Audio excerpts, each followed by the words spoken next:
It's the penultimate round of the IAME Euro Series in 2024 as the paddock lands in Germany. This is Pro Kart Raceland Wackersdorf, also known as the karting capital of Europe. Situated in the heart of Bavaria, Wackersdorf is home to many of the country's sporting and cultural attractions. The area surrounding Pro Kart Raceland Wackersdorf is rich in natural beauty, cultural heritage and recreational opportunities, whether you're looking to unwind in nature's at the Steinberger am See, explore local history, or indulge in Bavarian traditions. There is something for everyone to enjoy, including motorsport. 200 of the world's finest IAME racers have descended upon the Bavarian-based circuit, ready to do battle for the IAME Euro Series Round 3. Year of opening 1997, the event record being held by Joseph Smith with a 49.641 set in non-qualifying practice, and that is about half a second faster than what the lap record was in time qualifying in the senior category in 2019. A look at the track a little bit more in depth. 1,190 meters in total track length. It's 230 meters down the main straight, 125 meters on the infill straight. The track is around 9 meters wide, opening to 12 meters wide at some parts of the circuit, with 3 meters of elevation change. That is all around the first and beginning of the second sector of the lap, where it undulates through and exits out of turn number 3.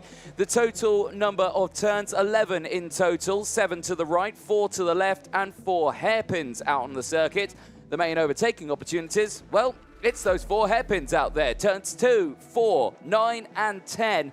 We have seen overtakes in towards turn 1. We've seen overtakes into many other corners as well, but they seem to be the hotspots out on track. The main speed and top speed the drivers will be reaching is in towards turn 1, 120 kilometers an hour for a senior kart, with an average speed around 85 kilometers an hour set round this 1.1 kilometer circuit. Myself, Anthony Jordan, and Guillaume Alvarez in the commentary box for your listening delectation. Guillaume, the morning is over, the afternoon is upon us, and we're ready for 14 qualifying heat races upon us. Welcome everybody, once again live from the Pro Kart Raceland of Wackersdorf. A delight to be here in what is one of the best layouts and best facilities in Europe for the practice of kart racing. IAME Euro Series Round 3, one half left of the day here in Germany, with the Expert Junior class starting first with the B versus C qualifying heat. We were busy this morning with 10 races, 14 to go this afternoon, starting with 2 juniors, 2 minis.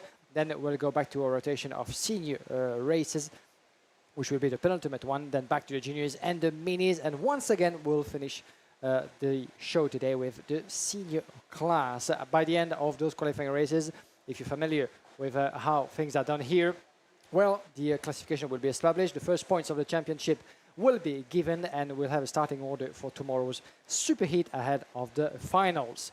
We're gonna get ourselves into racing, starting as we said with the junior category B versus C, and the young driver will be starting from pole position for this race is Didier Krieft from Fusion Motorsport. We caught up with him yesterday after his qualifying effort.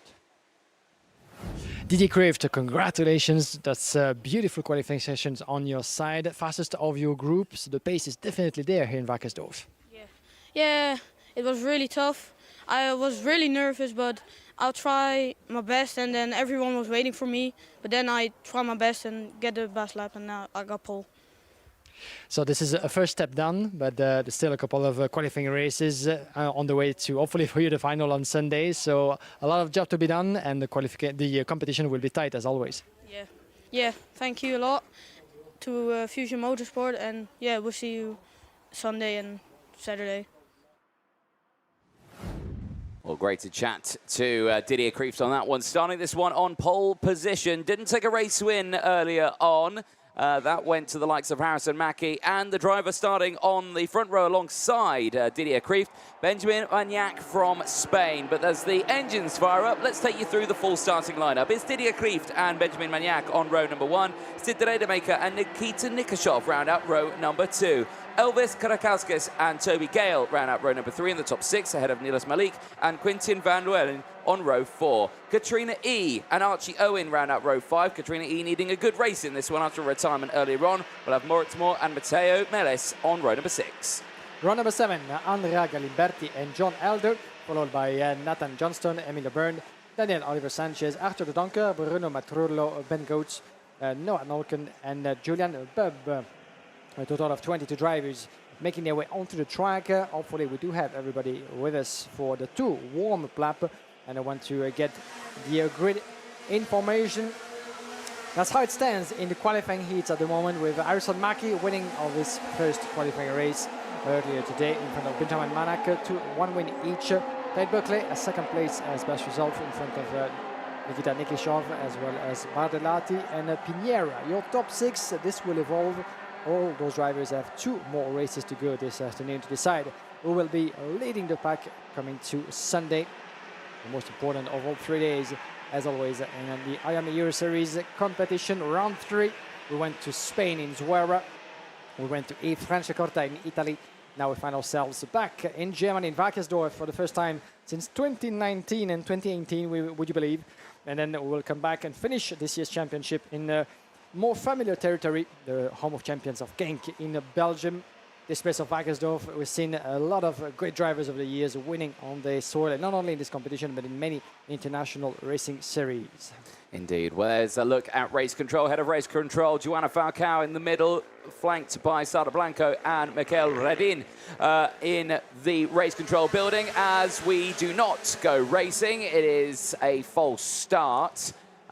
Race director Martin Bean not happy with the formation on that one. They will go round again. There is Martin Bean, our race director, on camera, enjoying the beautiful sunshine out there, but not enjoying that formation lap. So he will send them round for another attempt at that one. A reminder then of the results on previous races.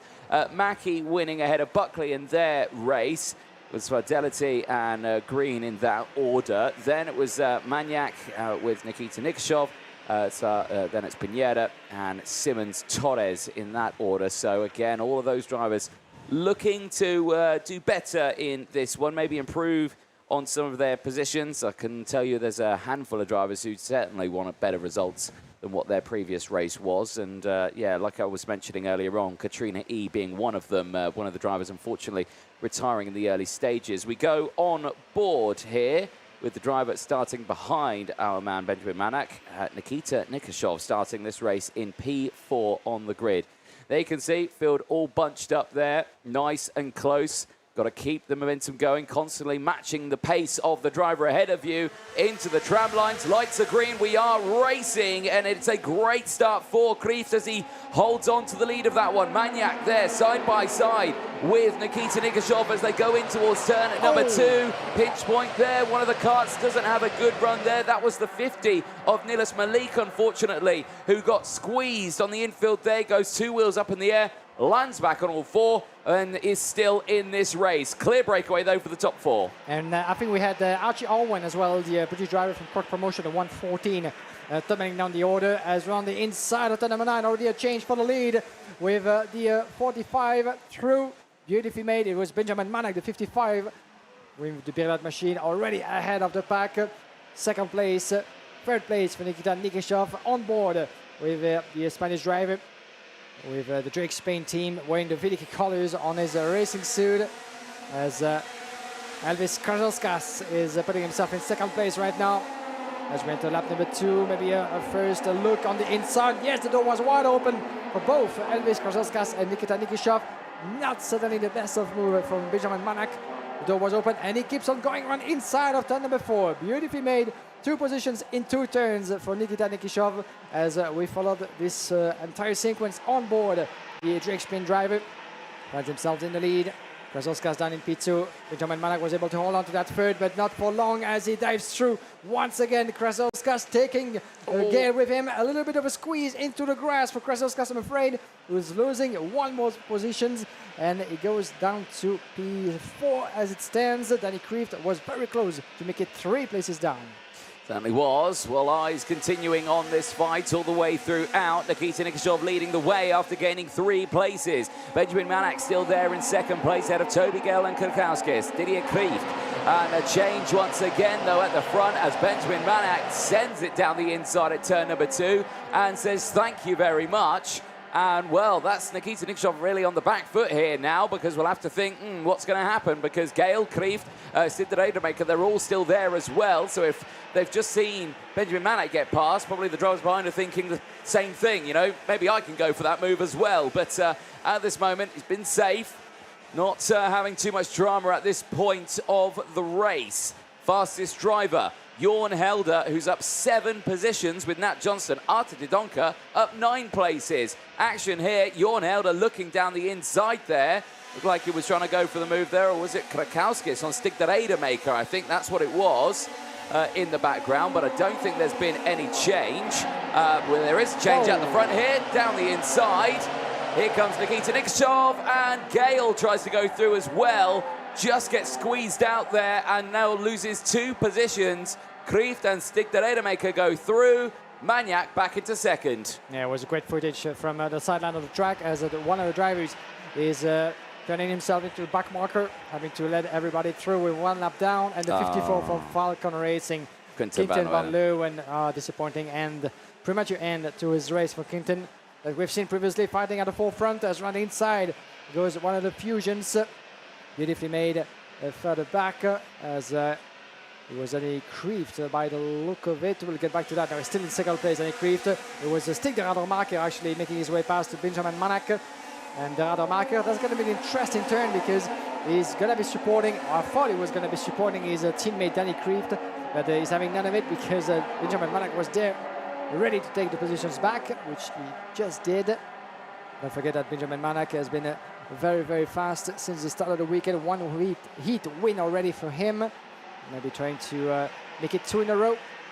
But for that, he's going to need to really get close from Nikishov and Didier Kreeft. Nikishov and Kreeft split by 1/10 for a second. Pretty much nothing, glued together as we're about to conclude lap number 5. Daniel Oliver Sanchez, in the meantime, the 7th being investigated as he finds himself tumbling down the order in a P18 position. We'll get back to that. Here we go. And we might actually have ourselves... wow! Oh, what an attempt! And he goes through. Oh, contact with Manak going around. Well, Maniac spins at turn number 1, and Didier Kreeft forces the move through the actual kink there before turn 1. Down the inside goes Jorn Helder. He gets past. Kurakauskis, Gale's back there as well. Maniac tumbling down the order after setting the fastest lap of the race as well. So that pace wasn't going to save him from that one, and I hope we can see that again. But my goodness, that all started with Kreeft going down the inside and just slowing the 2 drivers down because Nikita Nikishov just wasn't ready for that move to happen. Definitely not. We've seen that happening on a couple of occasions, but this time there was pretty much no space for Didier Kreeft to go through that unhurt. And once again, he's going to try and run inside. That's just Jorn Helder on Stig the Radermaker. Well, the Fusion drivers, after just what happened, might see this corner fit to the performance, and they're willing to recover. Another attempt. Oh, and a contact. Another one, sorry, with the 23. Toby Gale getting on the rear wheels of one of his rivals up there. That was a close call. We must need to see that again. It's actually getting very hectic and aggressive in some ways in this first qualifying heat of the day. Look at them, 3 side by side, and one of them being squeezed onto the grass. Still going to try to make it through. Johnston, by the look of it, won the 1, 2, 3. Indeed, it was going right inside of the last turn. we might actually have ourselves a bit of a drama. It keeps on going in that pace. Yep, certainly will do. Right, on to the final lap of the race. And what it's more, dropped down the field on that last one. So it's Didier Krieft who leads the way from Nikita Nikishov. Krakowski's there in third. Arthur Dodonka. Now it's Stig de Rademaker who is the battle that we're watching here, or Arthur Dodonka as well. They are battling away for fourth place downwards. That is the battle we're seeing here. But eyes on the front drivers as we cut back to this one now. It is de Rademaker who leads this train here. But Didier Krieft holding on to the lead, I think, might be comfortable enough to hold on to this position. But it was such a brave overtake to get him into this position through the kink at the first half of the lap. The checker flag's going to come out, and it's going to go the way of Didier Krieft across the line. He will take the win ahead of Nikita Nikishov. Elvis Krakowskis finishes in third place. Arthur Dodonka for RSD Racing, 14 places gained, finishes in P4. An absolute superb drive from Arthur Dodonka. Toby Gale finishing in P5 ahead of Jorn Helder, who gained 8 places to finish in P6. Stig de Rademaker finishing in 7th place ahead of Katrina E, finishing in P8. Emilio Burnt ahead of Nat Johnson. They round out the top 10. Good recovery there for Katrina E. Only the 1 place gained, but much better result than earlier on. There's a look then at the provisional classifications at the end of that race. Moritz Moore rounds out then 11th place out of Archie Owen. Matteo Melis out of Benjamin Maniac, who stayed in the race despite the fact spinning at turn 1. Nilis Malik rounding out the top 15. 16th place downwards sees Julian Bubb, then it's Ben Gotts, Bruno Maturio, Noah Nolkin, Daniel Oliver, Andrea Gamberti and Quintin van Leeuwen, unfortunately retiring from that race. Not the results he would have wanted, but the racing will go on, of course, with Junior X30's next race going out very, very soon. That puts the ball very much firmly in Harrison Mackey's side of the court when he goes out next. He's just seen his main, not championship rival, but intermediate classification rival drop all the way down to P14 in that race. Let's have a look at the highlights from that one. Initially, the start, good getaway for both rows. There was no clear, definitive gainer at the beginning of that one. And you can see there that Benjamin Maniac trying to hold it round the outside there. This is on board with Nikita Nikishov on that outside row. Managed to find a gap there to go to the inside. Then that gap was taken away down the inside. Stig de Rademaker holding on to that position right round the outside there.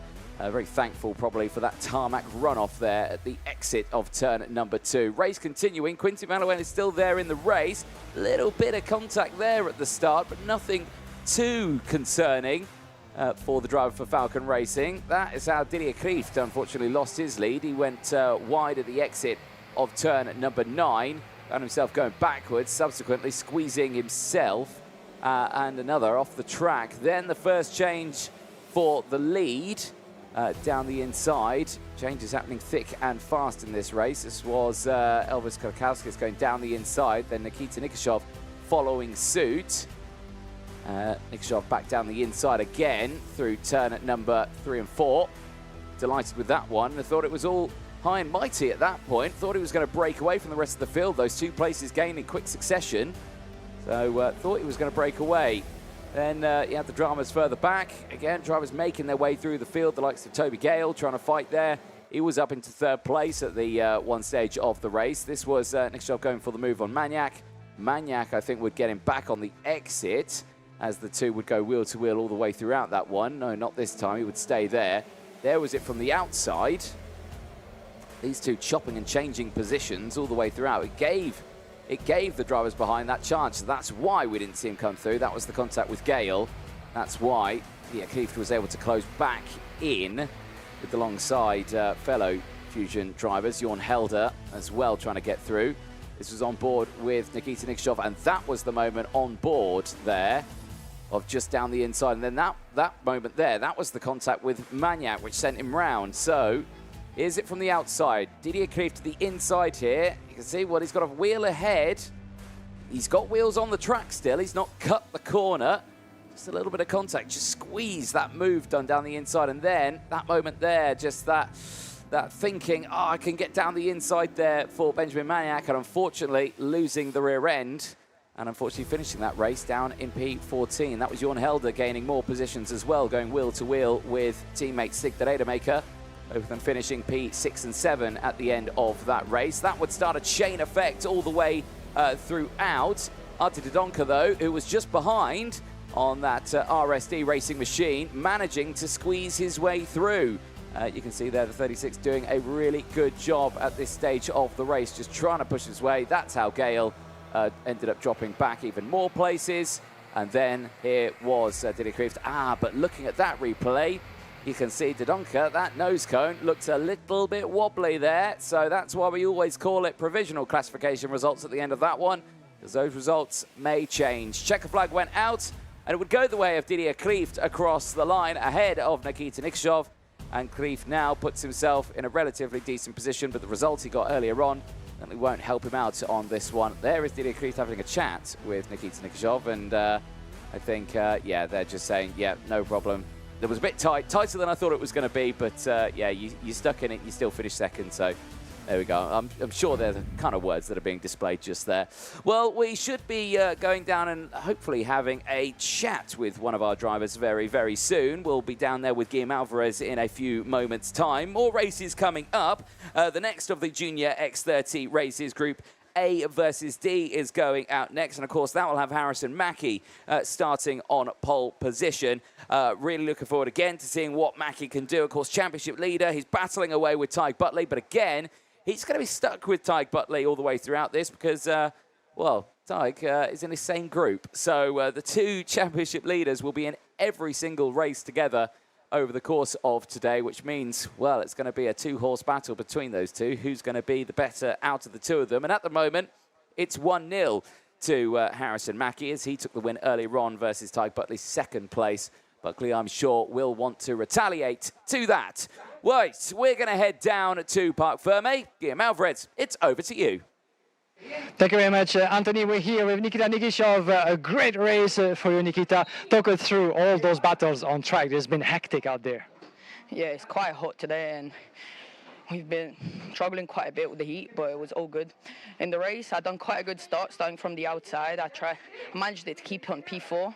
And then the race was just overtaking and battling through the whole race. I had a little contact with Benjamin Maniac on the straight, but I think that's just a racing incident, and that's what happens. And the race was good. We had good pace, and I believe that we can do a good result in the last heat today. And that's it. A lot happening indeed on track, but considering your pace since the start of the weekend, you must feel pretty happy, pretty positive about the next few races on the way to tomorrow. Yeah, the pace is quite good. What's important is that we have the pace tomorrow in the final, so we can do a good race tomorrow. And for today, I'm happy with the results today with the P2, the double P2. I'm happy with that. I'll take that. Well, that's it. Fantastic words. Thank you very much, Nikita Nikishov. We're going to go live. We have still a bit of time maybe to have Didier Krief. You can leave your place to Didier, the winner of the race. Thanks for joining us, Didier. Quick word before we get back to racing. It was a beautiful performance, beautiful victory for you. We had a bit of a hectic moment at some point into turn 1. Can you talk us through what happened? Yeah, turn 1, I was P1. Then, yeah, I just P1. And then first corner I was still P1, third corner I was still P1. Then I didn't defend, he overtook me, like 3 people. Then I got them back, and then I got P1 in the race. And it was a fantastic result, good performance that puts you in confidence for the next phase of the weekend. Well done to you, and good luck for the rest of the weekend. Thank you. Thank you very much, Nikita Nikishov and Didier Krief, the protagonist of that crazy race. Back to you, Anthony, for some more action on track in Wackersdorf. Thank you very much, Guillaume, down there. Great to chat to a couple of our drivers there. Didier Kuif looking very confident at the end of that one, and Nikita Nikishov both happy about that race. Next race coming up very, very soon. Junior X30 qualifying Heat A versus D. There they are lined up ready on the dummy grid, the pre-grid, getting ready to go for this one. And like we were saying, Mackie starting this one on the front row of the grid. Federico Stradelliti, again, looking forward to seeing what Federico can do.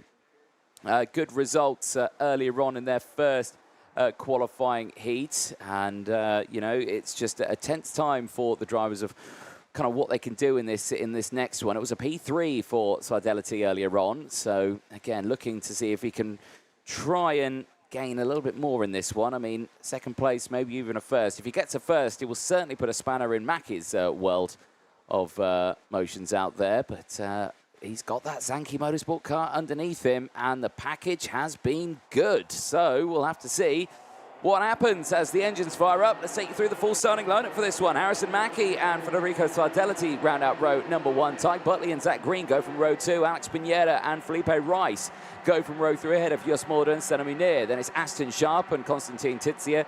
Then it's Angelina Simmons versus Rock Pineda.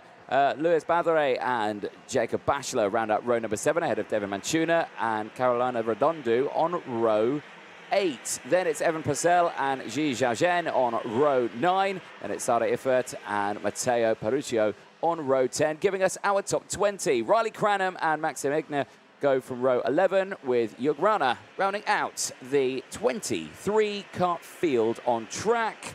And just leaving the pit lane there, well, not leaving just yet, that is Maxi Igna there, who's not been able to get his kart started first time of asking, but the field are going past him now, so he'll have to rejoin on this one. The only good thing that he's got going for him right now is that he's starting 22nd place, and, well, that's right there in front of him as he exits out now. So he's not really going to have lost anything from that. He doesn't need to fight back fiercely through the field to get into his starting position, because it's right there.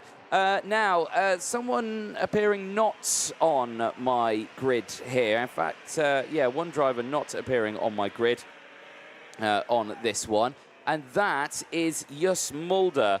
Now, Jos Mulder not appearing on my screen as being out there. I am looking on my screen, and I think he is on track. It's, I think he is out there. I think he's just got a timing glitch at the moment. So if you are watching, see someone. No, he's not out there. He is missing. So I've just been given an update from our guys on the pre-grid. Confirmation that Jos Mulder is not out on circuit. So there will be a gap there in the 7th place spot of the grid.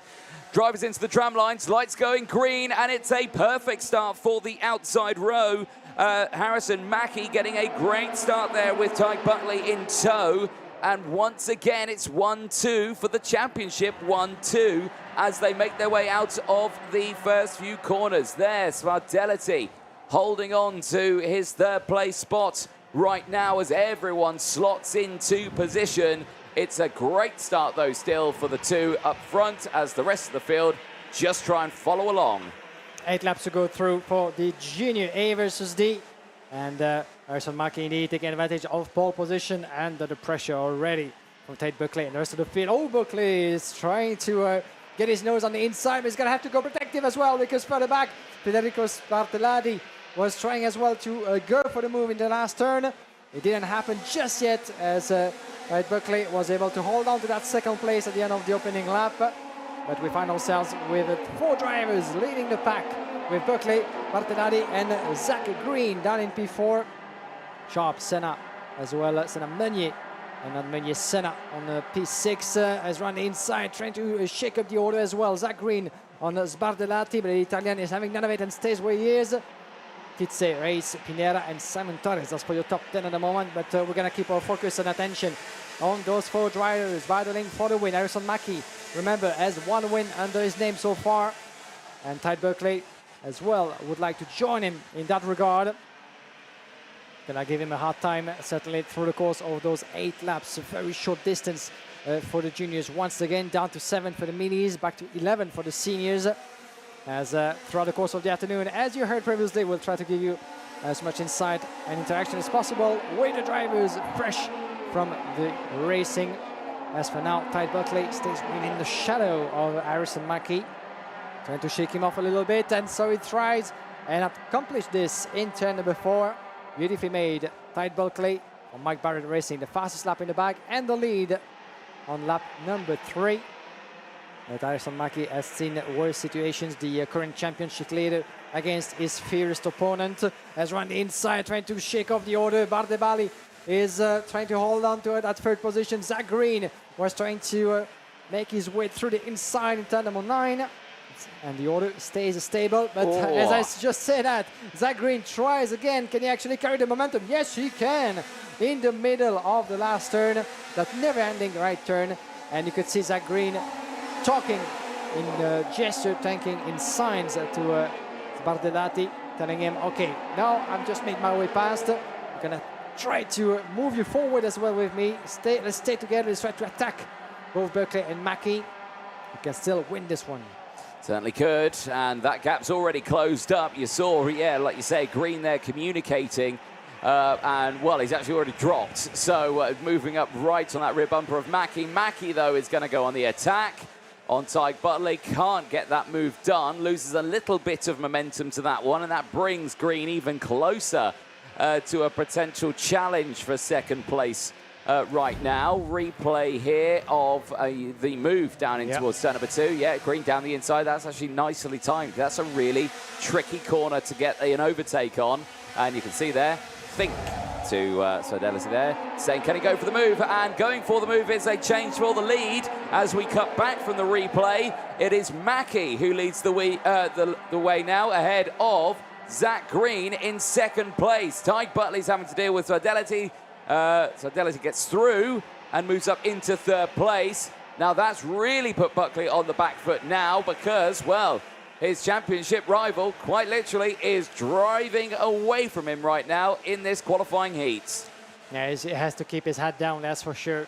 Going from 2nd to 4th in a matter of seconds. Want to help your cause. Just need to keep your focus indeed on the task at hand. We're halfway past the halfway mark in this qualifying heat. Harrison Mackie not watching over his shoulder. He has Zach Green now putting the pressure on his shoulders. Spardelati, Ty Buckley, all the way down to the breaking point of turn number 2. Doesn't look like much from the outside perspective on live stream, but this is a rather bumpy track, especially in the 1st sector, with a 3-meter difference in terms of elevation, but much of it into the opening sector. That breaking point on number 2, a little bit as a banking, actually, if you watch closely. But apart from that, it's relatively flat as there's a switch back for 3rd place. We've run the inside, a beautiful move from Ty Buckley on Sbardelati. Now it's up to the Italian to try to respond and keep the momentum going. Indeed. Well, at the moment with this race nearing its conclusion, whoa, big send there down in towards that final chicane further down the order. Who was that? Who's gone up a place? It could have been Angelina Simmons. It was an MDC kart, so I think Angelina Simmons, absolute full send there on Senemunir, down in towards turn number 11. That was for P6. Mackie still leads the way. Green is in a position here to disrupt his perfect, lead at the moment. Of course, he's not won this one yet. But he's certainly in a position to disrupt his perfect score he's got at the moment. And he's going to do it down the inside. It was a late move. There is a little bit of contact between the two of them. Now Buckley's back there in 3rd place. He's going to get the switch over. And as soon as you blink an eyelid, Tyke Butley is back in front of his championship rival in P2 as we go on to the final lap of this race. Zach Green now leads. Here comes Mackie back down the inside through turn 1 and immediately goes defensive into 2. That's amazing kart control. So Fidelity's going to try and go the outside. He's wheel to wheel now with Buckley. He's going to slam the door closed on Tyke Butley and stays in 3rd place. That was a brilliant move and a brilliant attack achieved by Harrison Mackie. He just forced his way through, opening that door in turn number 1. You could see that of course, Tyke Buckley wasn't so much keen on opening that door, but he had no other choice because Harrison Mackie was coming at him at full speed. And once he was up there, as you said, he shut that door into turn number 2, allowing Sbardelati to get ahead of Tyke Buckley and securing that second spot. So one last turn around inside. Tide Berkeley is back into P3. Can they switch positions? It's going to be a side-by-side finish at the advantage of the Italian. Brilliant performance and photo finish arrival. Federico Sbardellati is coming across the line 17,000 of a second in front of Tide Berkeley. Good move from Tide on the inside of the last turn, but the momentum was better carried through and switched off racing line by Federico Sbardellati. And in the end, they were split by pretty much nothing on the line as far away in front, Zach Green secured his first win of the weekend in the junior class in front of Harrison Mackie, confirming his statue of a leader in the classification with 2 points from Nikita Nikishov and Zach Green, whose victory put him in third. Certainly did. Well, all of those drivers now in a comfortable position. Zach Green taking the win ahead of Harrison Mackie. Fidelity in third, ahead of Tyke Butley. Aston Sharp from Seneminier. Then it is Angelina Simmons ahead of Alex Pineda. Felipe Rice from David Minchuna.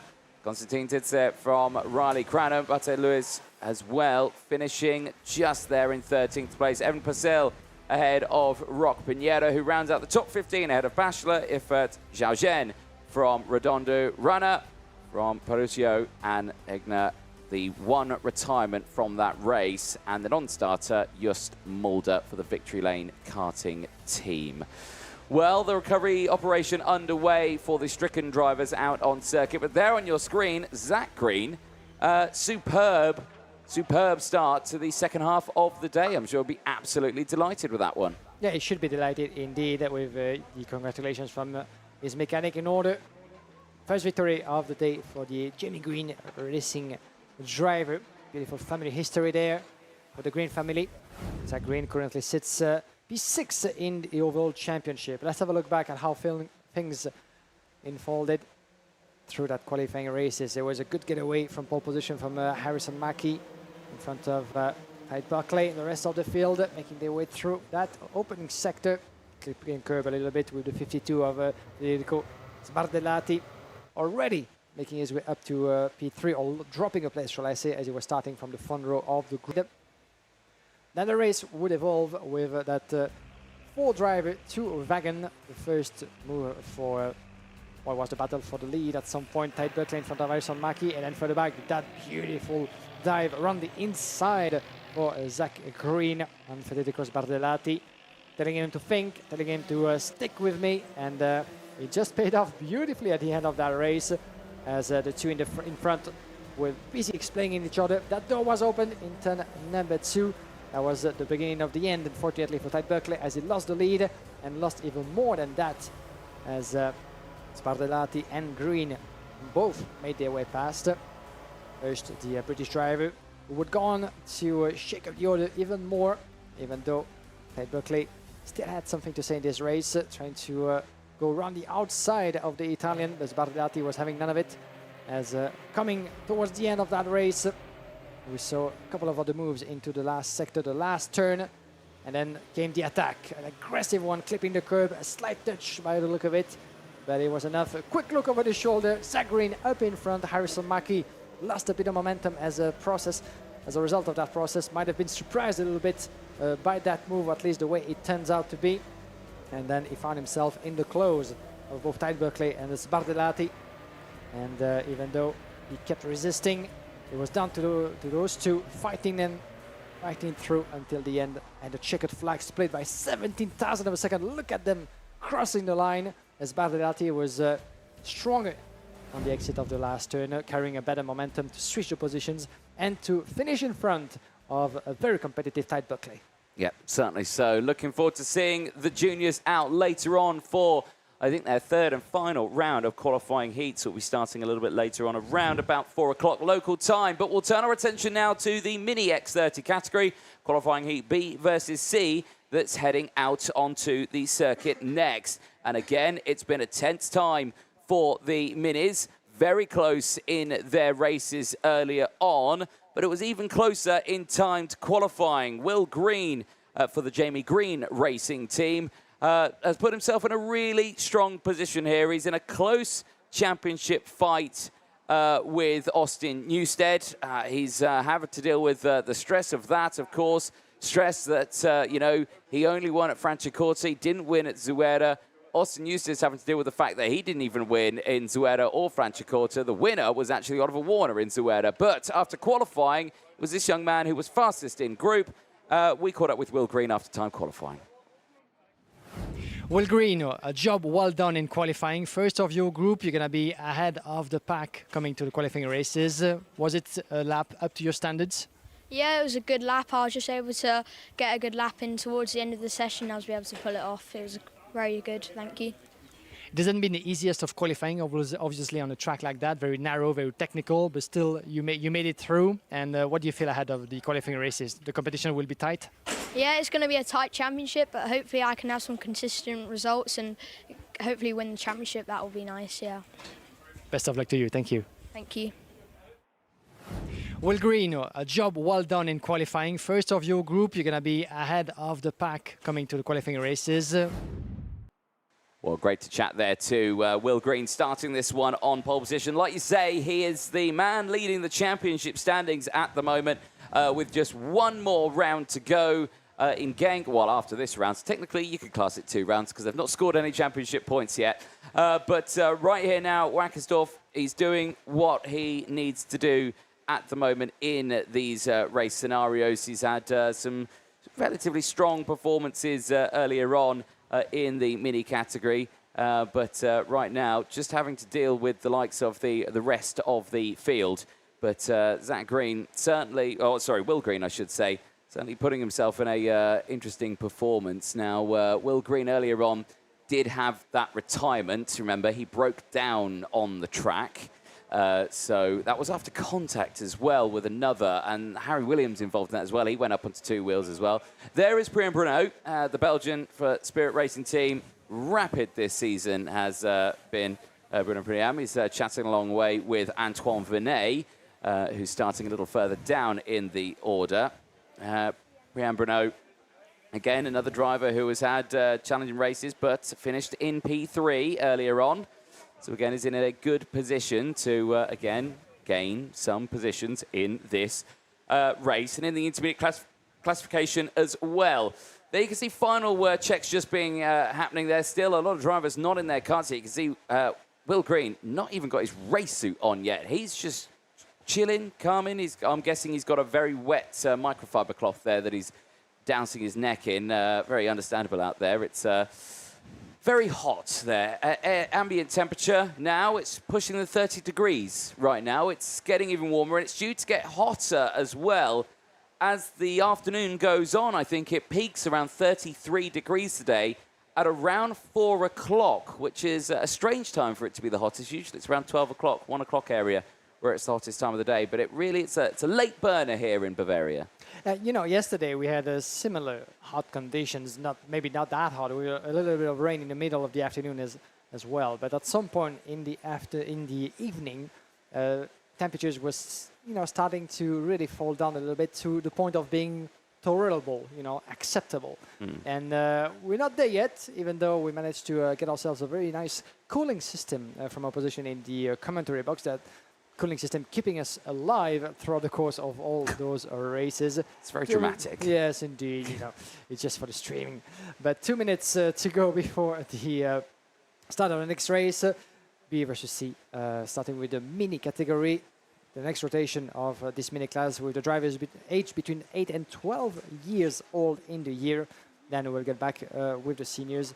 And then last rotation for mini and junior and senior once again. Nuvera Morales will be starting from 3rd on the grid, the young Spaniard. Nuvera Morales, who so far had a good 2nd place for his first win. Talking about results, let's not forget that Will Green is a little bit with his back against the wall here, because coming to Wackersdorf, leading the championship with 52 points, 5 points clear from Austin Neustadt. So a very close battle for the title in this year's IAME Euro Series, but with 1 DNF after a contact in his opening qualifying heat. Well, Will Green from pole position has no choice pretty much. After this one, there's one more race and that's it. So he definitely needs a strong result to try to find himself in a better position for the grid for the superheat, or hopefully making it to the superheat.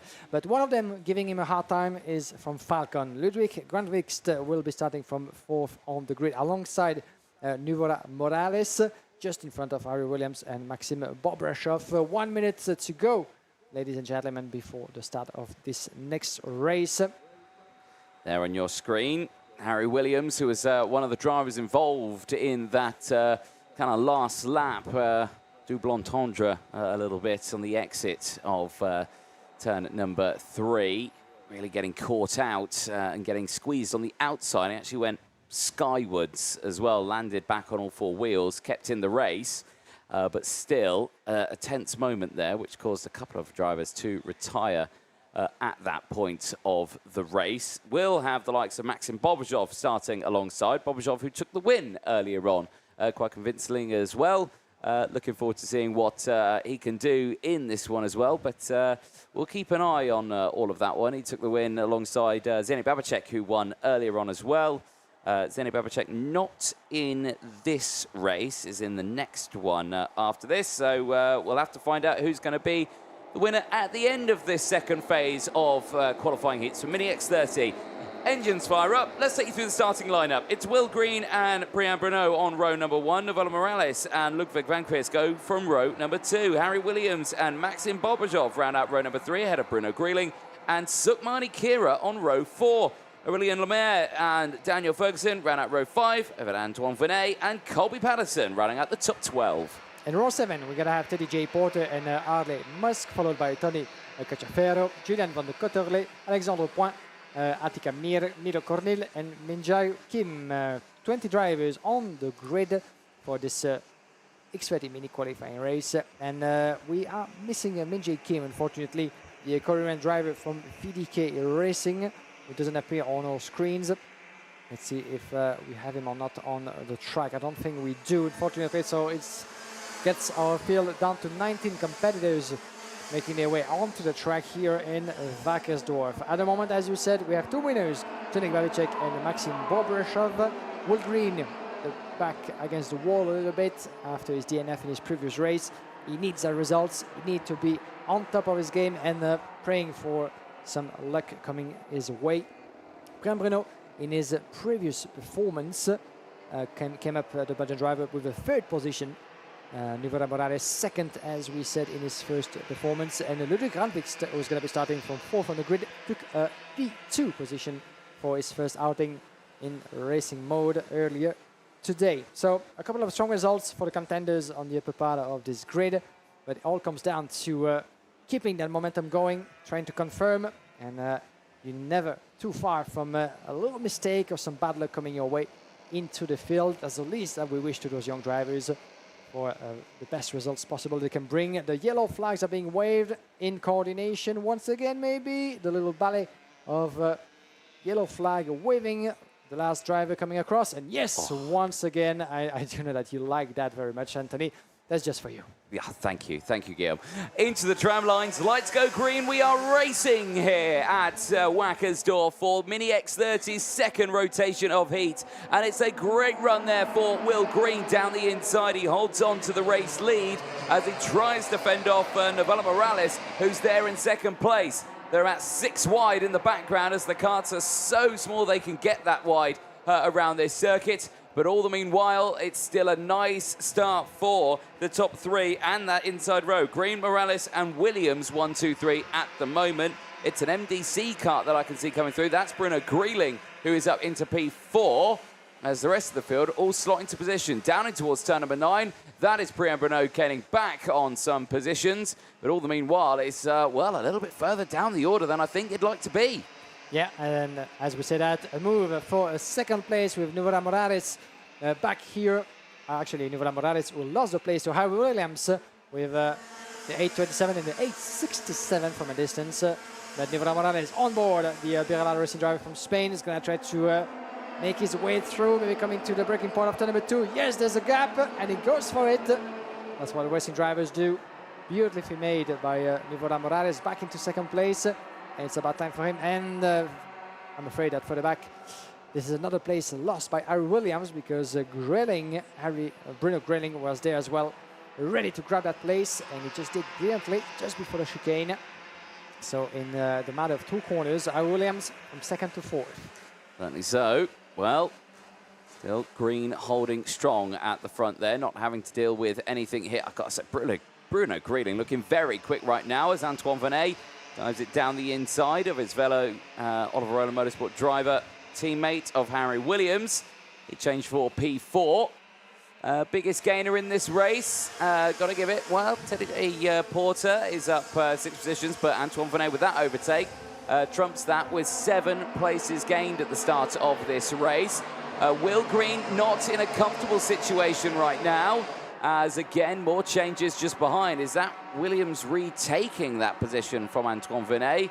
I'm not too sure, but now they're going to lose out to Maxim Bobrajov, who gets through. Ludwig Cranquist follows as well. Brian Bruno is there in 9th place after starting this one on the front row of the grid. There, it's still all going along. Ludwig Cranquist, you can see in the Falcon, trying to hold on to positions, gaining another one, looking down the inside there through turn number 9, in through 10. And again, 3 wide on the corner, getting it squeezed out wide. That's a dangerous place to be, Mr. Porter, but he's put himself back in line, and he's in position where he wants to be right now. Right, clearly something's happened here as Bruno Greenling is up into 2nd place, up 8 positions now on Novello Morales. Williams is right there, closed right in. Antoine Venet is closed there right in, and they're all scrapping for 2nd place because Will Green has broken away. He's clear by half a second. They need to be careful here now. If they continue to do these little petty overtakes to 1 place here, 1 place there, they're going to lose touch of the bigger picture right now, and that's the fact that Will Green and Bruno Greenling are now breaking away. That's what I do like, especially with the mini category. They never give up, and whatever the situation, the context, or the gap, they will always try to fight until the end. And even though the gap went from half a second to 4/10, around the inside goes the 8:27 of Harry Williams on Novello Morales. Beautifully made by Williams, taking P3 from Morales. Finds himself behind Antoine Venet with the DAP colors on his racing suit, driving a Car Republic chassis that came to reborn that prestigious karting brand 2 years ago, as Antoine Venet joined the team of Oliver Rowland for the IAME Euro Series this season. Look at how close Novello Morales is outside of the turn number 3. The door is opened by Antoine Venet. Not certainly what he had in mind coming to that turn, but there was space enough for Novello Morales to make his bid. And getting ahead of the Belgian, who fights his way back into the chicane that we have never seen, I'm sure, at this point in the weekend, not at least fighting for the upper positions. Antoine Venet getting an overtaking done in the middle of the chicane. Certainly something you will mostly see into the mini class, considering they're shorter and less big than the other competitors in juniors and seniors in terms of machinery. But well done to Antoine Venet, back in P4. Indeed. Well, race going on to lap number 6 now of 7. The last lap board will be out this time around, and Novello Morales is going to absolutely squeeze it down the inside. He's going to bring the likes of Bobrajov and Venet along to play. And now, unfortunately, for Novello Morales, is going to be swept down the order just that little bit now. And, well, Green's not out of the woods here. Greenling has closed in. Gap is just under 0.3 of a second between Green and Greenling. Williams is still there in 3rd place, Bobrajov in 4th, but the eyes are going to be on this top 3 right now because Williams and Greenling are working superbly together right now to close that gap up to Will Green. There it is on your screens, down in towards the final corner of turn 11. Still action happening in the background there. That's Antoine Venet trying to battle with Tony Cachaferro. But eyes on this, Green checks over the shoulder. Well, I thought Greenling was thinking of something there. Is thinking of something here, though, in towards 2. And Green just slams the door closed, hugs that inside line, and pushes them back into each other. Now watch out for turn number 4. Seems to be a bit wide, Will Green, keeping the racing line as it is. And building enough of a gap, half of a second at least, to see a checkered flag, certainly in first position. As Greenling, Williams and Bobrajov coming together into that last lap. But that should be enough for Will Green to on the way to redemption after his unfortunate DNF in his previous race. Now it's down to Brilling. Can he close the door? Quite enough. A little bit of a push from Harry Williams. Could he actually get away? Oh, Bobrashov ran inside. He gets one. Can he get two? Yes, he can. Just before turn number 11. Run inside with the momentum carried. That's going to be a photo finish. Oh, Bobrashov is out of the track. Bobrashov got squeezed out. I do believe at least we're going to need to see that again. But at the finish, Grenning in second, Harry Williams in third, Priam Bruno back in fourth place. It was down to 9 at some point into that qualifying race. And drama into the exit of the last corner with Maxim Bobrashov fighting for second and finishing in 9. Well, Will Green can be delighted with that one. Masterclass of defensiveness, and of course with that retirement earlier on, that will help out Will Green in his chance of gaining some places and of course championship points. Remember, he is still in this championship fight with Austin Newstead. Newstead will be out in the next race alongside previous race winner, but at the moment, there's a look at your classifications at the end of that one. Green, Greeling, Williams, Bruno, Morales, Cachefero, Granquist, Musk, Bobrashov, Lemaire, Ferguson, Vanneau, Patterson, Kira, and Point as they go through. Cornell, Cotelet, Mir, Kim, and Porter round out the 20-kart field out on circuit.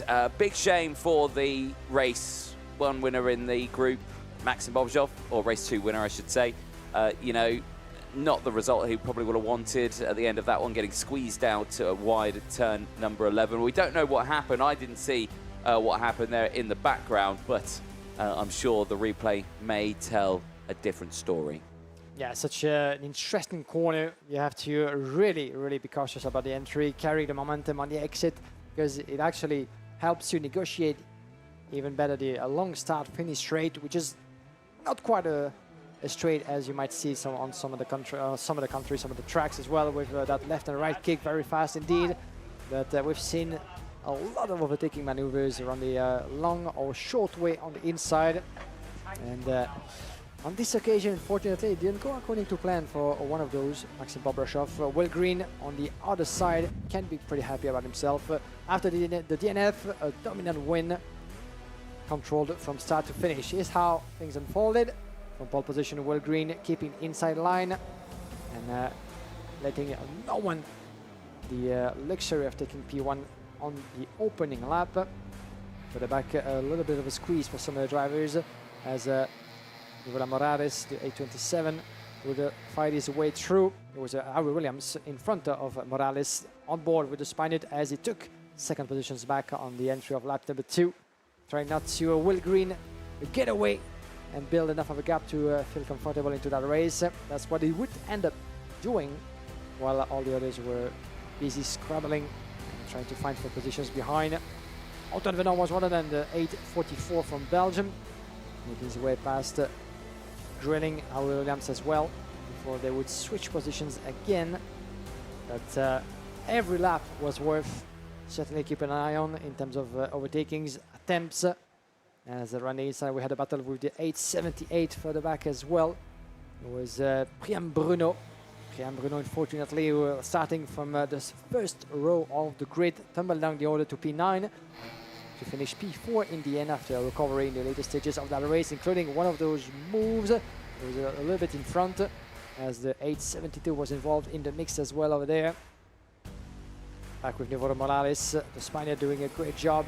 Just in front, about to lose a place to Harry Williams. The door was open as well for the 844 of Antoine Venon.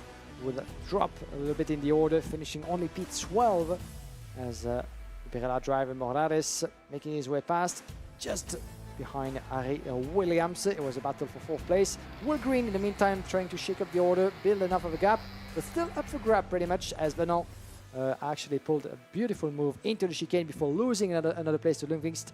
Morales once again finding themselves battling for what would be 4th position at this stage on lap number 5, but we had not seen everything yet into that race. You can see the look over the shoulder from Lundqvist, trying to see where Morales is. The phenomenon of the toe, and on the inside, look at that move. clipping the curb just before turn number 1. Again, another beautiful overtake, and one of those we haven't seen that often since the start of the weekend. As heading towards the conclusion of that race, things were getting a little bit scrappy between Venant, Langwingst, and some of the closest rivals out there, including Nivola Morales and Tony Cacciaferro, trying to get back as well in the mix. Some of them getting squeezed on the exit and trying to finish that race in one piece. And in the end, drama unfolded into the last lap and last corner as Will Green was celebrating his win in front of Bruno Green and Harry Williams. Maxim Bobrashov fighting for what could have been a P2 finish.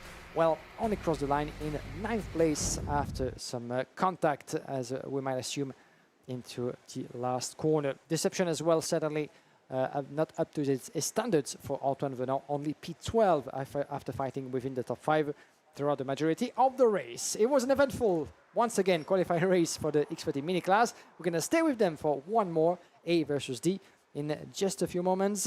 This will be the end of this rotation of mini categories. Then we'll be back with them a bit later on at 10 minutes back to 5 local time for the very last race. And after those, well, it will be time to establish a classification for the starting grids of the Superheat. We'll be back with the mini in just a few moments.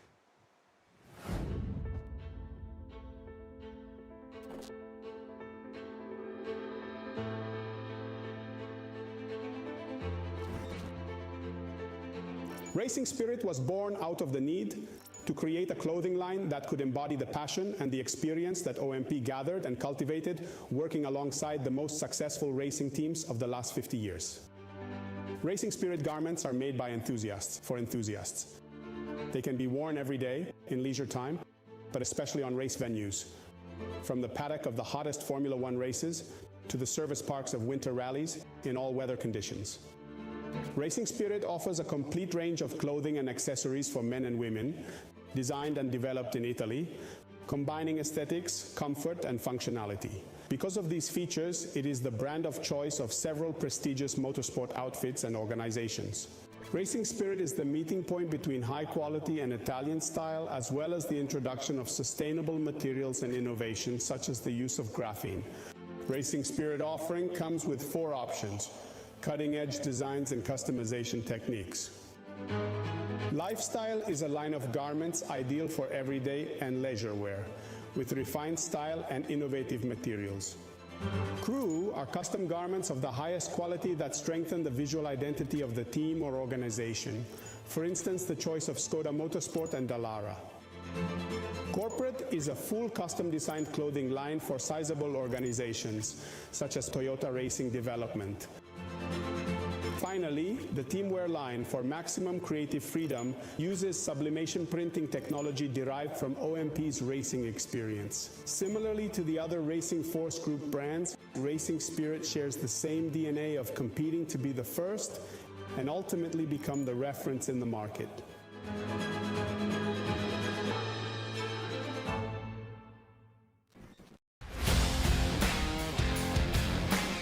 It makes life a lot easier out the track, so you don't have to worry about school and on-track performance and grades and all that sort of stuff.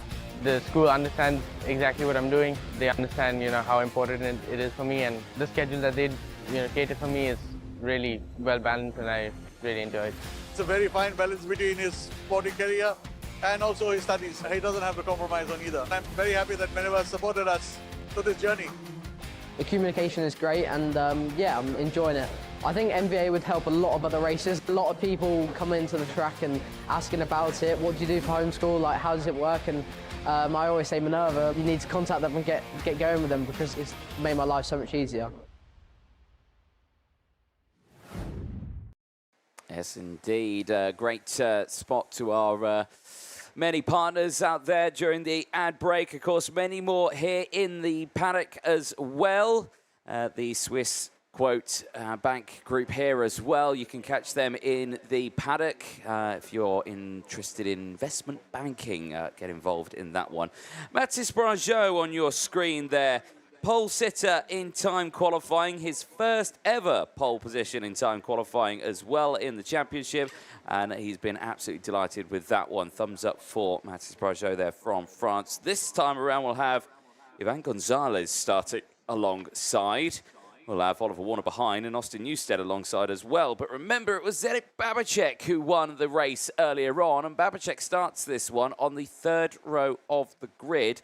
We'll have the close company of George Clark starting on row 4 as well. Now, impressed me has the OMS racing team this weekend with George Clark, their driver, best, I think, qualifying for them, I think, this season for the Oracle Motorsport team. So great to see that their technological advancements have been working with the team. There you saw the 1 minute board up from Ross Upton, our judge of fact, getting ready to go for this race. Temperature still rising.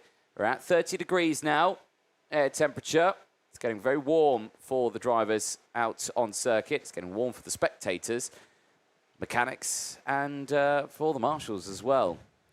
I'll put us at the back of that list. We are in a hot commentary box, so I didn't want to put us first on that one, but everyone's a little bit hot at the moment. As you can see, brollies are out, not for the rain, purely for the sun out there as well, because it's beautiful, clear blue sky here with a little bit of a haze up at the top. Engines fire up, and we get ready to go then for qualifying heat A versus D. Let's take you through the starting lineup. It's Matis Brajot and Ivan Gonzalez on row number 1. Oliver Warner and Austin Newstead on row 2. Zenit Babacek, winner from the previous race. Can he do it again in this one? We'll have Noel Grenier alongside. George Clark and Freddie Wood go from row 4.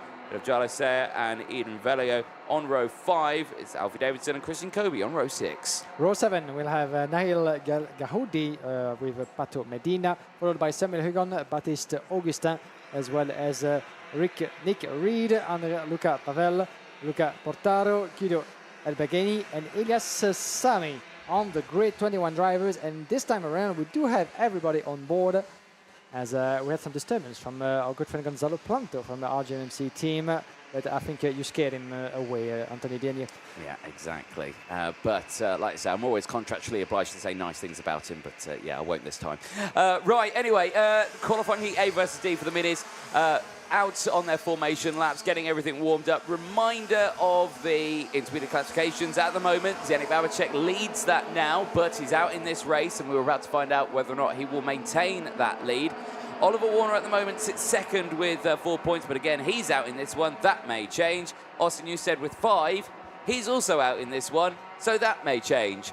So we just don't know. At the moment, then, with those 3 drivers who are out in this race, it is, well, technically, Brian Bruno who leads the intermediate classifications with 6 points to his name. Definitely so, and that might still change. So we're going to see how things will evolve this time around. 7 laps to go through for the minis. Matis Brajot certainly more than looking to do better than he did from pole position. His first time ever at this level. It's always a bit of a stress indeed for those young drivers starting from pole position, having to lead the pack on the way to the start-finish straight, because the other ones coming across the red line and the yellow flags, they had the other one that will have to pace everybody down. Wait for the synchronization. I was a bit off on that one, but still very good. Right, drivers heading round the final corner. Are we getting ready for a first start this time? The answer to that is yes. We are racing down in towards turn number 1, and it's a great start for Matis Brajot, who holds on to that inside line. Ivan Gonzalez did not go well. There's side-by-side contact, and 2 drivers tumble to the back of the grid, but they are still in this race. It's a good start for the rest of the field, and who's that in second place? It's P5, Zenit Babacek, and winner from his first qualifying heat earlier on. He's there in P2. Yeah, he gave us a cracking exit of turn number 2. Matis Brajot had a good getaway indeed, but didn't close enough that door coming to the breaking point. That was enough for Zenit Babacek, as well as, is it Oliver Warner? Yes, indeed, to take the lead. So those 2 ahead. Matis Brajot is going to have to fight his way through and trying to resist, first of all, from the return of one of his rivals. And I've said it too soon, unfortunately. This is Josh Clark from OMS Racing. He was starting all the way down from further back, 7th on the grid, and already up into P3. A cracking start and opening lap as well for Josh Clark. Oliver Warner, indeed, in the lead with George Gibbons Motorsport colours. Zenit Babacek, cracking start, as we said, up into P2. Clark, Brajot, fighting his way and trying to resist from a return of some of his drivers just behind. Noah Grenier down into P5 in front of Jarcel, Samuel Hugon, Ella Gawadi, Gonzalez, and Nick Reed running up the top 10 with a good recovery, 7 places up into the opening lap. And Ivan Gonzalez, shall I say, unfortunately dropping 7 places. He's on the P9 at the end of that opening lap. That didn't go according to plan. No, it certainly didn't. I think one of the drivers that may have been clipped wide at the start of that race could have been championship contender Austin Newstead, who has tumbled down the order at the moment. He's currently in P16 after starting on the second row of the grid. George Clark, you can see there the graphic on your screen, currently in 3rd place, is trying to close in on these two up ahead, but Warner and Babicek are, well, at this moment being a dream team, not for much longer, because Babicek's going to go down the inside. Warner's going to let that move happen, so they're not going to lose too much time. Warner checks behind, sees that they've got an advantage there. Overtakes happen behind as well. Jarlis Sayer, Mathis Brajot getting past George Clark. So Clark back down to P5, but still in that pack nonetheless. He's got the company of Noah Grenier just behind. Now that that's changed, Sayer is closing in at a rapid rate of knots right now on the 2 up ahead. We could have a 6-kart battle for the lead here very quick. In fact, no, we have got a 6-kart battle for the lead already. Yeah, he had the fastest lap in this race, almost 0.4 of a second faster than Oliver Warner on that last round. So Salawane all around the inside. He's not waiting, not even waiting the end of this lap. Going around the inside and takes 2nd place from Jarla Sayer. Oliver Warner. So Sayer up into P2, Oliver Warner down in P3. And he's having 1 more position. It's down to turn number 2. The door is wide open and Janik Babicek goes from P1 to P3. And he wants some more. He wants some more, Jarla Sayer. Look at the pace he's been producing. Another fastest lap in the race for the driver who was only P9 on the grid. Might have something to do with new tires, but not even, because apparently they're all on the same set for the competitors on this grid. As down the inside, and that's a position taken by Janik Babicek. Again, back in the position of chaser. And it's about time for him to make that move, because it's starting to get hectic behind him, and Jarla Sayer couldn't ask for more to get away. No, he certainly couldn't do that. Right, well, Sayer leads the way from Babicek. Clark, Warner, Brajot, and I think Brajot's going for the move there. They're going very slowly as a crop promotion kart, and I think that's Pato Medina, unfortunately. Pato Medina going very slowly on track, and I believe is out of this race. 3 wide again in towards turn number 2. Noah Grenier at the front of that forefront. Everyone trying to go into position. Samuel Hugden also in that position in the Kart in Pro competition, trying to push his way through. But everyone at this moment still line astern. Oliver Warner, who was leading the way earlier on, now sees himself in P4. Has got Nahil El Gahoudi right behind him on his tail as they all try and slot into position. We are on that 5 of 7 right now. We are nearing the end of this race, and drivers really need to focus on trying to close up to the driver who is leading this way. Well, Jarla Sayer cleared by nearly 0.8 of a second. Danny Babicek, who's sitting there at the moment, as all going very slow. I think that is Pato Medina, unfortunately. The Mexican driver out of this race is pulled over at turn number 4. Right, the gap's still 0.8 of a second. Jarla Sayer leads it. Babicek's not able to respond this time around. If you cast your mind back, Babicek was rapid in his first race, was able to close in on his own, catch up to a group of 3 in front, and get past all 3 and take the win on that one. This time around, he's not having that same lap as the gap. It's just continuously opening up and actually falling into the clutches of George Clark. And Clark has really impressed me on this race. Yeah, he certainly is. And let's not forget also that those mini drivers, as for the juniors, only have 8 tires, so 2 sets from quali to the final. So they have to play around with this choice. As one inside goes the Billard driver, and that's going to be a great move into turn number 10.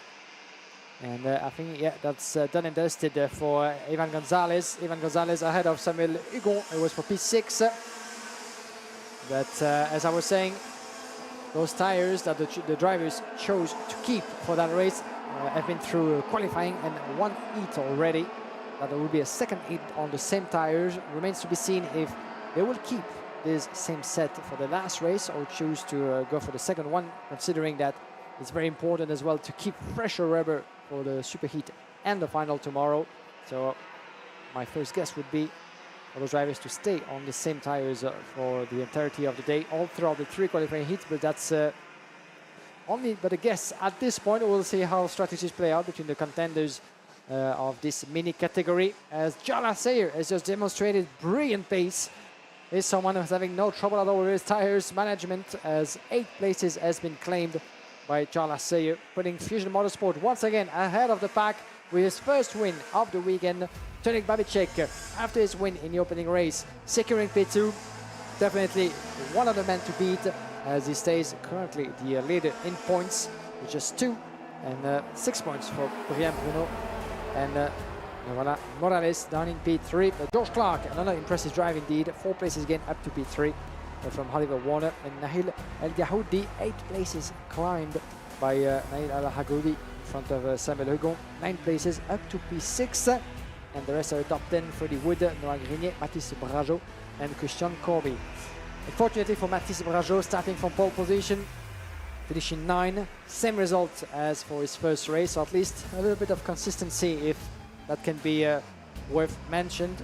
That definitely Mathis Brajo, for his first experience as a pole sitter, that's something we could expect maybe from a young driver for the first time in that place, but he's going to have to rethink about what happened in there and trying to do even better for his last race and tomorrow as well.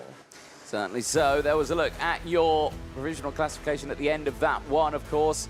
Everything will be checked in scrutineering and, of course, on the weighbridge as well, plus any post-race penalties that may be applied to any of those drivers from that race. But like you were saying, for Jala Sayer, that certainly helps him out. But Zdeněk Babicek, with that second place, still maintains his intermediate classification lead, 4 points ahead of Brian Bruno, who is currently second ahead of Navala Morales.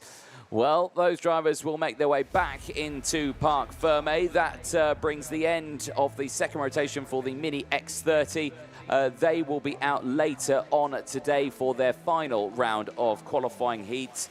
Later on today, they are due at around about 10 to 5 local time here in Germany. So make sure you set your alarms for that one. But there, Jala Sayer, superb result, and gets congratulated by fellow drivers there. Zdeněk Babicek giving him congratulations. Let's have a look at the highlights from that race. And initially, Mathis Brajo, great getaway with Oliver Warner. Zdeněk Babicek there, but Brajo would lose the lead on that opening lap and really try to have to deal with what was happening later on. There was the turmoil in the background, and there was Warner going down the inside. That was with the initial change. That allowed Zdeněk Babicek to go through. George Clark getting through as well in the early stages. That just brought everyone kind of closely in. This was the first overtake, and Zdeněk Babicek leading the way. And again, you know, my brain saying, well, that'll be Babicek all the way to the end of this one, because, you know, he won earlier on, he'll be comfortable. But that was not the case at all. The fact that you had, well, everyone closing in at that sort of stage of the race. There you can see the change already had happened. Sayer getting through past. Then the Teps Racing team driver Babicek under pressure from, well, George Clark, clearly not happy with the attempt there from Clark, giving him a little bit of a think, what was that sort of hand gesture. Warner, though, gaining back positions throughout that race with hold position. Then the likes of Ivan Gonzalez as well, trying to fight back in that latter stage of the race as well. Ivan Gonzalez would drop down the order, though, quite considerably to P17. End of the race, though, Jala Sayer, first win of the weekend, will finish ahead of Zdeněk Babicek and George Clark, which would now give us 4 different race winners in the Mini X30 category. We're going to take a short ad break. Do not go anywhere. The fastest cards are coming out next. Senior X30 after this short break.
Welcome back, ladies and gentlemen. Great to have a short ad break there to see some of the partners and, of course, a sneak peek into what's expected near the end of the season, the 4th and 9th of November.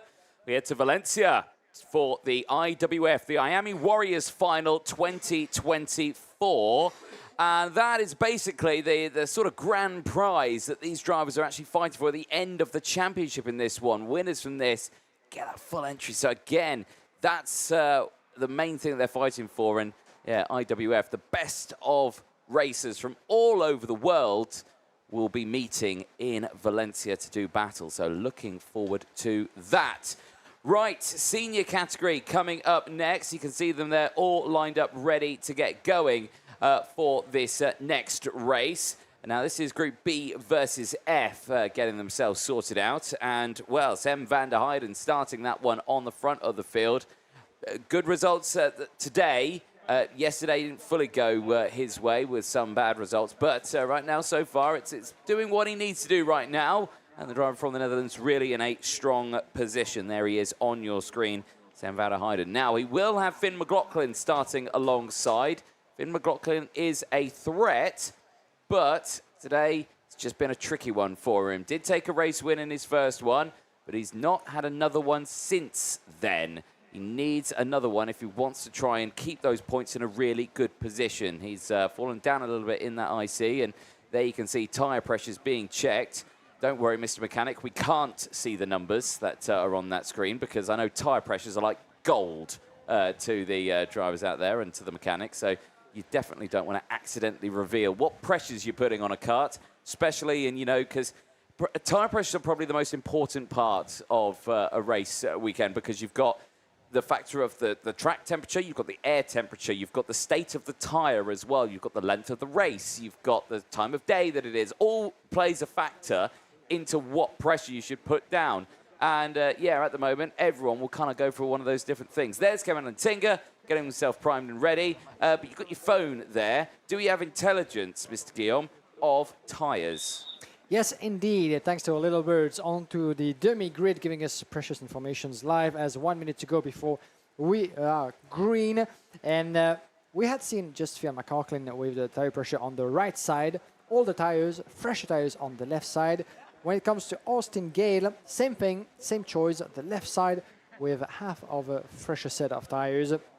Keep in mind that those seniors, like the rest of the mini and juniors, have 2 sets available, plus 1 for tomorrow's final, considering they have a bigger amount of qualifying races to go through, adding to the superheat.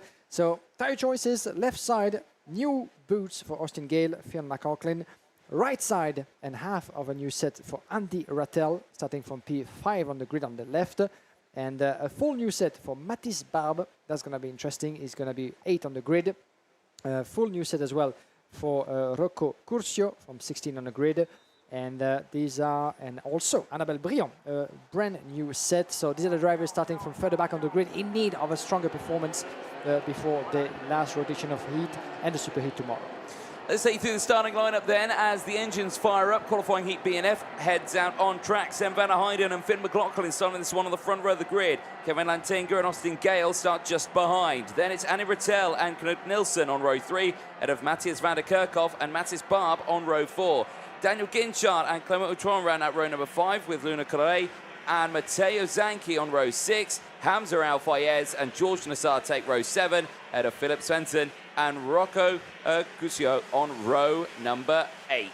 Row number 9, Max Oceanbrink and Annabelle Briand, followed by Louis Johnson-Cole and Conor Grant, Louis Comyn and Bertram Sach on row 11, followed by Mathis Perscout, Travis Tugareid, Marcel Matisic, Christian Vergani, Nicolas Simic, Dylan Patel, Luc Neubauer, Emiliano Van Overberg and Kian Karati.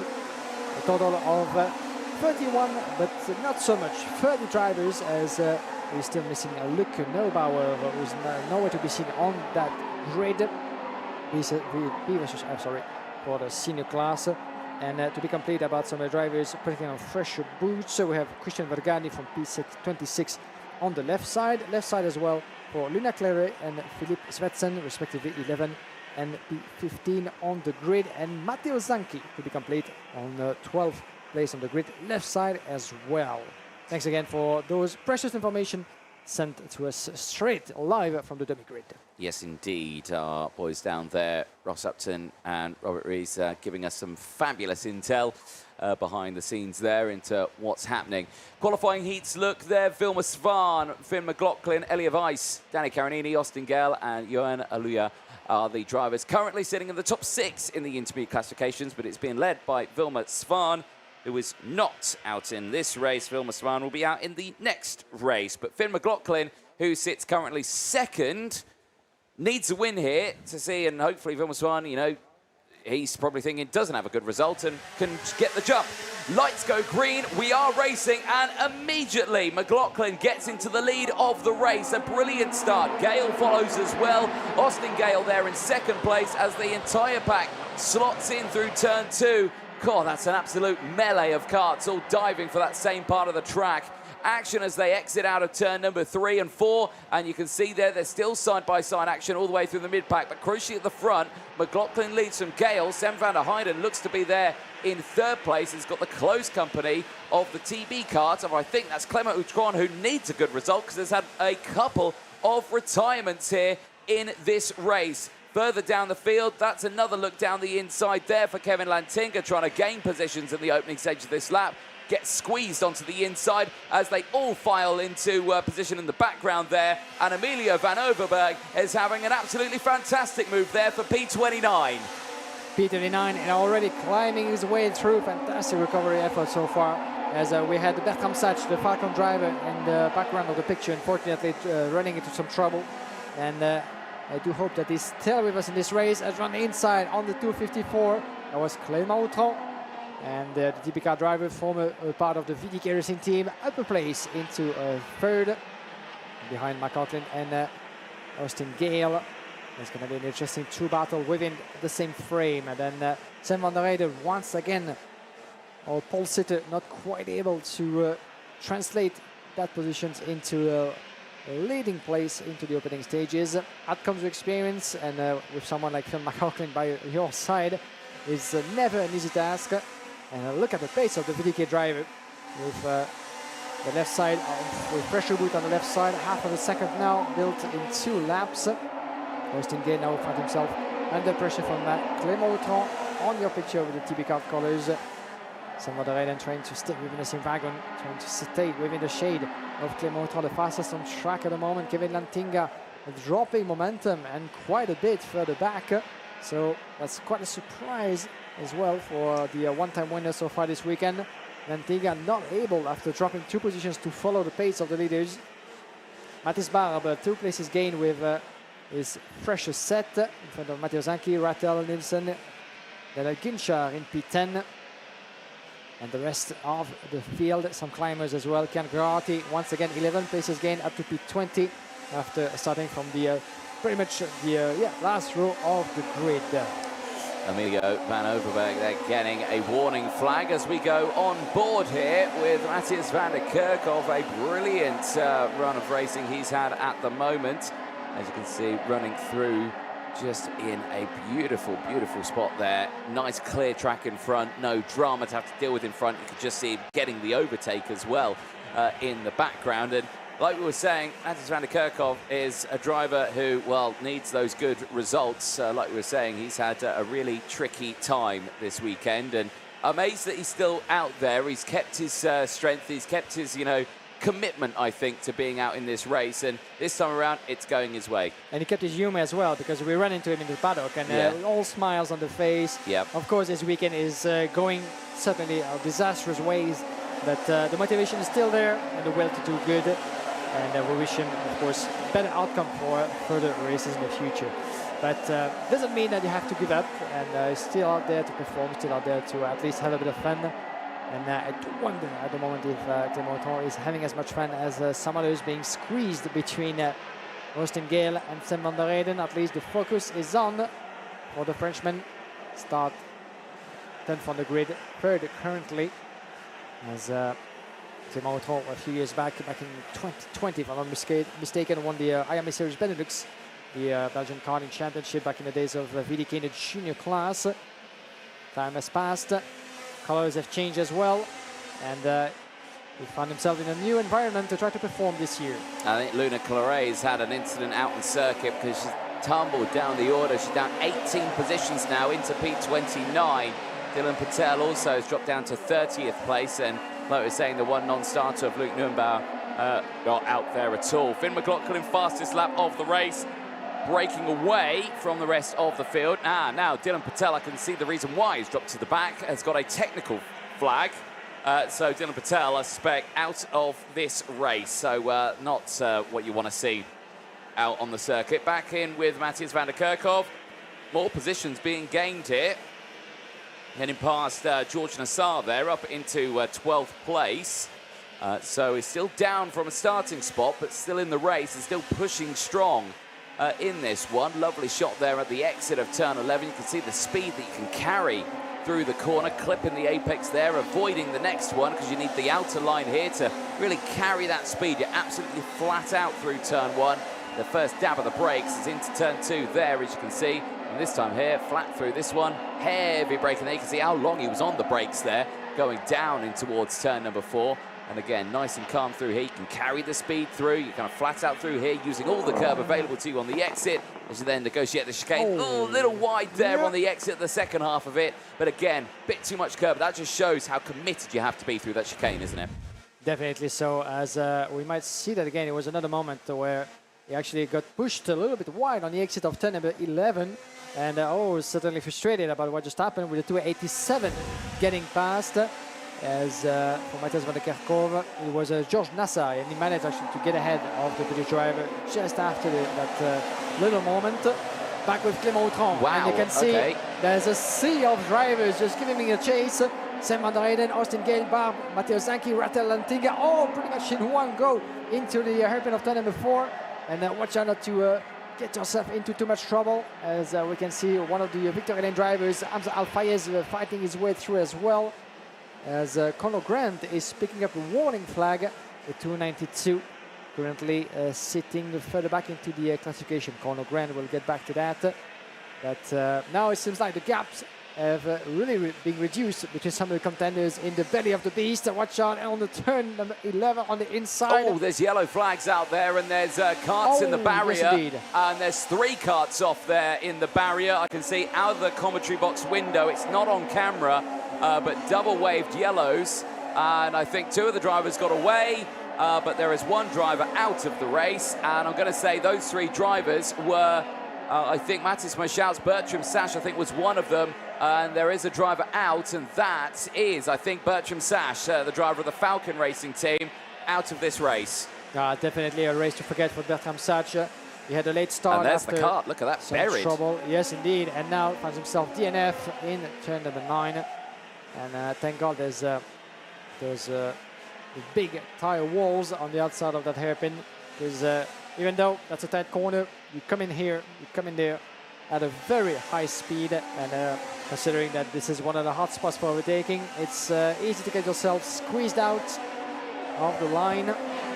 Unfortunately, no harm done for any of the drivers involved.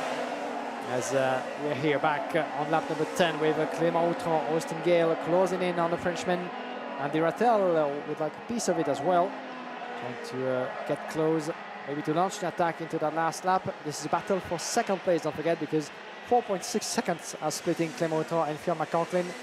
And as we said, Fionn took the first win in the first race of the weekend yesterday.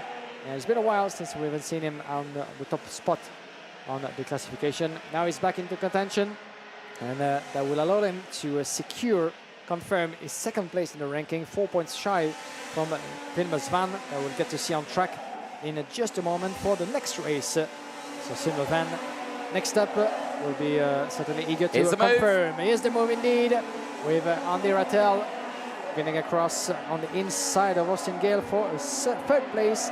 As for McLaughlin, just to confirm his status, picking up the fastest lap, just to say to everybody, jump radio. 204, possible jump start. So I'm hearing there 204, possible contact. Well, that is your man on screen right here, Finn McLaughlin, who has only had to overtake 1 person in this race. And was that overtake an interesting one. The checker flag comes out, and it is Finn McLaughlin who takes the win at the end of that one ahead of Clement Outron. Andy Rattel finishes in third place ahead of Austin Gale. Dan Ginchard gets his best result of the weekend, P5 on track ahead of Sam van der Heijden in P6. Kevin Lantinga finishes in 7th place ahead of Mateusz van der Kerkhoff. Again, great recovery there for Mateo van der Kerkhoff into P8. Hamza Al-Fayez finishes P9 ahead of Mattis Barb. Matteo Zanchi finishes in 11th place ahead of George Nassar. And Max Oschenbrink finishing in 13th place ahead of Clovis Nugared, Milson Garrity, and Johnson Cool. There's top 17 out there. Well, McLaughlin, fastest driver. Now he's clear by 5.351 seconds from Clement Outron. So, the 204 is under investigation. We've not heard anything prior to that radio communication.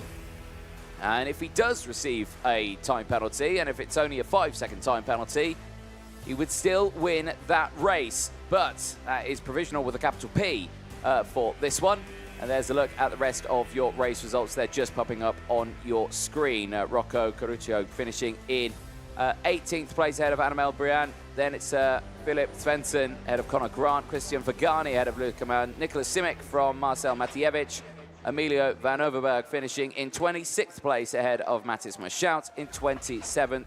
The retirements, Bertram Sash, Luna Cray, Dylan Patel, and the non-starter, Luke Nuremberg, not going out on track. A look at the highlights. Well, McLaughlin got past there absolutely fine, so that one I don't think is under investigation, but maybe one a little bit later on in the race. But the rest of the field all slotting into position, and I don't think there was another change for the race lead, so maybe it was for the start of that race. So maybe we're not too sure. We'll keep an eye on it there. Andy Rattel right in front. We're on board here with Mattis van der Kerkhoff for the Victory Lane team. And Kerkhoff, really strong start to the race there. You can see Mattis Barber just ahead there, trying to cover off any attack. Zanchi going through there down the inside of Rattel. Rattel then taking the defensive line. And Kerkhoff right on the outside, going wheel to wheel with his fellow Victory Lane teammate. I think that was Hamza Al-Fayez at that point of the race. But the eyes on this part of the race. Drivers getting squeezed out wide there. You can see one of the energy courses going wide. But then Clement Outron would get the move down the inside on Sam van der Heijden, would move up into third place, would later get past into second. Rattel on the attack, the exit of lap number 2. And again, getting that move done the inside through turn number 4. That was on, I believe, that is Daniel Ginchard getting the move done on. It was in the 391. Ginchard here having some literally standard results, good results for him. This was Mattias van der Kerkhoff not happy with the move from George Nassar. He would later get back past. This was him getting past the 212 as well. And the latter stages of that race, the other one of the Pantanos just getting out of the way. That was Luna Carré, who would later retire from the race. Clearly not because of that one. Maybe mechanical problems plaguing the Pantano kart. This then, a change for second place, as down the inside would go Austin Gale. Clement Outron later would fight back as Rattel would close in. Then it was 3 wide on the inside, and oh my goodness, how close did you want to be for Kevin Lantinga on that KCR kart, just squeezing it down the inside. We're nearly 4 wide there on the exit of turn number 4.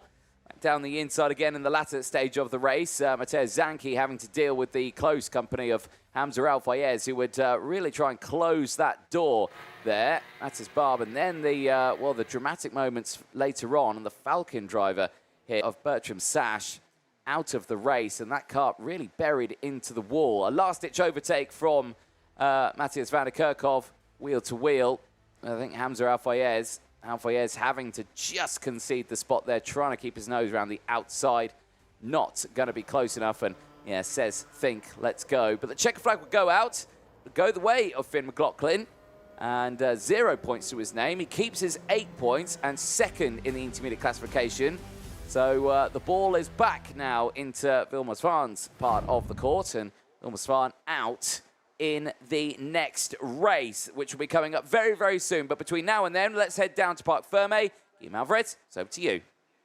Thank you very much, Anthony. Welcome back live, guys, from the Parc Fermé. Indeed, I'm here with Fionn McCaughlin from VDK Racing. Fionn, an impressive drive on your side, second win in the qualifying races. Before we talk about the racing, we've just heard that there might be an investigation for a contact. That's all information that we have now. Can you maybe enlighten us about what happened? Yeah, I don't know about the contact. I was alone the whole race, so we'll see how that ends up. Could it have something to do with the starting procedure maybe, or the early stages of the race where you guys were quite tight? Yeah, it was quite tight across the line, so it could be something to do with that. Okay, that's all we're going to say right now, waiting for the confirmation. And hopefully for you, after such a good drive, no too much consequences. But talking about the racing, it was a bit of a lonely race, as you told me, even though conditions are improving. But confidence is very high because you're still second to the classification. Yeah, pace is really good at the minute, so hopefully it stays like this for the rest of the weekend.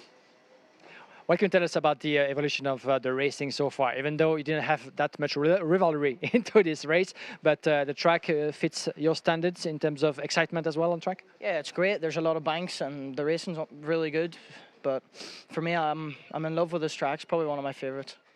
Fantastic. Well said. Best of luck to you for the last one, and hand on to tomorrow. Thank you. Thank you very much, Fionn McCaughlin. You heard him. Wackersdorf, certainly one of his favorite tracks in the whole world of karting. A second win for Fionn McCaughlin. A bit of a lonely one, but in the end, that's what counts. The results at the checkered flag, and we'll wait for some more information. Thank you very much. Guillaume Alvarez down there in Parc Fermé. Next race coming up very, very soon. As you see from that graphic, it's qualifying heat A versus D, heading out onto the circuit next. And report from the pre-grid. Oh, there's a lot of tyres that are going on these karts at the moment. A lot of drivers deploying them, but mainly only on the left-hand side. There's a handful of drivers who have deployed them on both sides.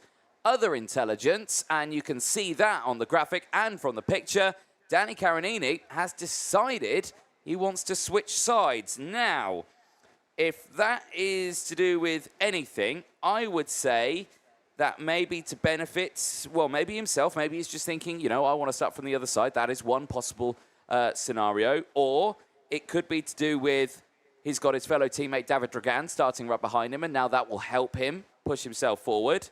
Another factor is that will not benefit Musvan. Vilmos Svan, who is leading the intermediate classifications, and a way of closing that gap up to prevent Vilmos Svan from gaining positions is, well, switch sides, and then this line goes ahead of that line. So that could be another scenario. But again, it could mean absolutely nothing, and it could be Danny Caronini wants to go on that side because it's his preferred side. We have no idea. But they are getting themselves lined up, ready to go for that next one. And yeah, a talk on tyres. Danny Caronini has deployed a fresh set of tyres on the left-hand side of his kart. Joseph Smith, starting alongside, has gone for a complete full new set of tyres. So he's deployed all of them in one go. There on the front of the grid. So Joseph Smith could be a threat in this one to the front runners. Now, Vilmos Svan has not deployed. I think maybe Vilmos Svan may have deployed them earlier on. Not too sure. Bit of confusion in this one. Now, engines fired up at the back of the grid there, but engines didn't go at the front. Now, I'm going to have a quick look at the senior races. Did our man Joseph Smith deploy tyres earlier on?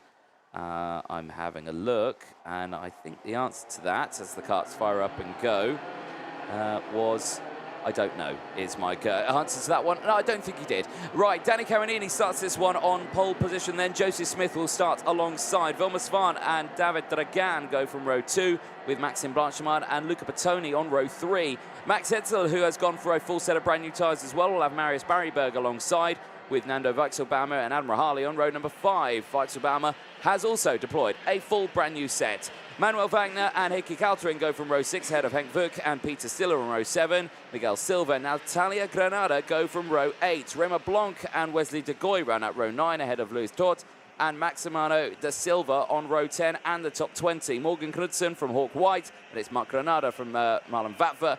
Robbie Buckley from Eric Vess, and it's Matteo Bugenver and Victor Kulmala on row 14. Yannick Remart, Marco Pisler on row 15, with Juan Pablo Gerard and Lucas Hochica on row 16. 32 kart field out on the circuit. Vilmos Svan leading the intermediate classifications at the moment with 4 intermediate classifications points. There you can see a wild view of everyone just joining us at the circuit. That is on the sort of top of the hill. It looks out over the chicane there, and they're actually on the side of a road there.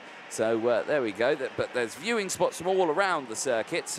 Great to see everyone enjoying the sunshine here in Germany at the Wackersdorf circuit, also known as the karting capital of Europe. I'm sure every other karting circuit in Europe would disagree with that statement, but Wackersdorf says that it is. And you know what? I'm going to somewhat agree with it this weekend. It's an absolutely fantastic venue.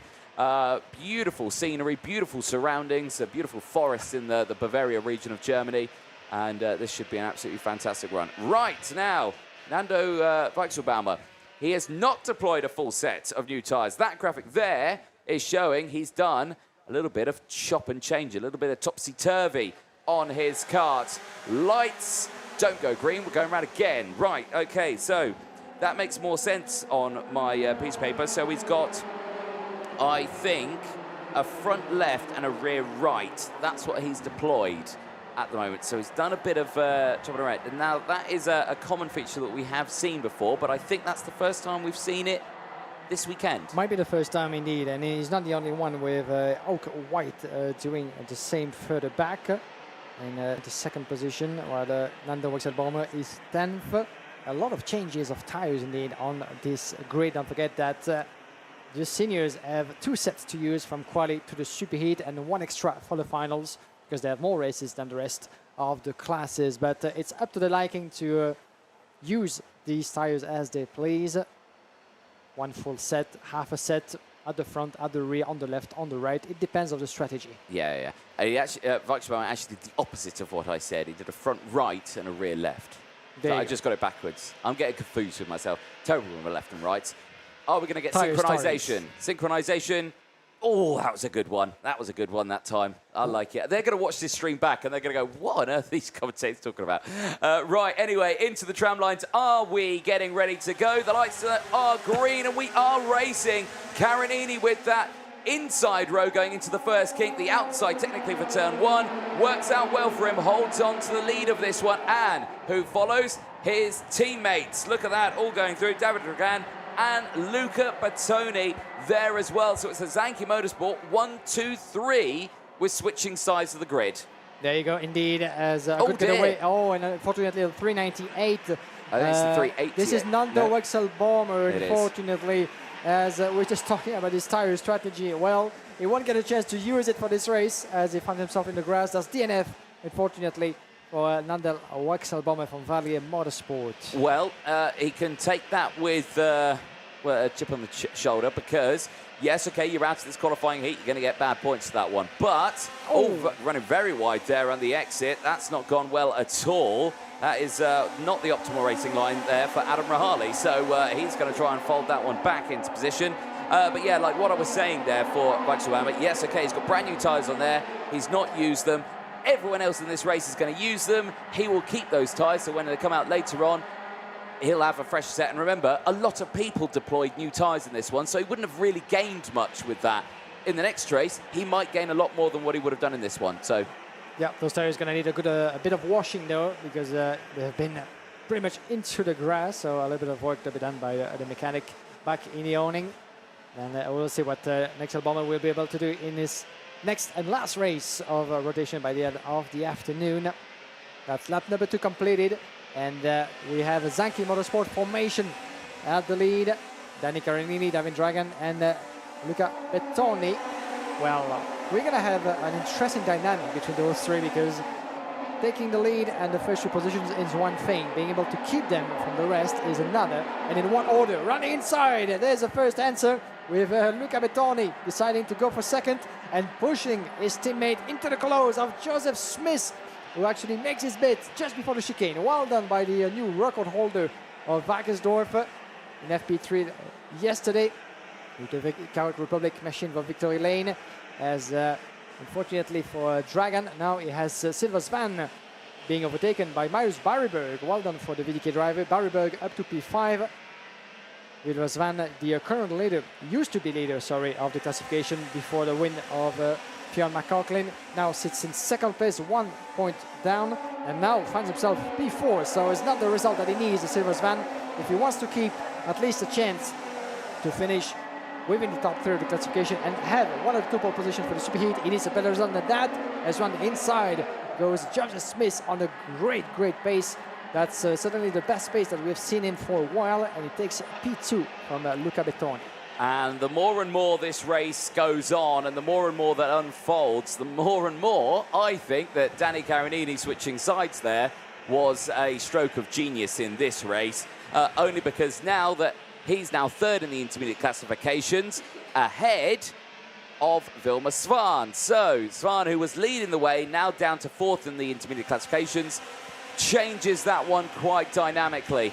Now, Carinini is still there in the lead, but Joseph Smith, with the full set of fresh tyres, is closing in. Now, Carinini's only deployed them on the left-hand side of the kart, so he is on the back foot a little bit here, is Carinini, so he needs to just think about what he wants to do here. Now, he could let Smith go, but doing that, he will lose out on his advantage to Wilma Svan, and obviously, yeah, and then he risks the chance of dropping down even more on that one. So he doesn't want that. Joseph Smith, at the moment, doesn't sit anywhere within the top 8 in the middle of the intermediate classification. So a win here is necessary for 0 points to not go down even further in that order. It's a tense time, but Carinini at the moment leads it, and you can see now he knows he's tucking in. A check over the shoulder is a risky thing to do because it says basically a green light to the driver behind to attack. Definitely so, as the pressure is from Joseph Smith, who has nothing to lose basically at this point, and he goes for the win, potentially, at least for the lead as for now, into turn number 4, but very smartly, Danny Carinini. There's a lot of stake in this context, as one of the drivers is getting back to the pits just in front of the position. Danny Carinini has to play it smart because there's potentially a top 4, even top 3 finish at the end of the classification, which would mean starting on the front row for 1 of the 2 superheats. So he needs to secure that result and not to do anything unwise. As for the back, well, Luca Bettoni finds himself in a bit of a trouble and an uncomfortable situation for him, as he was running the 3rd at some point into the 2 opening laps, and now dropping momentum behind Wilma Svan and Elke Kalteren, the RZ driver from the Netherlands. We haven't seen him in a while. Elke, 12 only on the grid after what had been a difficult qualifying on the Friday, and he spent most of his races fighting his way through. Elke Kalteren, a double podium finisher last year in the IAME Euro Series. As you can see him now into the chicane with the Team RSD from Belgium, being put under pressure by Luca Bettoni. And we have Silva, Engveik, Blanchemin just outside of the top 10, and a couple of good recovers. Robbie Buckley climbing 11 places to P14 within the classification. Yes, indeed. Well, at this moment in time, everyone doing what they need to do here. David Dragan has closed in on fellow teammate Danny Carinini. Now, this is a tough one for David Dragan because, yes, Danny Carinini is his teammate. He is his senior teammate in there as well, because, you know, Danny Carinini been with the team a long time, very professional seasoned driver out on the circuit. And, well, Dragan not in contention at this moment for the championship standings. Danny Carinini is. Every position gain is vital for Danny Carinini at this stage of the weekend because he needs those championship points to help him in that one, so he needs to be high up in the intermediate classifications. At the moment, Danny Carinini sits P4 in the intermediate classifications, currently sitting with 12 points. Now, Wilma Svan is back up to 2nd, is 1 point behind Finn McLaughlin. And, well, Carinini says to David Dragan, let's go, let's catch up to the back of Joseph Smith. But Dragan is not going to do that. He's going to dive down the inside of Carinini, and I don't think Danny Carinini will be too happy with that. Yeah, let's see if he can actually counter-attack on his teammate, because that was a close call. But now Carinini finds himself P3 under the pressure of Marius Barryberg, former representative of his country in the Academy Trophy of the CIKFIA. Now at full speed in this senior class, as we keep a close watch on the battle between the teammates. Joseph Smith, 0.6 of a second in front of Dragan. those two can still work together to try to maybe shake a little bit Joseph Smith on his way to what will be his first victory of the weekend. Joseph, having started from second on that grid, at the best of outcomes so far in Wackersdorf for the British driver. Carinini, Dragan, split by pretty much nothing, under the pressure of Marius Barryberg, then 0.8 of a second, a bit less now. And we had Vilmos Van down in P5, the Mezel, Calteren, Silva, Veuk, and Luca Bettoni, who dropped all the way down to P10. Indeed, a big send down the inside there on Danny Carinini. Marius Barryberg sends it through, and that was a huge lunge there.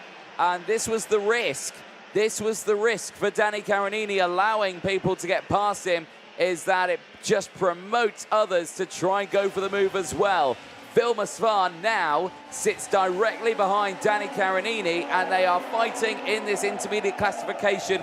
This is not what Carinini needs. Another position loss. He might find himself dropping to P5 in that one. There's a cart off in the background there. I think there's multiple carts off. I think, is that radiator fluid that came out? I saw a bit of steam come out of one of the carts, and then I saw carts fly off the circuit. Now, I could be talking absolute coswallop there on this final lap, but there were yellow flags out, and I'm going to see who went off the track there. Yeah, there might have been a slight incident, but I don't see any yellow flag from opposition at this point, as the race comes to a close with Joseph Smith, one last kick of the throttle, taking his first win of the weekend. One last look over the shoulder, and that's a win with 7/10 of a second. A demonstration from Joseph Smith, who finally was able to translate his starting position into significant results in front of the Sankey Motorsport driver David Dragan, having to make do with second place, and Marius Barryberg in third, having climbed 5 positions. So well done to Joseph Smith. That was a close call indeed. We get to see that again in the replays in just a moment, and get to hear from some of the competitors from that qualifying race. That's the end of A versus D into the X30 senior category. We have one more after that into that rotation, C versus G. Then we'll switch our attention back into the juniors and the mini class. So stay with us for some more exciting racing here in Wackersdorf. Here's the classification in full. Joseph Smith from victory lane taking the victory from David Dragan. Marius Barryberg securing his best result to date this weekend with a third place finish from Danny Carinini. Vilmos Van P5. Not the result he had been expecting. Vilmos Van, just like Danny Carinini, 4th and 5th respectively. And Van just lost the leading positions in the classification to 1 point to Fionn McCaughlan, and Danny Carinini dropping all the way to P4. In the rest of the class, we have Max Ezel in P6 from Miguel Silva, Henk Veuk, Maxime Blanchemain, and Calteren, your top 10. 11th place, Luca Bettoni from Natalia Grenada. 4 places gained for the Iron Dames, competing here with Molo Racing, and that's a strong result considering she had a DNF in one of the previous races. Here's Joseph Smith with the help of his mechanic, putting the carbureting machine on the trolley and already debriefing the spectacle on track. Then we have in the rest of the classification Manuel Wagner in P13, followed by Maximiliano Radek da Silva, Robbie Bolke, and P16 for Rimer Blanc. We'll go through that in just a moment. The time to have a look at the replays of that race and the great start from Danny Carinini, taking his respective teammates, David Dragan and Luca Bettoni, with him on the way to the first corner.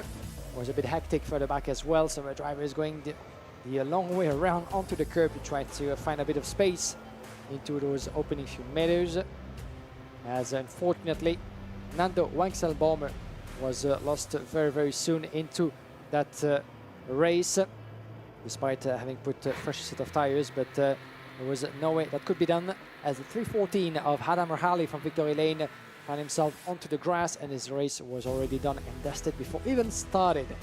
Then came the first decisive move of the race, the 243 of Luca Bettoni, making his way past for second place, and before his race would actually tumble and switch completely for Bettoni to finish only P11, because there was the charge and the return of Joseph Smith with a fresher set of boots. He was able to conquer and get ahead of all three Zenki Motorsport drivers. The last one being David Dragan. But in the meantime, Bettoni and Danny Caronini were in a silly explanation as well. That's the moment when Joseph Smith got ahead of David Dragan. Then things took another turn for both Caronini and Luca Bettoni, still explaining each other, as going for the second place was David Dragan on Caronini, and at some point the current championship leader could do nothing to prevent the return of Marius Barryberg on VDK, and that's a position he would see the checkered flag in P4. That's the moment when a couple of drivers actually came together, the 209 clipping the curb there, and is Anki Kalteren and Luca Bettoni, I think it was, in 10th and 11th respectively at the end of this race. Checkered flag in the end though, and the first victory of the weekend for Joseph Smith in front of David Dragan and Marius Barryberg. So a strong result for the victory lane driver for Joseph Smith, as we head down to Parc Fermé to hear some thoughts from some of the contenders in this class. Thank you very much, Guillaume, down here in Parc Fermé with Joseph Smith, our race winner from that one. Joseph, great race for you there, exactly what you needed, helps you out a little bit in the points. Let's talk about the points. You're a little bit further down, of course. The results haven't fully been there for you, but do you feel with that result you can be okay for the rest of the day? Yeah, I mean, great race it was, but sadly I had a DNF yesterday, which affected my points, so I couldn't be in the top 5 of the points, but still, it's great to be winning and come in 3rd and 2nd. Let's talk a little bit about what's going to happen tomorrow, of course. In that race there, we saw a switch of sides from Danny Caronini. Now, what did you take of that one? Did you think that was to benefit his teammates a little bit more, or do you think he just preferred it on that side? I think it was to benefit his teammates, really. They all went away at the start, 3x3. And yeah, I just didn't get a release because they accelerated so early. Yeah. So. How are the starts here as well? It looks quite tricky because, of course, you've got that little chicane before you actually enter in towards turn 1. And you see it kind of feels like you get squeezed from one side if you're on the outside, or you get squeezed on the inside if you're on the inside. It feels like it's a real pinch point at the start. Yeah, I mean, I haven't been 2 wide or 3 wide there yet, but it looks a real pain if you go through there. Go across the red and white I've seen, but yeah, it looks a pain. Yeah.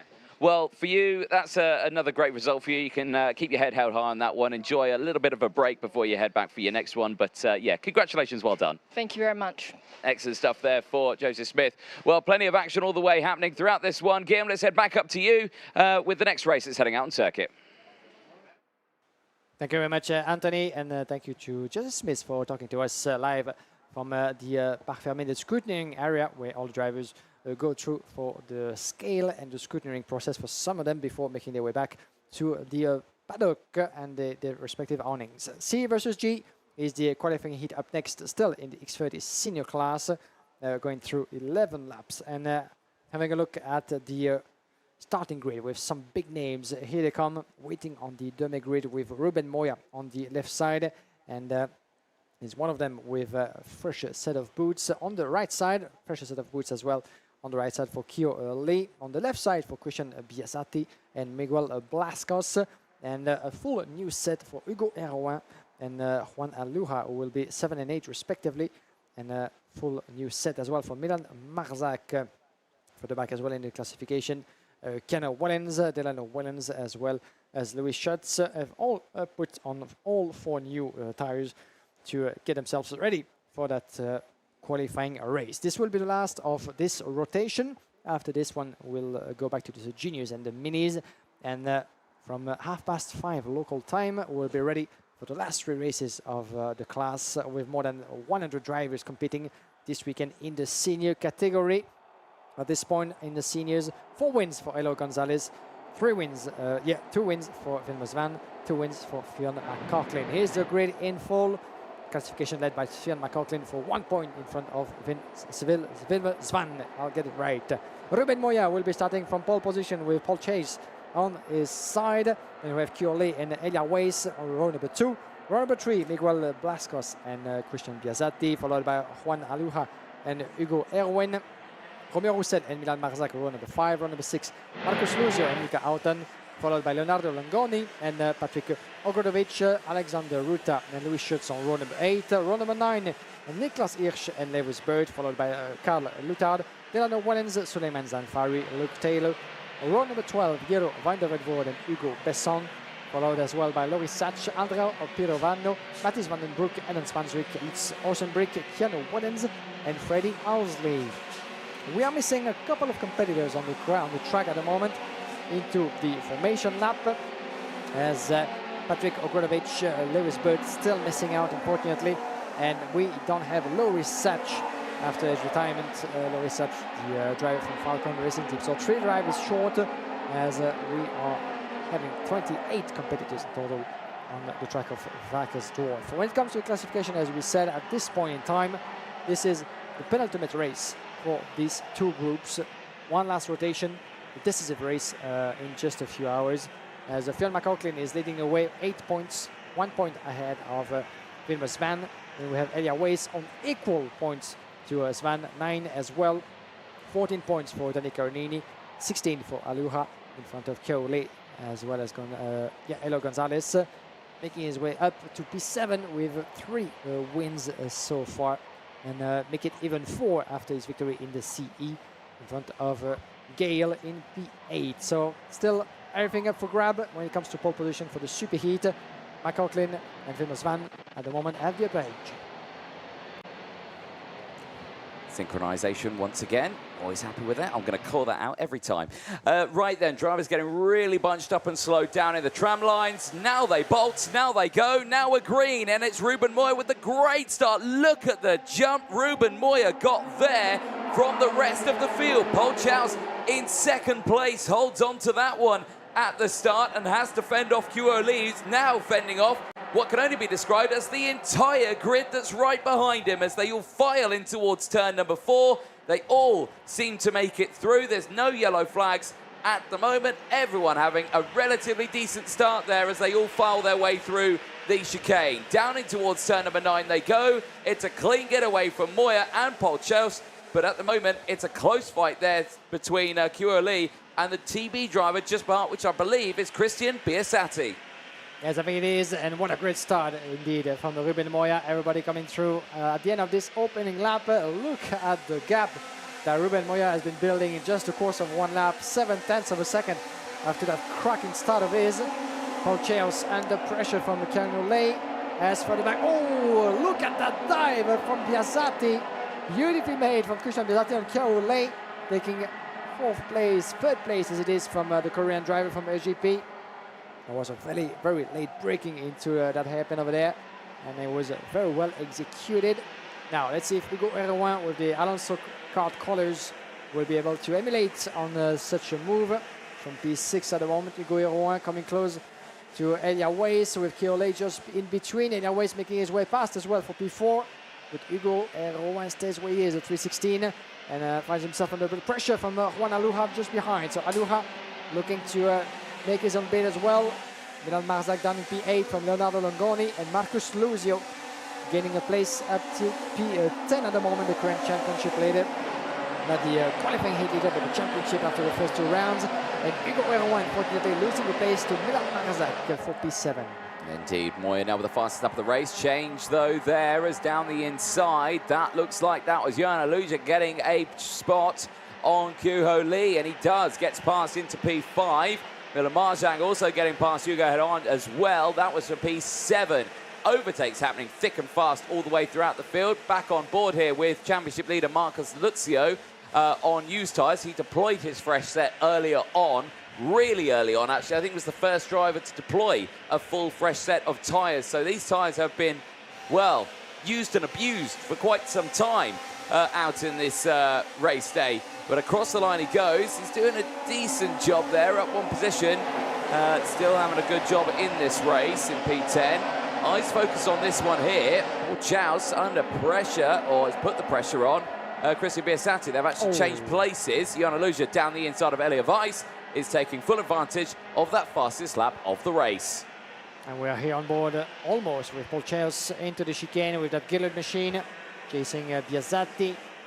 You can see Juan Aluja with a fresh set of tires Not so much for Paul Cheos, but still quite able to give him the chase. Oh, and the 338, Milan Marzak, unfortunately, who had just made his bid for PS6 in front of Hugo Erwan just a few moments ago. Oh, I do wonder what happened there for the TFK driver. And he's going to have to really put an end, a premature end to his race. Oh, Marcus Luzio. Marcus Luzio is tumbling down the order. Now, is that a transponder issue? No, it's not, because he's crossed the line. In fact, no, he's brought it into the pit lane. And while he goes onto the weighbridge, that's it. He's out. He's not going to stay out onto the pit lane area where he can repair something and go back out. He's retiring. Championship leader, well, at this point now is in a real danger spot here. Yeah, that's quite a strange way to DNF actually, because he looked quite quick into the pit lane area. So I do wonder if it was mechanical problems, certainly, but something will need certainly to be evaluated and clarified certainly on our side, because it's that. Yeah, it was a quite strange turn of event for Marcus Luzio, but as a consequence, as you said, DNF at this stage. His weekend didn't go according to plan after difficult qualifying. He's been really spending all of his races trying to climb that field and didn't get the best of results. Maybe we might actually have a solution and an answer. It's just broken down, I think. Yeah, it's just broken down. Yeah, he's furious, absolutely furious at that. No idea what the cause is, of course, but yeah, that just had no go there out of turn number 9 and 10. And yeah, it's just no point. Just bring it straight back in and out of the race. That is a huge, huge shame. Yeah, it was another driver, the machine, who failed to its duty this time around, unfortunately, for Marcus Luzio. He's been busy doing both karting and single-seater this season. And always nice to have him competing in the IAME Euro Series, former Winter Cup winner. And he will come back stronger for his next one. And you can never count out Marcus Luzio in the battle for the win coming to tomorrow. Certainly so. Well, race continuing here. Moya still leads. Elia Weiss back down the inside, and Paul Chaus gets through into P4. Nicely done. Can he maintain that position? Because again, right on that rear bumper. Lee's behind as well, could have a chance to close in. Aluja looking comfortable there, closing in on Biasati, but Moya even more comfortable. 1.3 seconds clear at the moment. Yeah, definitely the race so far, a bit like Fionn McLaughlin, a bit of a lonely race for one of the championship contenders. That would be his first win of the weekend for Ruben Moya, who's one of the biggest names in the IAME Euro Series for the past season. 7th so far after a difficult Franciacorta round number 2. Ruben Moya, who last year came at the end of the championship in 3rd place, having competed against the likes of Kalle Atkins and Eduardo Villa in the battle for last year's title. And certainly more than willing to maybe try to grab that title.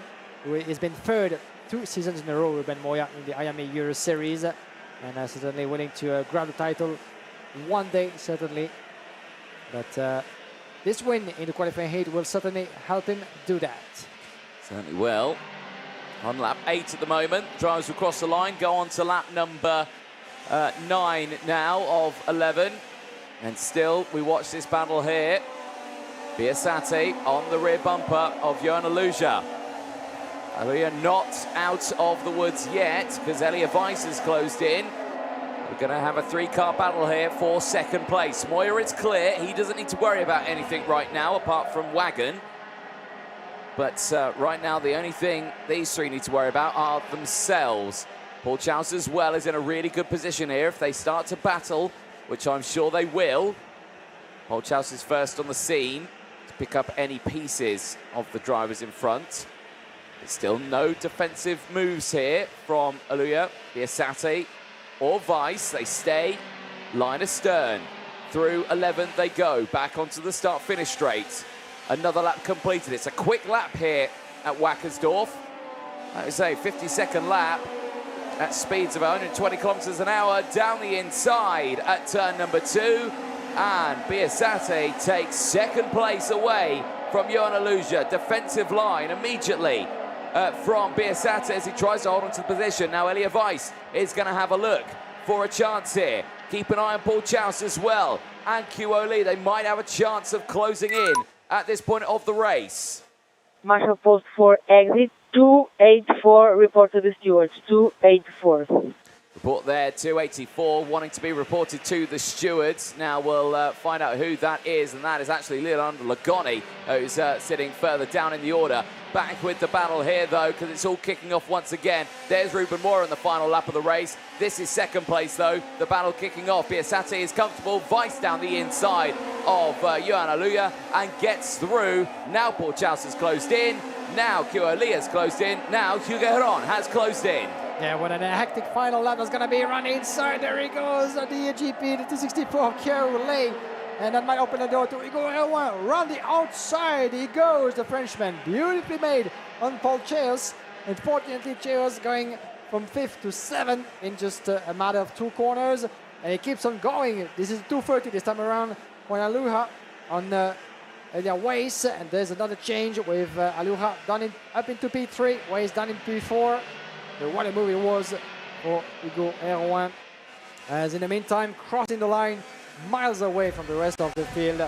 Ruben Moya, 1.8 seconds in front of the rest of the field. The Pantano driver with Christian Biasati, second place. Juan Aluja in third, and Elia Weiss in fourth place in front of Kyo Lee. And great performance again for Ruben Moya. It certainly is indeed. He'll be delighted with that one. Helps him out in the intermediate classifications, but still does not, at this moment, sit in there. Team radio again. 284 into 338. 338 retires.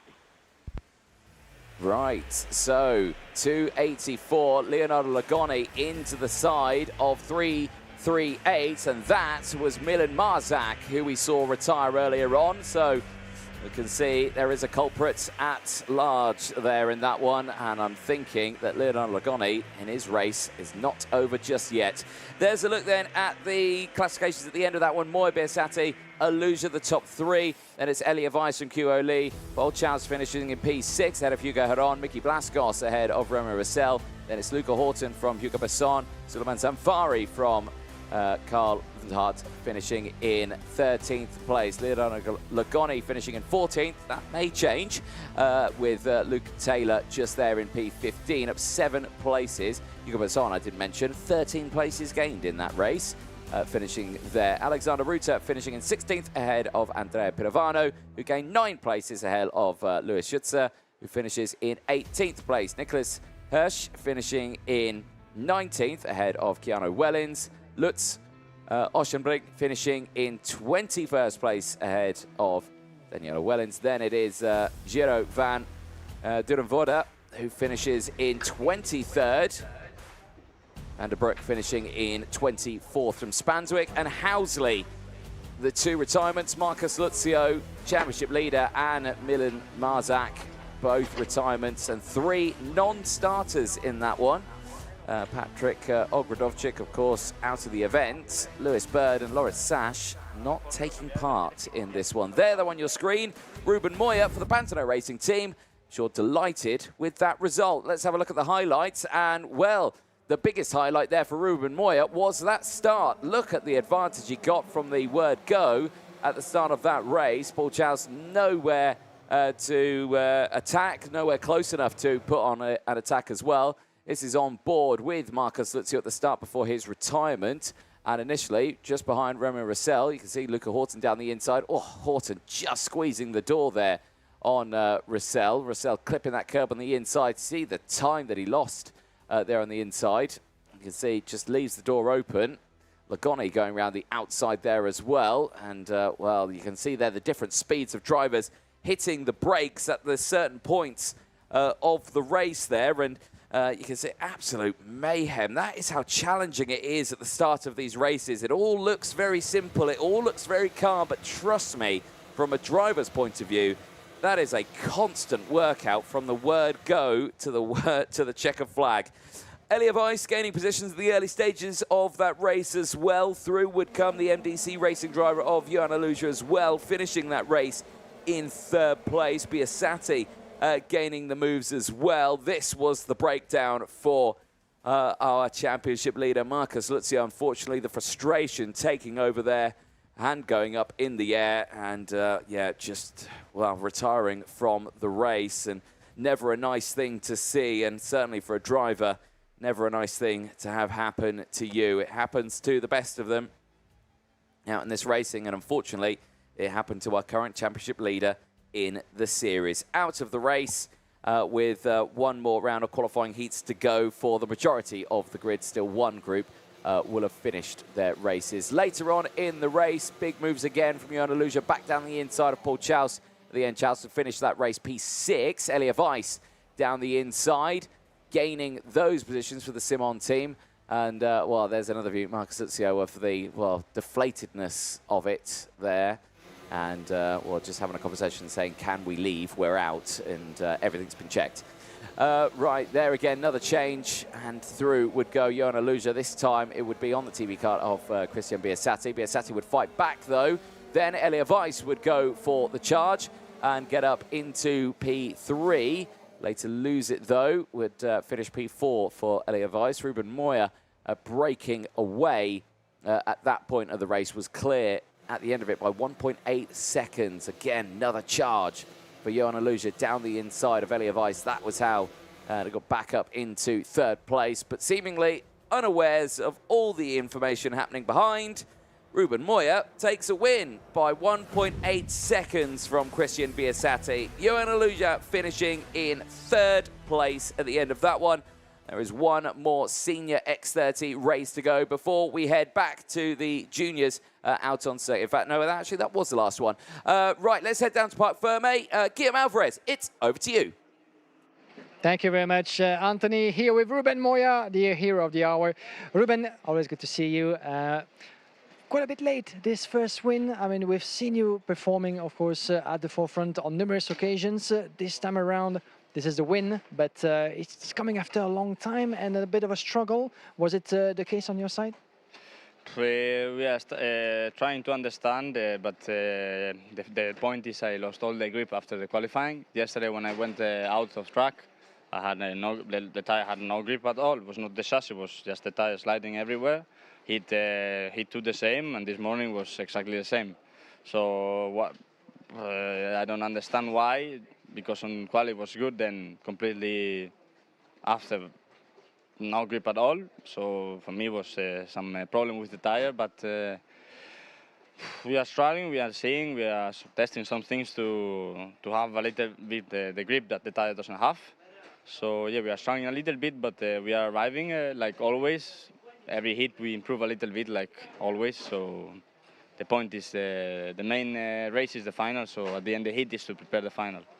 Yeah, definitely. So that was going to be my next question. When it comes to trouble with the tires, in what other areas in terms of setup can you try to work on to make a difference if the tires keep on not functioning the way you like? Depending the problem you have, but at the end, with our knowledge and our chassis and our staff, we try to manage to have the best chassis possible. 99% of the time we have the best chassis of the grid. That's clear, everyone knows. But when we have struggling with the tires, like everyone can have, then it's difficult because you have to work, and then the heat and defend, and it's a little bit difficult. But at the end, we arrive always. So tomorrow in the final, I hope it's going to be good. Good stuff. Thank you very much for talking to us, Ruben. Best of luck for the last run and tomorrow as well. The engines are firing, my dear Anthony, so it's back to you and back to the racing. Thank you, my dear Guillaume, down there in Parc Ferme. Let's take you through the starting lineup for this one. Harrison Mackie starting on pole position. Benjamin Magnac starting alongside. Tyke Butley and Nikita Nikshov going from row number 2 with Alex Pineda and Toby Gale on row 3. Quintin Van Wellen will be all on his own on row 4 as Jos Mulder not out on the grid. Then it's Aston Sharp and Archie Owen rounding out the top 10 on row 5. Angelina Simmons and Matteo Mellis going from row 6 ahead of Louis Braget and Jorn Helder on row 7. David Minchuna and Amelia Byrne going from row 8 ahead of Evan Purcell and Arthur Didonka on row 9. Sara Ifert and Ben Gotts go from row 10 and round out the top 20 ahead of Riley Cranham and Julian Bubb. Jürg Rana has deployed a full set of fresh tyres to kart. So we'll be curious to see how the Indian driver fares in this race. There you can see the drivers making their way round on their formation lap, getting everything up to temperature and ready. It shouldn't take too long to do that, as it is still very, very hot out there. Temperature's still in the 30 degrees. 31 degrees now is the air temperature, so it's gone up even more. Like we were saying, we were aiming around 33 degrees around this time of day, so the weatherman this time around, not wrong. He's predicted that one relatively well. Right, drivers making their way into turn number 10, and they'll get to the red line on the hump at the moment. There's a look at the intermediate classifications. Mackie leading that by 2 points ahead of Nikita Nikishov. Zach Green with 4 points as well ahead of Sardelity. Buckley from Kreeft in that sort of situation as well. So we'll keep an eye on that. It's very close in that fight at the moment in the intermediate classifications. But let's see what they can do in this one. Can Mackie get another win as the lights do not go green? It is a false start, which is good news for my colleague Guillaume Alvarez, because it means he doesn't miss the start of the race as he makes his way back into the commentary box in a few moments' time. Challenging stuff for the drivers. Like we were saying, championship standings are a very important one. There, our race director, Martin Bean, watching along there. He'll be working on that tan out there nicely. Of course, he's been out in that sun all day. Obviously, one of the many hard-working people in the paddock, including mechanics, marshals, the production crew as well, the cameramen out there as well, giving you these pictures. They're out there battling the elements as well, and obviously all the people all behind the scenes in the production office as well, giving you the live pictures there. Fabulous view. You know what? Those cars right at the top of the road there, they look like they're floating a little bit. They don't look like they're attached to the road. That's the heat haze playing effect there. That's how hot it is here in southern Germany. Such a beautiful day to go racing. Sure, the drivers don't feel too much like that. They're probably... I'm absolutely knackered. I'm exhausted. I'm far too hot in this race suit and helmet. I just want a bucket of ice poured over my head, please. But they will get that at the end of this race, because this is their last race of the day. Into the tram lines, we are green and racing as they make their way down in towards turn number 1. It is a great start for the inside row. Mackie getting away well as the whole field slots in towards turn number 2. You can see there the car coming through there. That is the Victory Lane kart trying to make his way through. Also, the Falcon also in a good position there. Everyone getting a good getaway. But crucially, though, it's Mackie from, who is it? His championship rival, Ty Butley, right there behind him as they make their way down in towards turn number 9. They might be tied on points when it comes to a championship with just one between the two. But here in Wackersdorf for the qualifying heat, they have 4 points between the two with Harrison Mackie, your leader with 2 points, and 6 for Ty Buckley down in 6th place overall. This classification is very much provisional. This will change again after the last 2 races. Keep in mind that for the classification of the heats, the first 2 positions will give out the pole positions for the Superheat A and Superheat B. And it's important as well for the driver finishing on top of the ranking with the 10 points for the classification of championship. There's around the inside, Ty Buckley opening the door, as well as for Nikita Nikishov, who's going to try. He was actually trying to make his bid as well, but around the hairpin, there was a door well opened by Ty Buckley on Harrison Mackie.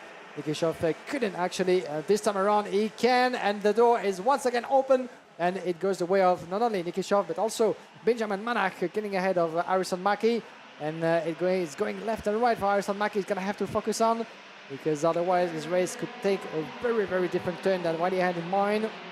Harrison Mackie needs to win this race if he wants to be able to gain those 10 points for the championship and extend his lead on Ty Buckley. It will be a first step before the final on Sunday afternoon. But at the moment, it's pretty much knives out for any of the contenders in this last race.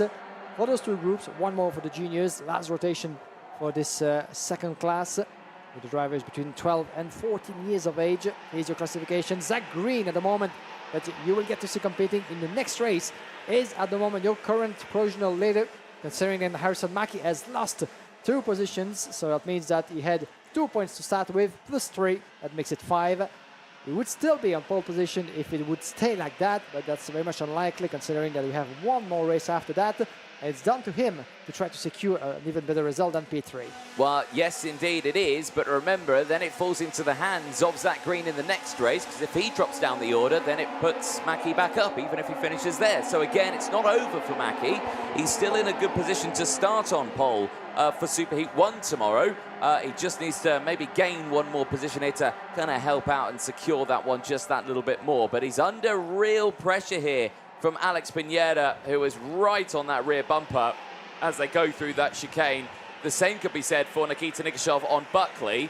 Now, Nikischov has got the fastest lap of the race on that last one, so has got the pure pace out there, but yet to find a gap past Buckley. Big checks over the shoulder. Buckley's trying to see where Mackie is. Now, Buckley with this position goes fourth overall in the intermediate classifications. He can't do any more than that. He's got 6 points to his name. Now, Svadelity, who is not out in this race, Mackie, who is, and Green, who isn't, you know, Buckley has a chance of starting on the front spot of this one here. If Mackie drops down another position, which he's just done, Mackie down to P4, that could bring Buckley into it. Now, they'll be joint on points, I believe, because Mackie out-qualified Buckley. Mackie would still get the jump on him, but they'll be joint on points. So one more position loss for Harrison Mackie, and he would lose out on potentially being on that front row. Yeah, still very much provisionals, as we just got past halfway through the halfway mark of this qualifying heat. Lap number 6. Here we go. Nikita Nikischov, 69,000 of a second, pretty much nothing in front of Buckley. Watch out for any attempt on the inside of turn number 2, and while trying to do so, well, the gap just decreased on Alex Pinera. Alex Pinera with a good machine. Quintin Van Leeuwen in the meantime the fastest on track. We have ourselves a beautiful full driver battle coming towards the later stages of that race with Harrison Mackie. He still has a shot. Harrison Mackie, at the win in this race. All he needs to do is to not get himself just too soon. He stays within reach, but keep a close watch on any other moves for the drivers just in front of him.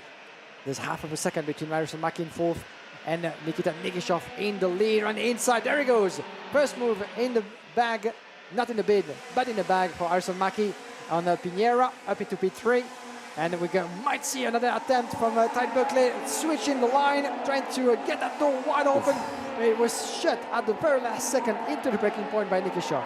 Well, I could see there Mackie was trying to get his nose back down the inside there. He's going to do it again here, down the inside of Buckley. Buckley's going to have to concede second place. And now Mackie is free to go on the attack towards Nikita Nikischov, but the gap has opened up and the gap behind has closed in. Pineda, Quintin Van Leeuwen, Benjamin Magnac.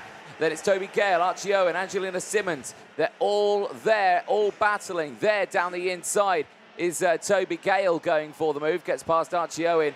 Pineda down to 8th place as well, as they all try and scrap for positions here. There's a kart going very, very slowly on track.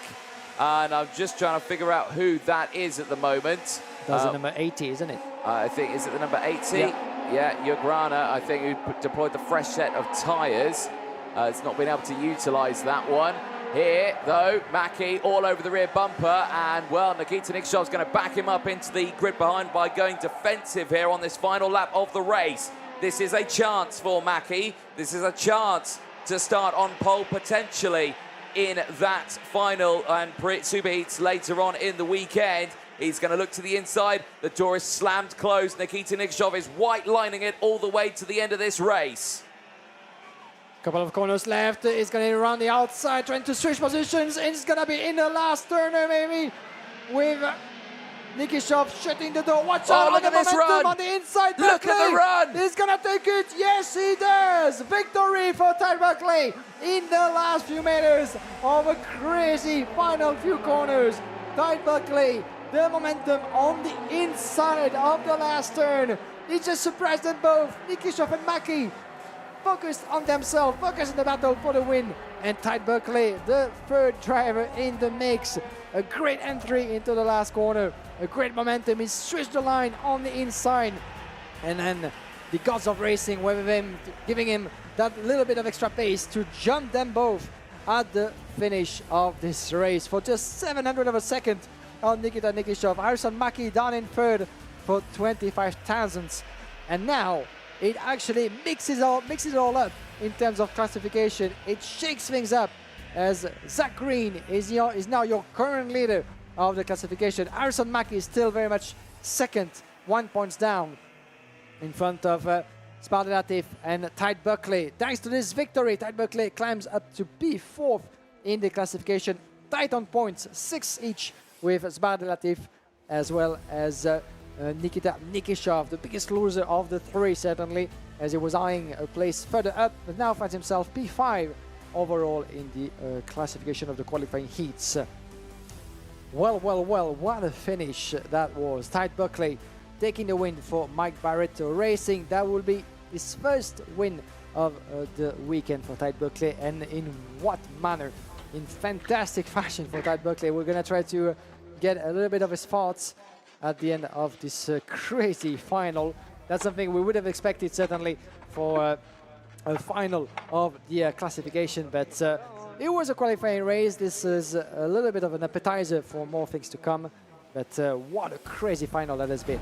Here's a replay about how things unfolded into that qualifying race. With a good start from Harrison Mackie in front of Benjamin Manak. Tide Buckley further back. A little bit of a touch. I think it was Manak actually was got involved in there. A little bit of a contact with some of his rivals. Tide Buckley picking up second place just behind Harrison Mackie there for the first few laps.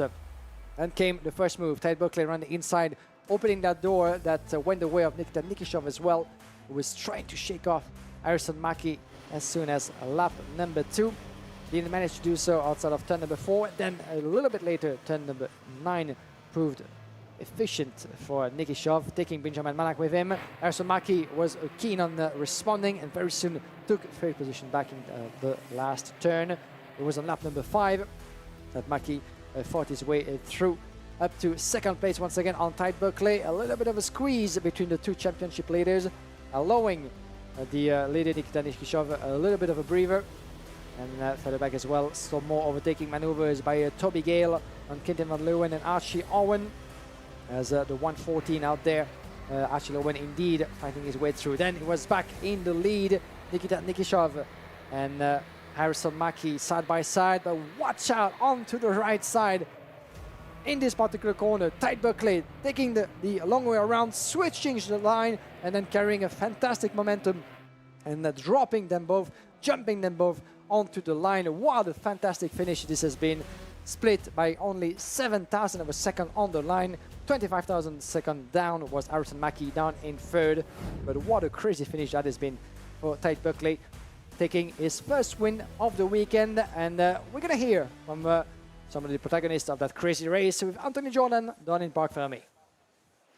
Thank you very much, Guillaume. Yes, down here in Parc Fermé, we have our race winner from that one. So, I'm not going to say surprise race winner, but we didn't see it coming. 2 overtakes around that final corner. Absolutely superb. Talk us about, firstly, that overtake. That was fantastic. Yeah, they both went to the inside, and I just went to the outside and got the cut back on both of them. Yeah, nicely done. It's well timed, well delivered. Let's talk a little bit about the intermediate classifications. Currently sit 4th in that, 6 points to your name. Obviously, you've got Sardelity and you've got the likes of the others going out next. They could drop down. You could still be on pole. How do you feel with that? Yeah, I'm feeling good after a win, and we can just see how it ends up. Yeah, it's a tight one. It's a close one, but I think this weekend you've done an absolutely fantastic job, and we'll see what you can do tomorrow. Congratulations. Thank you. Excellent stuff, Ty. Thank you so much. Let's bring in Harrison Mackie, who had on for a very brief moment a cold suit on. Harrison, tough race for you out there. I was doing mental calculations in my head thinking, oh, where does he need to be for this one? You're second at the moment in the IC. Of course, there's another race to go. You could still start on pole. How are you feeling with that? I think even if we just come our second overall, it's still pole for one of the two heats. So we're going to keep fighting from here and hope for the best. Yeah. Let's talk about this weekend. Of course, it's very close. The closest we've seen in the championship, 1 point separates you from yourself and Ty Buckley, who we just spoke to. That's going to make it a real nail-biter, isn't it, going into tomorrow, because so much is at play. Yeah, obviously we're going against each other for the championship, but obviously we're going to do our best to do it obviously fair. But obviously I'm here to win the championship, so that's what I'm going to do. Do you prefer it being close, or would you rather it be nice and open, you were leading by 30 points and you could just take the last round off? I'd love it to be like that, but obviously it's not at the moment, is it? So. Yeah, you're going to have to deal with it. You're going to have to fight a little bit harder on that one. So, but it's going well this weekend. You've got some really good results behind your back. And like you say, you could start on pole for either one of those super heats, but we'll just have to see how this last qualifying heat goes. Congratulations, well done. Thank you. Excellent stuff there for Harrison Mackie and Tyke Butley out there. Certainly some very interesting results that we've seen. More racing to go. We've still got one more Junior X30 race. So, Guillaume, let's head back over to you. Thank you very much, Anthony, as we do have indeed one more race in the junior category, as this will oppose Group B and D. This is the last race for the junior class today. Then we're going to have the last rotation for the mini categories and the last rotation for the seniors. So stay with us, as we have still plenty of action on track here in Wackersdorf, still under beautiful weather conditions.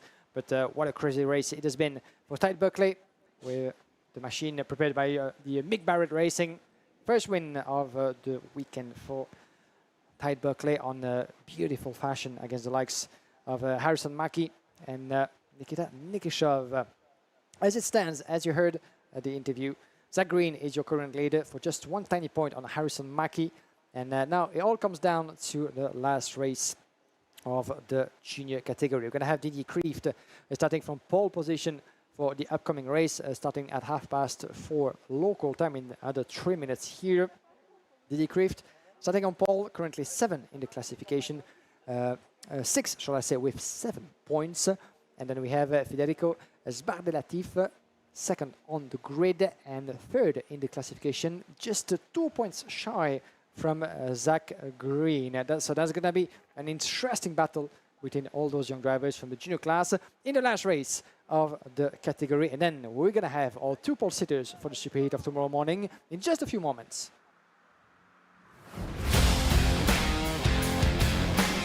It makes life a lot easier out the track, so you don't have to worry about school and on-track performance and grades and all that sort of stuff.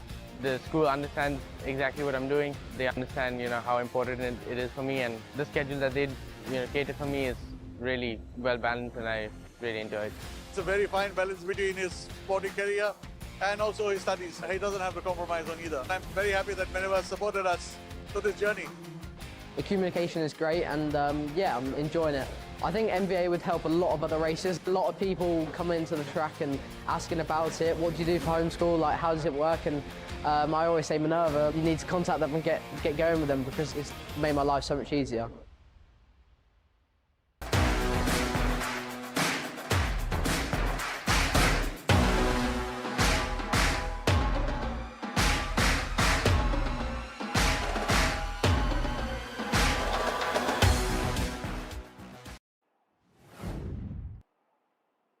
And we are back live, ladies and gentlemen, from the Pro-Kart Raceland of Wackersdorf, with a few seconds to go before the start of the next and last qualifying heat for the X30 junior category.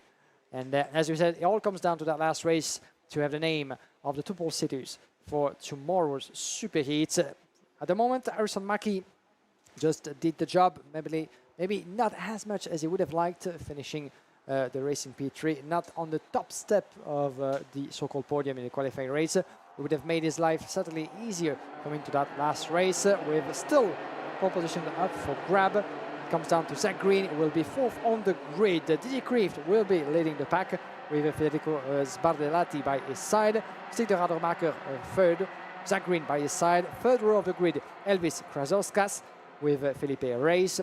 4th row on the grid, Nilas Malik and Senna Meunier. 5th row on the grid, Katrina Hay and Constantin Titze. 6th row, Maurice Moore and Rock Pinera Rosinol. Row number 7 sees Louis Praget and Jorn Helder. Then it is Devin Minchuna and Emilio Byrne on row number 8. Evan Purcell and Arta Didonka round out row number... No, I'm looking at the wrong grid there. I'm telling a lie. It's Andrea Gambler and Jakob Bachelor on row 7. Then it's Nat Johnson and Carolina Redondo on row 8. Caroline Redondo, fresh set of tyres on her kart as well. Daniel Oliver and Guy Jalgen go from row 9 ahead of Bruno Matrillo and Matteo Perucchio on row 10. Then it's Noah Nolken and Maxi Egner on row 11. 22 karts in this race. And we do have them all on track right now into the formation lap. 8 laps to go through the last 8 before tomorrow. The juniors will be back on track with their warm-up sessions in the morning, starting at 8:30 local time. Then the superheats for the juniors will kick off at 11 o'clock and 20 past 11. Those superheats were only a fraction of, all the drivers involved into the class, will get to compete, but only a fraction of them. We have only 36 drivers competing in juniors, 48, and only 36 get to compete in the final on Sunday afternoon. So the tickets will be costly, certainly, in the class. But before that, we need a starting order for both races in the morning. And once again, Anthony Jordan enjoying the show of the yellow flags by the end of the track. It's the small things in life. False start, we're going round again. And you're going to have another show. Another show of it. Yeah, we go. Looking forward to it. But yeah, no, like you say, tense time now for these drivers. You know, Zach Green, ball's very much in his court here. Starts 4th place. Same as Fidelity. He's in play here because, well, if he can win this one, only 6 points to his name, he wouldn't be able to beat Mackie. But if he drops down at all, he would promote Buckley up in the order. If Green doesn't get the good result that he wants, he will promote both Mackie and Buckley from that first one. So it's a tough one, and they'll know these sort of things. They'll have people telling them, like, right, that's where they finished, that's the points that they've got, you need to finish here, and then you're squared away, you're starting on pole. So do that, and you're fine. Basically, if Zach Green wins this race, or no, he needs to win it, doesn't it? Even if he comes second, he will not beat Mackie, because Mackie was outright pole. So Zach Green can only win this race to start on pole position for the A Superheat tomorrow. Yeah, Mackie at the moment is in, well, he's waiting probably at the sidelines going, where's he going to come? Here we go then, out of the final corner. Revs raise, lights go green. Here we go then, we are racing in Wackersdorf, and it's a good start for Fidelity, but the door stays open. Didier Cleef gets through and holds on to that one. Zach Green on the outside. You can see his yellow helmet slotting into P4. He is still in his same starting position, but he's going to lose out because down the inside is Elvis Karakauskis in the number 20. Forces his way through and is now up into P4. And Zach Green's on the outside and under attack by Moore. Zach Green holds on to it, but he's there in P5 and the gap has opened up.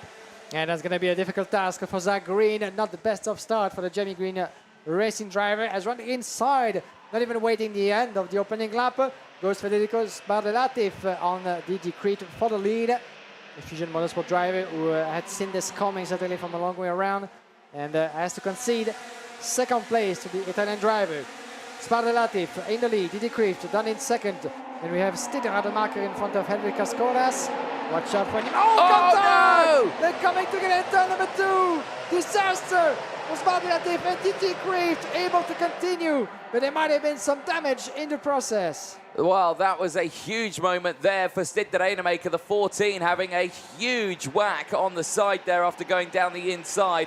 Tumbles down the order, and he's in P18 at the moment.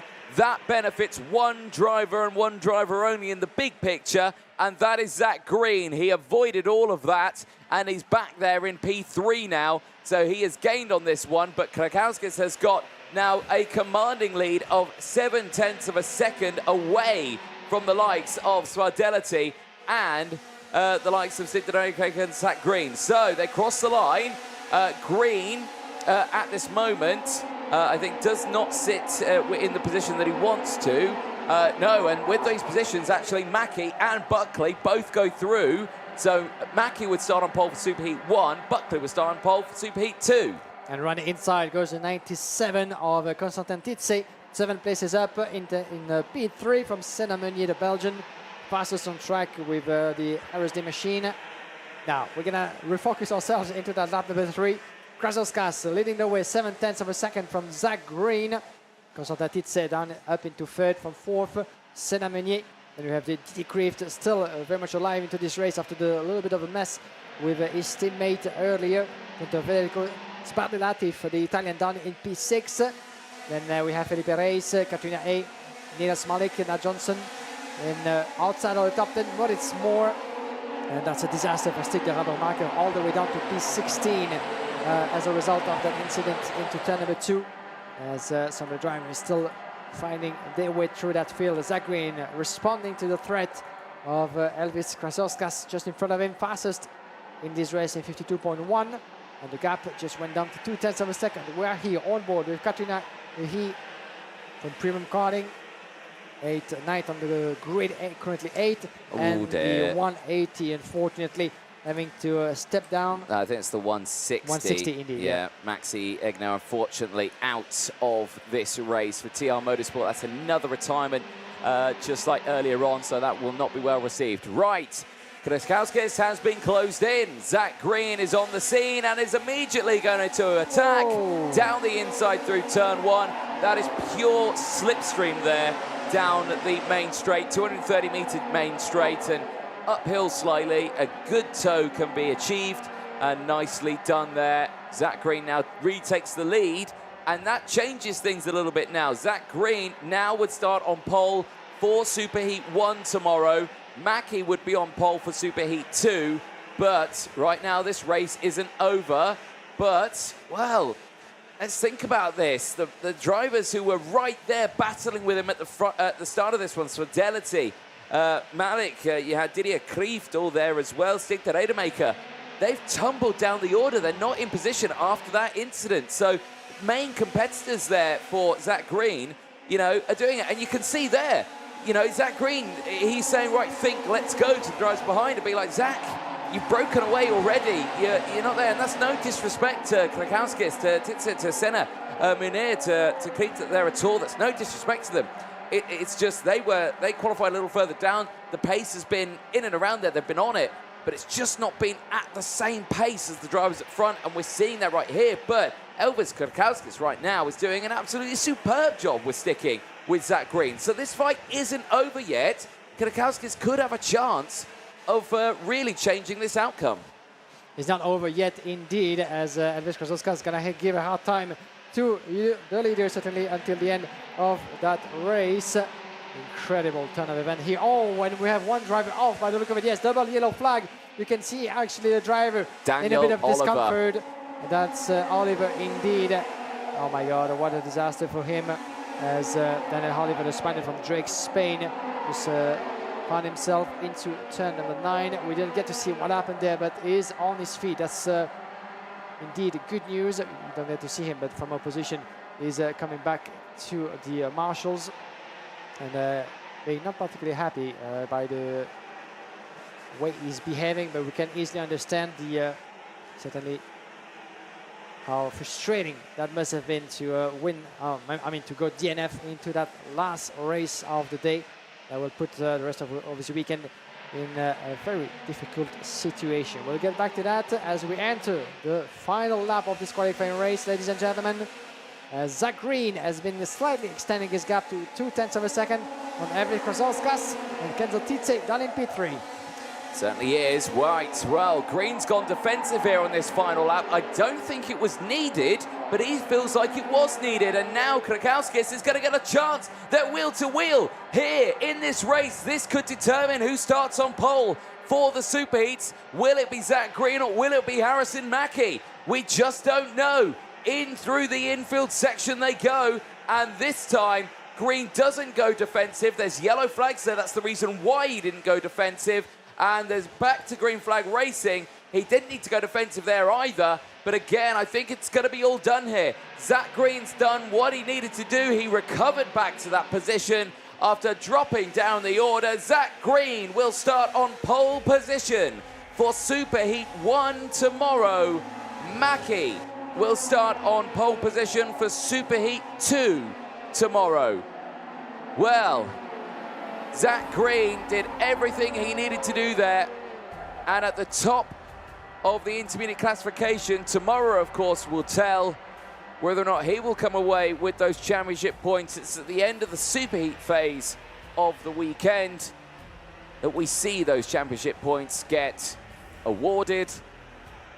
And right now, Zach Green sits himself in prime position to take those championship points away from Harrison Mackie and to Tyke Butley.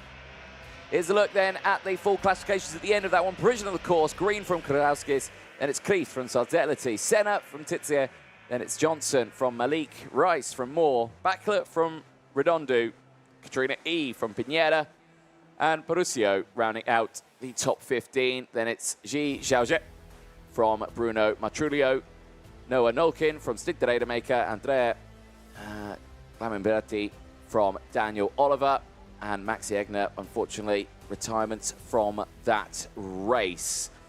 Well, that is it for the juniors. We'll still get to chat with our race winner and pole sitter for the Superheats tomorrow, so don't go anywhere just yet.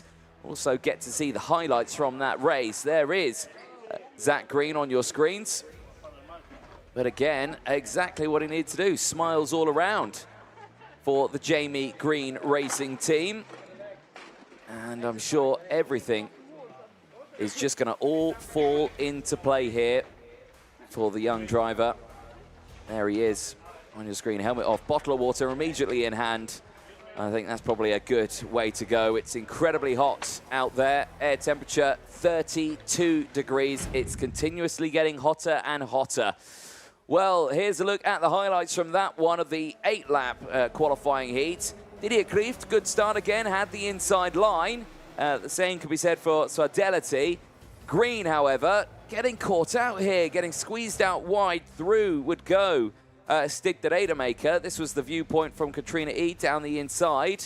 Nicely done and handled at the start. There you can see the other drivers running wide there in the early stages of the race. I think that was Felipe Rice just re-entering onto the circuit as well.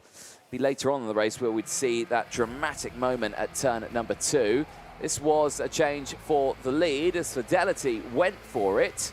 This allowed the likes of the number 20 of Elvis Krakowskis to close in. Krakowskis would get into the lead. Then this moment here, down the inside, the door was closed and just absolutely nowhere for Citroën Baker to go. He would tumble down the order.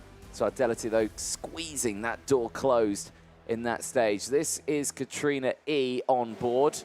Again, heading into that stage. This was Green getting that move done and completing it down in towards turn number 2. And there you can just see saying to the rest of the field behind, right, stay behind, let's work together, let's try and close in. That was the change for the lead. Pure slipstream action there for Zach Green. And actually says again, he taps on his head, he says, right, okay, let's go, let's try and break away, but didn't need to even do that. And as well, later on, it started to defend. That was the terrible moment there for Daniel Oliver. Unfortunately, the Drake Spain driver out of the race, and clearly very frustrated. Katrina E's view of the moment there. Oh, very, very sideways there. Big, strong moment, but Carolina Redondo getting down the inside. Checker flag would come out after a defensive drive from Zach Green at the end of that one to help secure pole position for Superheat 1 tomorrow. I'm sure he'll be delighted. We'll hear from him very, very soon. Stay with us. That is the end of Junior X30 for their races today. They will be back out tomorrow for the Superheats. And then, of course, for their finals. Let's head down to Parc Ferme. Guillaume Alvarez, it's over to you. Thank you very much, Anthony. Yes, indeed, live here with Zach Green. Zach, what a race. Second win in the qualifying heats for you, and the job well done because you're currently leading the classification of the qualifying heats, and that's pole position for the Superheat number 1 today, so congratulations. Thank you. Yeah, it was a very tough race. I didn't have a good start, but then luckily there was a crash, so I gained a few places from that, and then I caught up to the leader and overtook him. And then the gap was just big enough to sort of keep it the same until the end of the race, and then I just had to defend on the last lap to keep it first.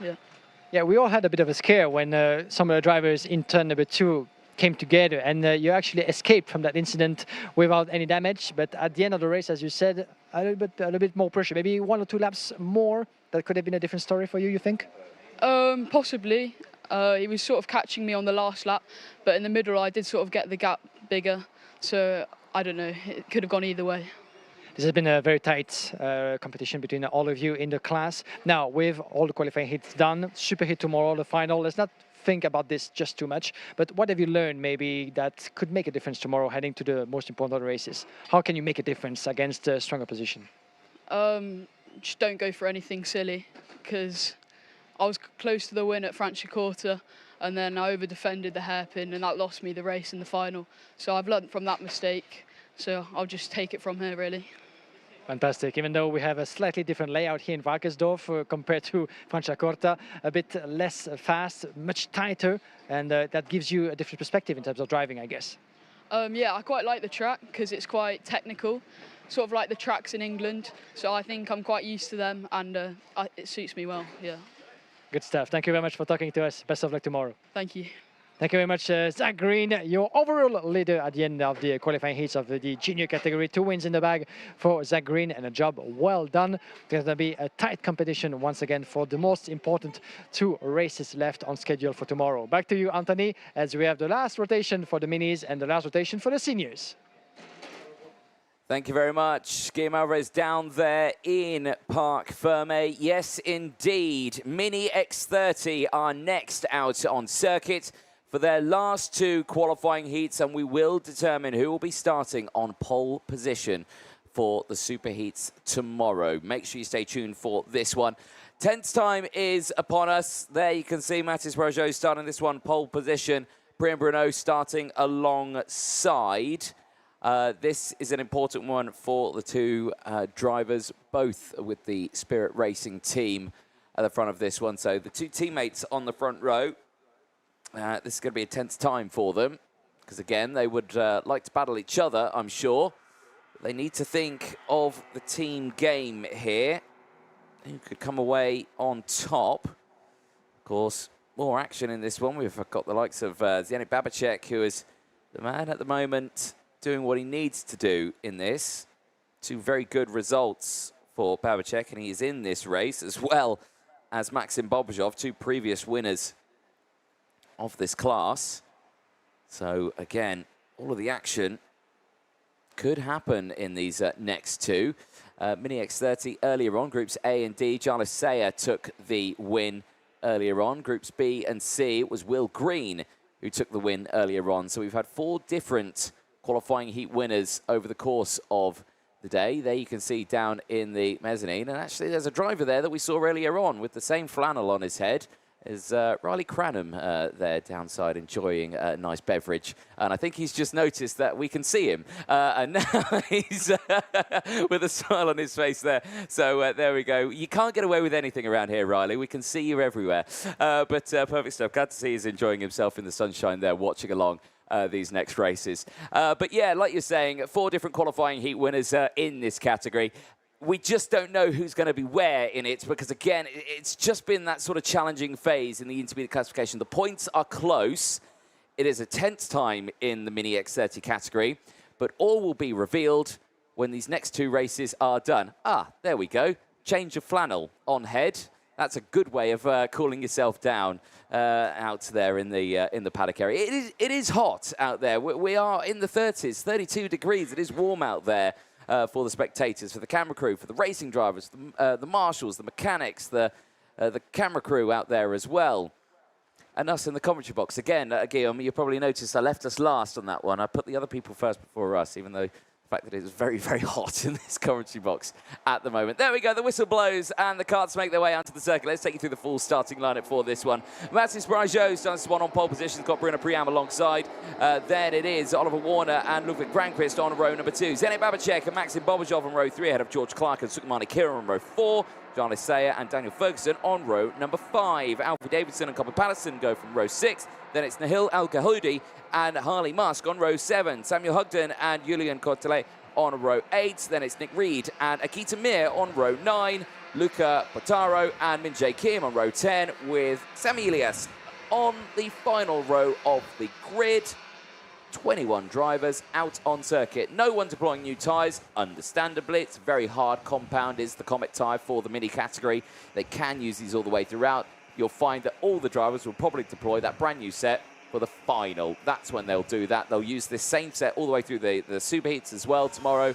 They'll do all of that. There you can see the sea of mechanics there on the gantries and the balconies there, trying to talk to their drivers out on circuit with the various hand signals they have at their deployment. I am still yet to work out what they all mean, but I do know a fair few of them. This, like I say, it's a tense time. Zdeněk Babicek at the moment leads the intermediate classifications. Then it is Priam Bruno with 6 points. Nikola Morales with 6 points as well. Oliver Warner has 8 points. Ludwig Kranquist also 8 points. Maxim Bobrozov 8 points. And Bruno Grieling 8 points. Tony Casciferro rounds out the top 8 with 10 intermediate classification points. So it kind of gives you an indication of what's going to be happening out there. Zdeněk Babicek's got the best possible opportunity here to start on pole position for Superheat 1 tomorrow with just those 2 points. He's got a 4-point advantage from the rest of the grid. But again, he starts on the 3rd row of the grid here, and he is surrounded by quick drivers. Drivers that he may not have raced until this point right now. So this is a tense moment for the field. Through the red line they go. Oh, the synchronization on point. Once again, loving it out there. Into the final corner. Well, they're being asked to slow down, but they ain't doing that. They're ready to go racing. Green flag goes out, and we are racing down in towards turn 1. Good start for Mathis Brajot. Holds on to that inside line. Warner goes through as well, the same as Zdeněk Babicek. But watch them on the outside line now as they sweep on the outside. And look at that for a start for Ludwig Kranquist. He leads the way on the Falcon. Yeah, what a good start for everybody here, all the way to turn number 4. And watch out not to get any wheels banging out there, but it's going pretty smooth for most of the field here in the mini class. And a great start and get away from Ludwig Kranquist with the Falcon machine from 4th on the grid, already pulling away from the rest of the field. The time for the drivers to find the racing line and to get themselves a little bit of space. One of the GGM Motorsport driver out there being squeezed tiny bit on the outside. This is the 814. This is Oliver Warner, actually, last time out winner in Franciacorta, in a bit of a trouble in this opening lap. Let's have a look at the gaps as they come across once again for the first time. Ludwig Kranquist, Priam Bruno, Mathis Brero, Jackie Kira, Zdeněk Babicek down in P5, still where he started from the Maxim Bobrozov, Oliver Warner. As we do have Nahil Malagudi, Jala Sayer, and Josh Clark running up the top 10. And as for now, well, it promotes Morales in the provisional lead of the classification to 6 points. And Zdeněk Babicek has just one mission in mind: win this one, sorry, because with 1 win, 0 points, he would actually get back on top of the classification with 1 pole position in the bag. Don't forget the point for the championships that will be awarded after the superheats tomorrow. 10 for the qualifying heats and superheat, and 25 for the final. We're not there yet. The Kranquist, Priam Bruno on a strong start to his race. Picked up a 3rd place as the best result so far, Priam Bruno, in this mini category. With the previous wins going to not only Zdeněk Babicek, but also Maxim Bobrozov, Will Green, and John Lasseyer in that class. It's down to those two to make the race as for now. Priam Bruno very, very close on the exit of turn number 2 and 3. But he's not quite able to make his bid yet. Maybe he's just waiting for the right moment. But the longer he waits, and the more uncomfortable his situation will be. Yep, certainly will be. Right, so now this puts the driver that I didn't expect up into the lead of the intermediate classifications. Like you were saying, Nikola Morales there now leading it. Not out in this race, though. Will be out in the next one. So we'll have to win that race. And Nikola Morales starts it on the 2nd row of the grid. So highly possible. Highly possible in that one. So again, that shows you how close it is. Now, Priam Bruno, like we're talking about, is in that sort of situation where he could start on pole as well. And now, if Priam Bruno is in that situation, Guillaume, my good friend, I might send you to go and do the post-race interview, because you might be able to speak to him a little bit better than what I can, because his French is very good, is Bruno Priam. Mine isn't. So that would be a way for you to improve on your French, you know. I'm sure you have some basis somewhere. That will never happen. I can't even speak English most of the time. Right, Kranquist still leading the way ahead of Bruno Priam. Now, Brajot has closed back in. Now, Brajot, this is an interesting case as, I think that was a driver pulling into Park Ferme then. Was that Daniel Ferguson or maybe Alfred Davidson? Not too sure going through. But the two drivers at the back of the field right now. There, though, it's all changing around. Brian Bruno into the lead of this race. Brageau now in second. And Brageau is in a really good spot right now to be the ultimate rear gunner. He's not going to be able to right now, though, because Granqvist is in the middle of them. So Granqvist, I can imagine, is going to want to attack sooner rather than later, because he doesn't want this to happen. Down the inside, Brageau goes through. Now you've got two Spirit Racing drivers. You've got the driver who can potentially start on pole position right there. In fact, actually, I think is going to be starting on pole position for Superheat 1 if he stays in the lead of this one. Granqvist just tumbled down the order there. P6, he's not had a good run on that one. It's all gone wrong for him. There you can see him now battling away with the likes of Jarlo Sayre, Sukmani Kira as well, and Zenit Babacek. Ultimate rear gunner now. It's going to be the best teammate ever to Brian Bruno is Mathis Brageau. He's going to stay there and he's going to defend from anyone trying to attack. He's going to make sure his teammate starts there in pole position. This is the best position they could be in for Spirit Racing. Yeah, definitely. So there's been some good talking certainly between the races as Mathis Brageau is showing his best form so far, as he was starting from pole position but only was able to pick up 2 P9 positions in his first 2 races, and this time around, well, he's in a strong second place, as you can see behind Brian Bruno.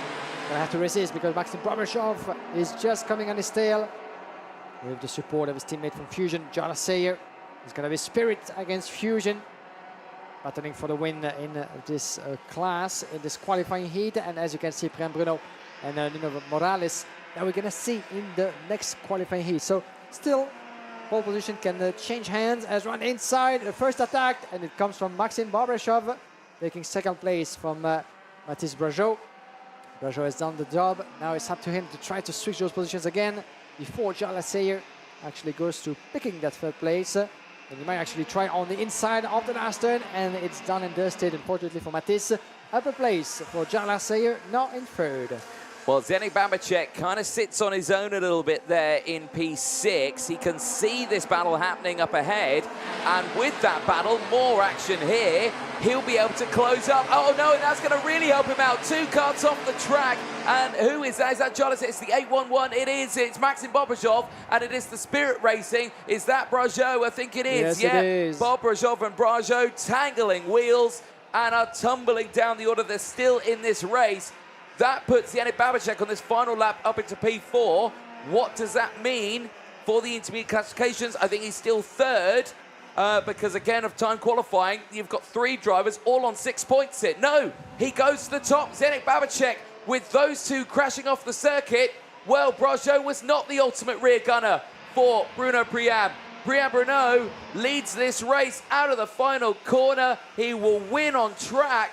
But the best he can possibly do in this is pole for Superheat 2. Zenit Babacek cannot be beaten. Zenit Babacek will start on pole position for Superheat 1. Exactly what he needed.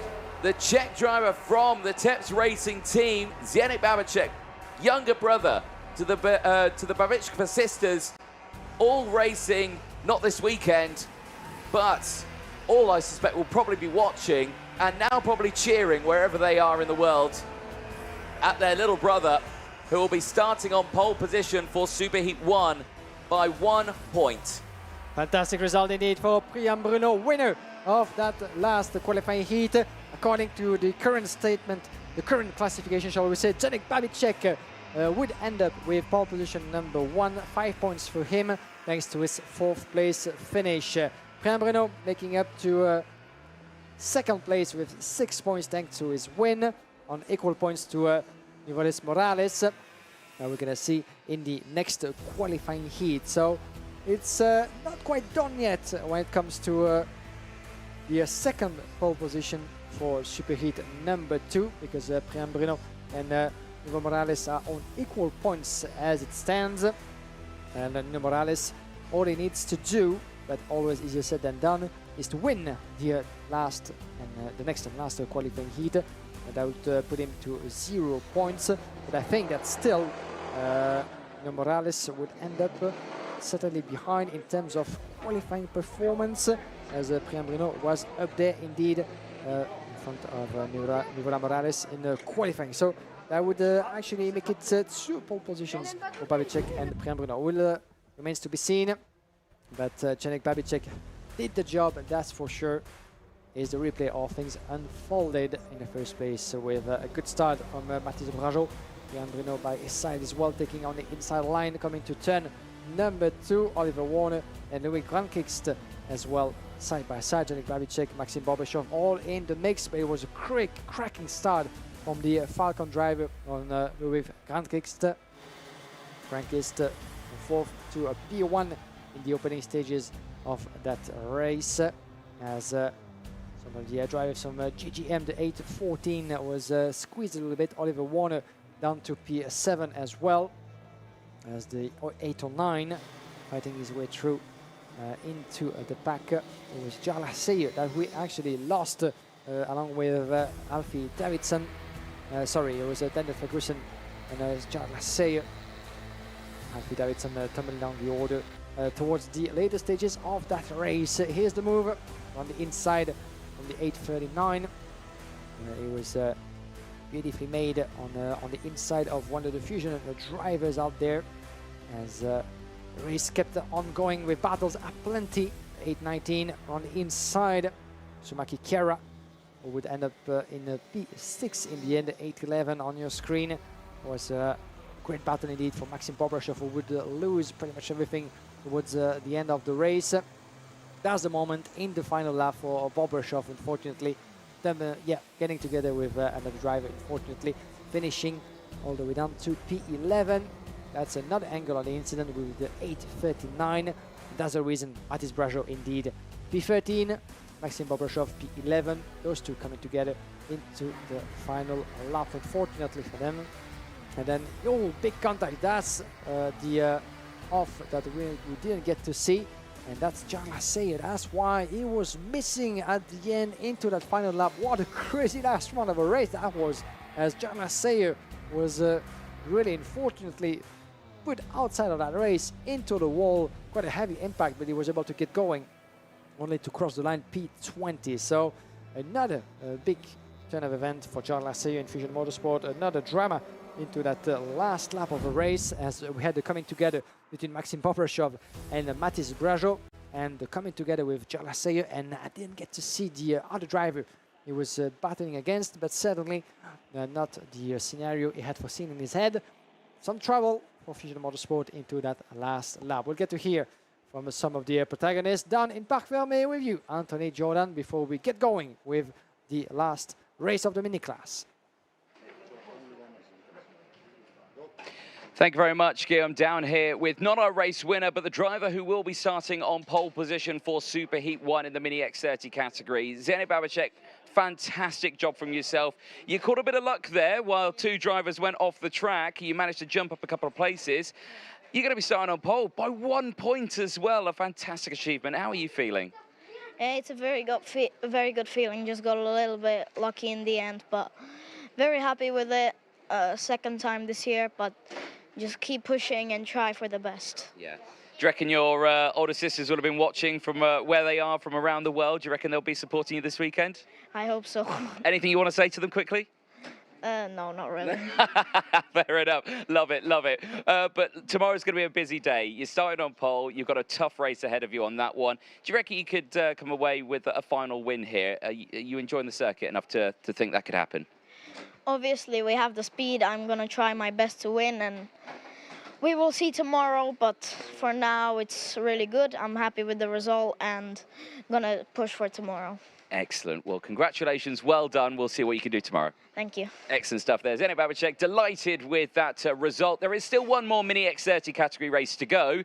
They won't affect the top spot in Super Heat 1. It might have something to do with the top spot in Super Heat 2, though. Let's find out. Guillaume, back over to you. Thank you very much, Anthony. Thanks to Janek Babicek from Tips Racing for talking to us, the younger brother, and from the family of the Babichkova sisters. I mean, part of the same team of Tips Racing. Beautiful story out there with the 3 Babichkova sisters and Janek Babicek as well being coached and accompanied during his karting career with Tips Racing, and now finds himself in leading the overall classification of the mini category. One race to go, and as it stands, Babicek leading the way, 1 point clear from Priam Bruno, who just won the penultimate race of that category. In front of Morales, Grilling, Grankist, Cacciaferro, Warner, and Neustadt. That's for your top 8. Bruno and Morales on equal points at the moment, and it remains to be seen what Nuvera Morales will be able to do from third on the grid, what he needs to do to prevent any other situation coming his way, and to lose any position will be to win the last race of the day for the mini class. After that, don't go anywhere, because we have one last rotation for the senior category, and we'll come down to the edge. Certainly we'll come down to the wire with the battles for the last 4 positions in the senior class. We'll get back with the minis in just a few moments.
And we're back live from the Pokal Raceland of Wackersdorf, ladies and gentlemen, for the last race of the mini class. Last of the rotation, race number 3 for those 2 groups. A versus C, that was for the one before. B versus D this time around, with Will Green and Evan Gonzalez sharing the front row of the grid. And there's not only cars, but there are also cars into that very busy paddock of the Wackersdorf circuit. Busy and buzzing with action, interactions, with all the awnings filled of mechanics, drivers. That's a little bit of a city, the pumping heart, certainly, of any motorsport event, where we like to hang out, where we like to meet people, talk to, and interact with those who know, the drivers, the surroundings, the mechanics, and always the right occasion to have a bit of a chat with the close ones, the friends, the family members of those young and less young drivers that we used to see on track. That's certainly one of my favorite aspects of our job of covering kart racing or any form of motorsport, is to try to get to know a little bit the drivers behind helmets and where they come from, what they like to do outside of racing, getting to know their friends and families. And we do that by chatting to them as much as we can, getting to meet them, because under the helmet, it's sometimes, and for most of us and most of the people, it's sometimes just colors, numbers, or just names. But once you get to meet and know a little bit more the characters behind the drivers themselves, well, it's all better for the storytelling and for the history of the sport and the way we approach it. Now, here's the grid in full for the last mini qualifying heat of the day.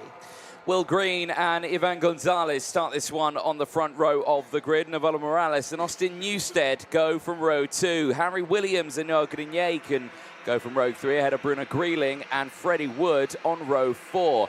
Aurelien Lemaire and Eden Vallejo round out row number 5. Row number 6, we'll see Antoine Venant as well as Christian Corby from Teddy J. Porter, Pato Medina, Tony Cacciaferro, Baptiste Augustin, Alexandre Point, Luca Pavel, Milo Cornil, and Guido Ebergagny running up the top 20 of that starting grid. After that, there's no more for the minis, but there's 3 more for the seniors, so stay with us as the sun is slightly decreasing. It's a little bit more cloudy above our heads here in Wackersdorf, still 32 degrees in the air, so ideal weather conditions to run things up here on Saturday for round 3 of the IAME Euro Series. If you join us now, we're live on YouTube, Facebook and Motorsport TV all throughout the weekend as well. And don't forget, all information can be found on the IAMEEuroseries.com and on our respective social media. Thursday to have a look at the Facebook and Instagram page. Give us a link, give us a click, give us a like and give us a comment. There is race control. Joanna Falcao, Sarah Blanco and Mikkel Reddin looking at the racing that's about to get underway out on circuit. But all of these drivers right now are under their very watchful eyes getting ready for this one. And, well, drivers, as they make their way back over the red line there, they will get this one underway. Synchronization, there it is. I know what to give you for your next birthday. What, something very satisfyingly synchronized? Something like that, yeah. You know, like a flag show. Well, it's the 20th of July and we'll be in Sweden, so there we go. I'll accept anything. Here we go then into the tram lines. Lights go green, and it is a good start for both lines. Look at that, absolutely nail-biting. Who's going to get the shot into turn 1? It's Green. Will Green holds on to it. Ivan Gonzalez has to concede the spot and drops down to now P4, P5. Novella Morales is there in second place, trying to defend off Harry Williams as they all go through in towards turn number 4. It's a nice exit for the most of them, but it's a clean getaway, and crucially, for the majority of the field, that is a good start. But crucially for Will Green, look at his escape. Yeah, Will Green indeed give us another revenge, certainly, of what had been a DNF and a very difficult first race for him. Was able to get back on his feet with a win in his second outing. And now can he make it 2 in a row? That's certainly a very good start and a very good way to approach his fight for a potential other victory. Remains to be seen. Pretty good getaway for everybody on to the track. 1 lap completed. Will Green, Nicolas Morales, Harry Williams. That's your top 3.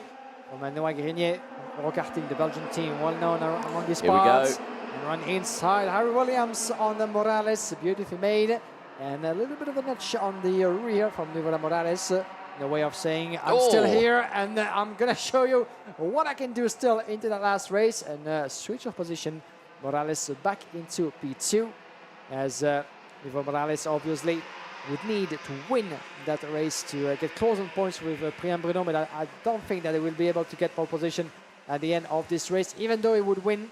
Considering that Priam Bruno had a better qualifying effort than him, was higher on the grids, and that would be the way to make a difference between them. We're not there yet, and Nicolas Morales is going to fight his way through, certainly until the checkered flag we're all giving out. Will Green has other ideas in mind and still leads the way 3 turns clear. Certainly does, but look at that toe, look at that slipstream. He's lost his lead. Can they keep that momentum going into 2? Will Green slams that door closed. Austin Newstead tries to get involved now, try to get the switch back there. It didn't just quite work out. It just clipped that rear bumper. It lost his momentum, and now he's actually lost out to Noah Grenier, who's got up into P4 now.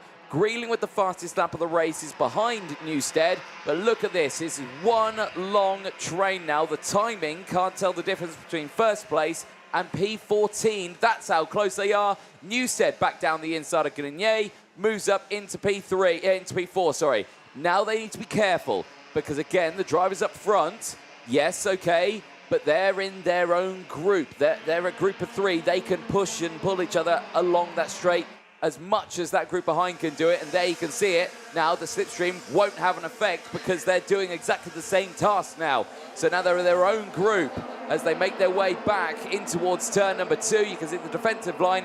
Defensive lines like that will close the group back up, and now it's one big group again. And yeah, Newstead giving a little bit of a push to Harry Williams. Watch out, run inside the 860 of Grilling. Bruno Grilling is going to lose a bit of momentum and places as well. is the classification as it stands. Cenik Babicek, the winner. Oh, and contact, unfortunately, 847 being pushed down. Is it Harry Williams? No, it's Ivan Gonzalez. It's Ivan Gonzalez who started this one on the front row of the grid and had a really good run in that race. Unfortunately, out of it in this. He rejoins onto the circuit, but he's right at the back. It's not going to work out for him. The race continues on. Green's still got an advantage, but the group behind will get the slipstream again. Watch them here, and this time it's Austin Newstead, and Newstead will go for that move if a gap opens up. Look at him go now. Navarro Morales is going to send it down the inside. Newstead wasn't able to get that move done. Williams is back past Noah Grenier as well. Oh, this is just a topsy-turvy race right now of just who can hold on to that position for the longest. And disappointing in the internal event, unfortunately, from P7 for the young driver we just saw coming off. Here's another look at the incident. Oh, just squeezed off the track. Yeah, just on the outside, putting two wheels on the grass, and that's unfortunately done and dusted pretty much for Ivan Gonzalez, unfortunately. But he's still with us, but that last, I'm afraid, as we're on the inside. Watch out for the move from the 827. Harry Williams, what a try. There was a close call into that last sector of the track just after the bump. And the right-hander, Will Green, in the meantime, not having none of it. 7/10 of a second now is the gap between the leader and Nicola Morales in second, Joaquin done in third. But not for long, as running inside goes Harry Williams. Wow, what a move. Another attempt, and this time around, it's paying off for Harry Williams. But Grenier might give him another hard time. Down on the inside, it's turn number 4, and that was a squeeze, and Noah Grenier is about to fall through the ranks, I'm afraid. Not just one, but 3 positions lost in the space of 2 corners, unfortunately, with Antoine Verdon Newstead and Harry Williams getting ahead of the Belgian driver. They are all fighting for P3 in this grid. It is affecting the intermediate classifications at the moment, but for the worse for the majority of them. They're all probably thinking now, we're not going to close up to the 2 in front. First and second are gone. If they work together, they might have had a chance, but right now, I don't think they will. I think Green's got this covered. It's all about the battle for third right now, and Newstead onto this final lap of the race is right there in third place and leads this train.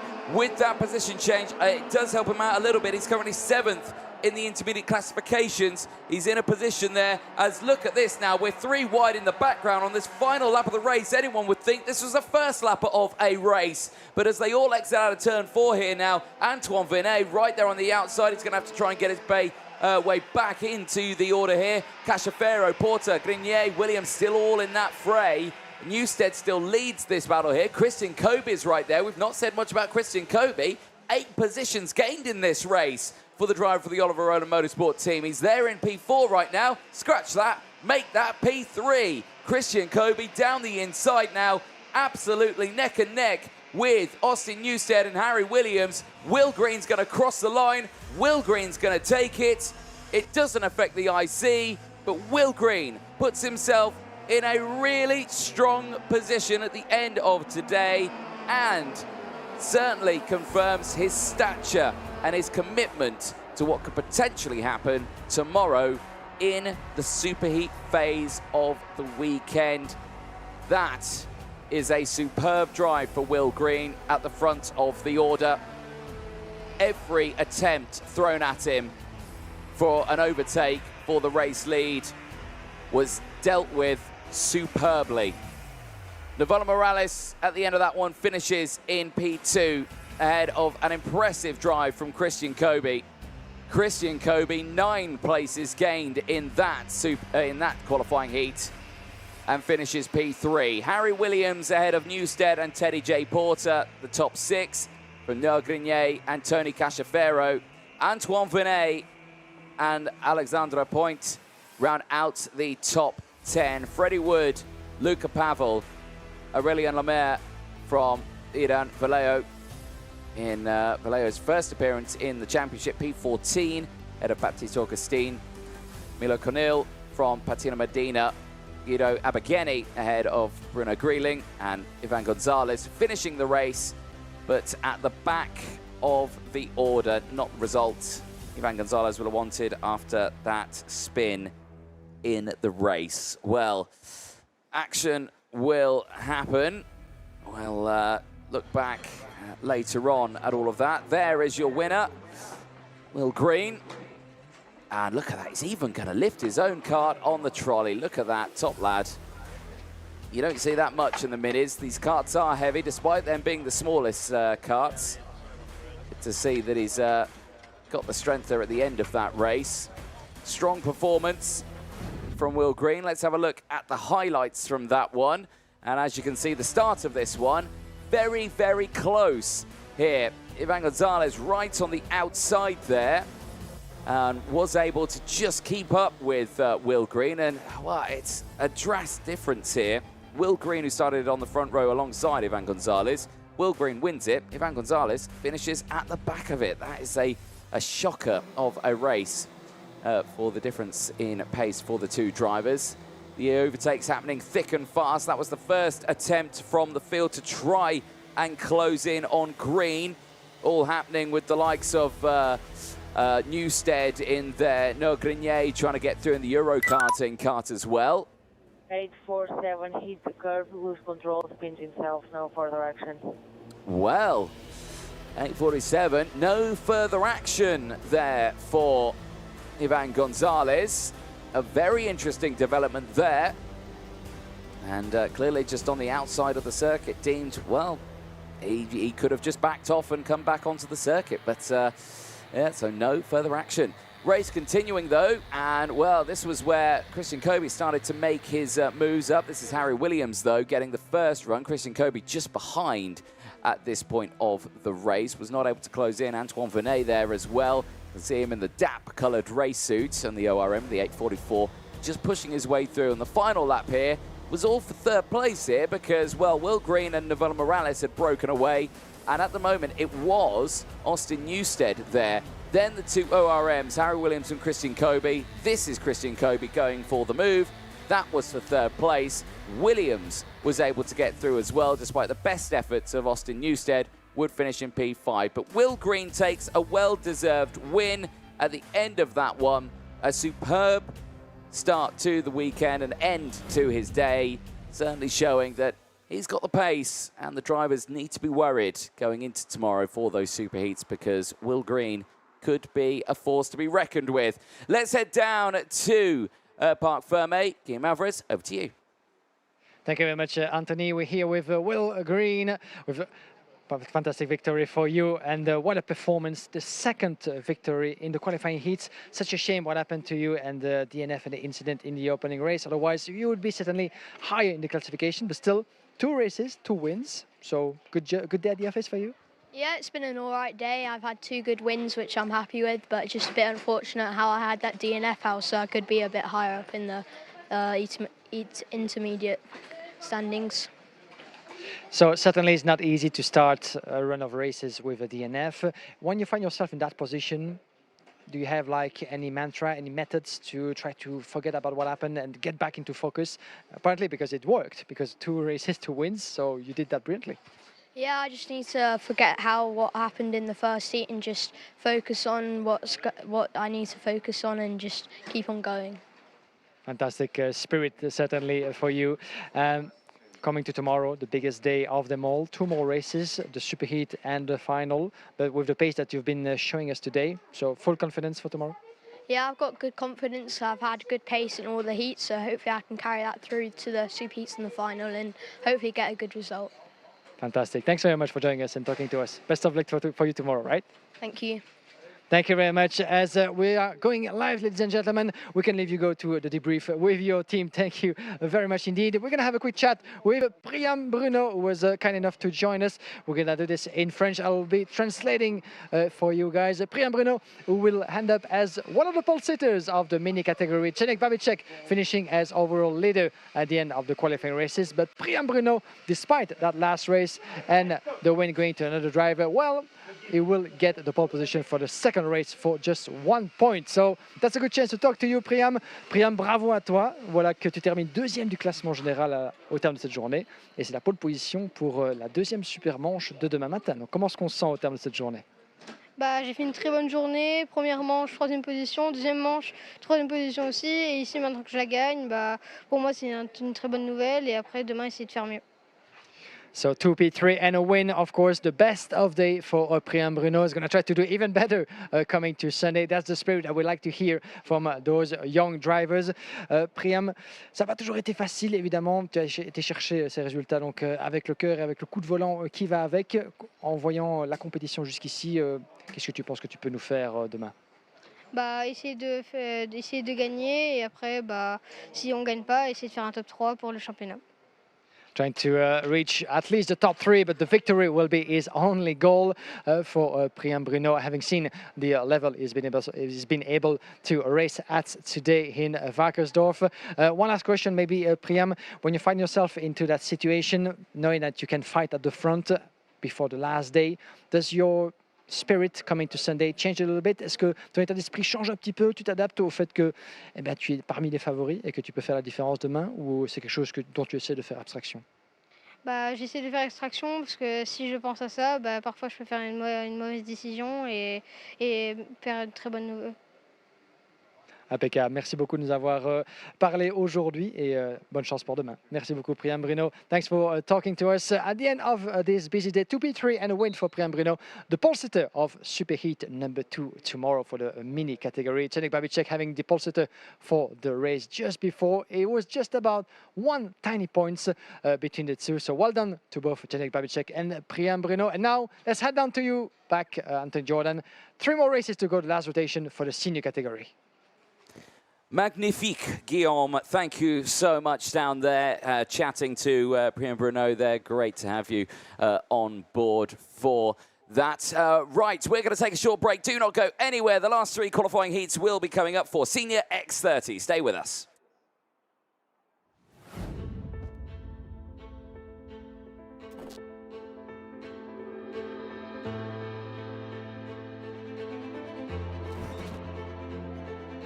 Racing Spirit was born out of the need to create a clothing line that could embody the passion and the experience that OMP gathered and cultivated working alongside the most successful racing teams of the last 50 years. Racing Spirit garments are made by enthusiasts, for enthusiasts. They can be worn every day in leisure time, but especially on race venues. From the paddock of the hottest Formula One races to the service parks of winter rallies in all weather conditions. Racing Spirit offers a complete range of clothing and accessories for men and women, designed and developed in Italy, combining aesthetics, comfort, and functionality. Because of these features, it is the brand of choice of several prestigious motorsport outfits and organizations. Racing Spirit is the meeting point between high quality and Italian style, as well as the introduction of sustainable materials and innovations, such as the use of graphene. Racing Spirit offering comes with 4 options: cutting-edge designs and customization techniques. Lifestyle is a line of garments ideal for everyday and leisure wear, with refined style and innovative materials. Crew are custom garments of the highest quality that strengthen the visual identity of the team or organization. For instance, the choice of Skoda Motorsport and Dallara. Corporate is a full custom designed clothing line for sizable organizations, such as Toyota Racing Development. Finally, the teamwear line for maximum creative freedom uses sublimation printing technology derived from OMP's racing experience. Similarly to the other Racing Force Group brands, Racing Spirit shares the same DNA of competing to be the first and ultimately become the reference in the market.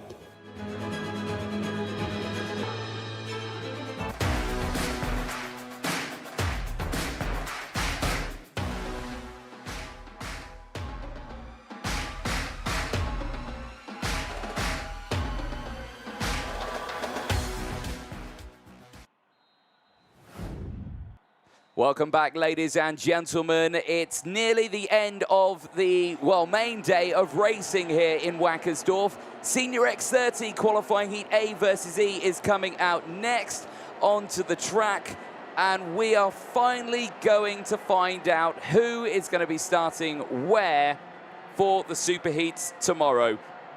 We just don't know. It's a tense time leading up to this moment for all of the drivers. It's been close in the intermediate classifications as well. And there you can see the engines have fired up and we are getting ready to go racing. Let's take you through the starting lineup for this one. It is Danny Carinini.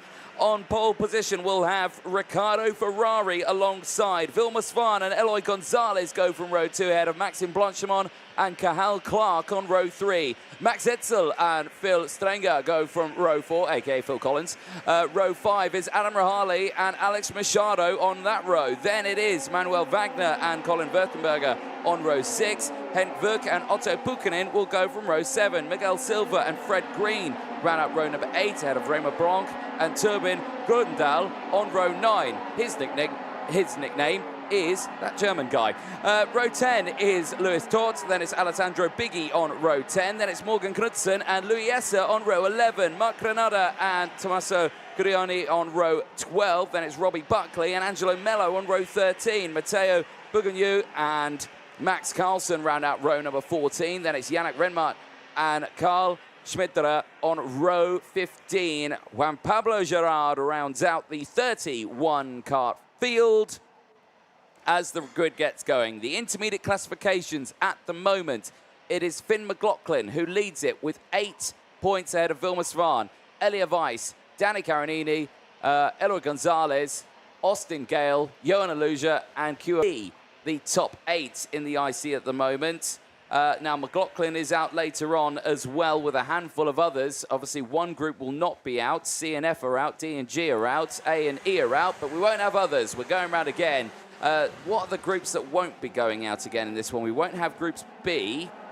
I think it's just Group B. I think Group B is done for the day. So who was in Group B earlier on in the day? Because they are not coming back out at all. So Group B is Sem van der Heijden. He's not anywhere within the top 8. Kevin Lantinga also not. Andy Rattel won't be back out today. He's not anywhere in the top run at the moment. Van der Kerkhoff not, and Dan Ginchard not, and they were the kind of front runners at that point. So no one from Group B at the moment is in anywhere within the top 8. That may change, of course, with these 3 races. Drivers will gain points. It might promote drivers from B up in the order because they've already had all of their qualifying heats. The drivers that we've got here, though, right now, it's the last 3 races. Guillaume, back in the commentary box. I've no idea what's going to happen. It's a close one. That's the beauty of motorsport, isn't it? And especially in kart racing at this level, the level of uncertainty is at its highest, certainly. But one thing is for sure for Vilmos Svan, starting from 3rd on the grid, he needs to win that race because he's just 1 point shy from McLaughlin. So he needs to win and hope for a bad result for his closest rival. Green, green, green, we're racing Wackersdorf. And a great start from Danny Carinini from pole position, just ahead of Riccardo Ferrari. Those two for the same team. Vilmos Svan trying to get away good as well from P3. A little bit of a tumble down the order for some of the protagonists in the back end of the grid, but pretty good getaway for pretty much. Oh, and I've said this too soon. 2 drivers coming together, the 225 and the 341. That's Alessandro Biggi, and the 225 is Robbie Buckley. There was another driver as well. I think it was Matteo Bugagnou also involved, but he got going really quickly. But those 2 drivers, yeah, a bit of damage, and I think both will be able to get restarted, but yeah, not the result they will have wanted. Race continuing then. Danny Carinini leads from, now, is that Riccardo Ferrari still there? Yes, I think it is, as they're going through. We're still on this opening lap. Actually, no, I don't think it is. Cross the line. It is Vilmos Svan, actually right behind. And I say right behind. Look at this, going for the lead. Look at the switchback down the inside, carries the lead. But this is exactly what you were saying, Guillaume. Vilmos Svan needs to win this race to have the best opportunity of beating McLaughlin, because at the moment there'd be 1 point separating the 2 of them. Any position change for McLaughlin, if he doesn't win that race, it would be Vilmos Svan. Yeah, certainly so. He will come down. Oh, and the 370 is coming back to the pits. Riccardo Ferrari? Oh, might have been actually. Let's have a look. No, the 359 is Riccardo Ferrari, still very much with us, but he actually fell down to 10. And the 370, I was trying to see who that was, who actually came back down to the pit. So it might have been. I think it's the 379 of Tommaso Curioni there for the M2 racing team out of this race. I think the same is going to be said for Matteo Bugagnou as well, also out of this one. No change for the front 2 yet. Vilmos Svan still leading the way. The intermediate classifications change. Again, McLaughlin still leading ahead of Vilmos Svant, Elia Weiss, Danny Carinini, Austin Gale, Yona Luja and Kyo Lee all moving up in the order. Eloy Gonzalez, though, who sits there in third, has tumbled down the order to 8th. Yeah, not the best of outcome for the early stages of that race, as warning flag is being shown for Louis Esser, the 404, currently in the second part of the classification, the 404, down in P20 as we speak. 0.2 of a second between Vilmos Svant and Danny Carinini, as they come across once again, run inside. Beautiful move from one of the drivers further back.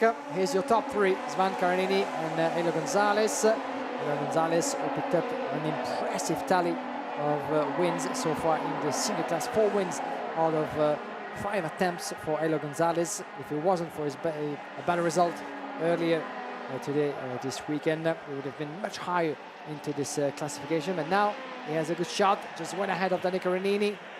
How close are we from those drivers getting through that chicane? Impressive footage as we're here on board with Vilmos Svant. That's the move on Danny Carinini, 246, dropping a place to the advantage of Vilmos Svant.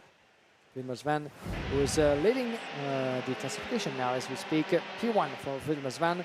That's certainly where he had been expecting to find himself at this point of the race. Lap number 5. Svant, Gonzalez, Carinini dropping momentum as at the moment as we speak. And he's going to have to be careful because Harani can run inside one of the TB drivers. This is Alex Machado, Maxime Blanchement for P6, as the battle keeps on raging between those two as well. Eloy Gonzalez taking again P1 just outside. That's a corner that we haven't seen that much overtaking done over there just yet. 5 and 6, double right-hander of the Wackersdorf layout. As we are on board with Vilmos Svant, trying to catch up as well to Eloy Gonzalez. The Spaniard is back in the lead, and it doesn't go the way of Vilmos Svant, as we said, and we're going to repeat it. The Swedish driver needs to win that race to be able to secure, hopefully, the overall leadership and one of the 2 pole positions for tomorrow. It comes down to the result of Phil McLaughlin in the last race of the day for the senior class. It won't be the next, it will be the one after that. And as you can see, while being second, well, that's 2 places more, 2 points more for Vilmos Svant, and it's 3 points away from the overall classification. It would not be the end of the world, though. It could still get away with 1 or 2 pole positions, depending on the results of Elia Weiss and some of the drivers, including Elia Weiss first of all, because it's closest rival into the classification. That's for other calculations. Now we're going to focus on the action on track. And the gaps, as we speak, keeping standing between Eloy Gonzalez and Vilmos Svant, as well as between Svant and Danny Carinini. Adam Rahali having a good race in this one. Currently up 5 positions. Started this one 9th. Currently sits in P4th. So really good run in this one. Danny Carinini is the next target up ahead. Now that is the well, that's a true test of a driver's skill here, is to get past Danny Carinini in this race, as Gonzalez now sets the fastest up of the race, continuing to break away from the rest of the field. But Carinini seems to have found some pace again here, closing in on Vilmos Svant. Could have a change here, could have an effect in the intermediate classifications.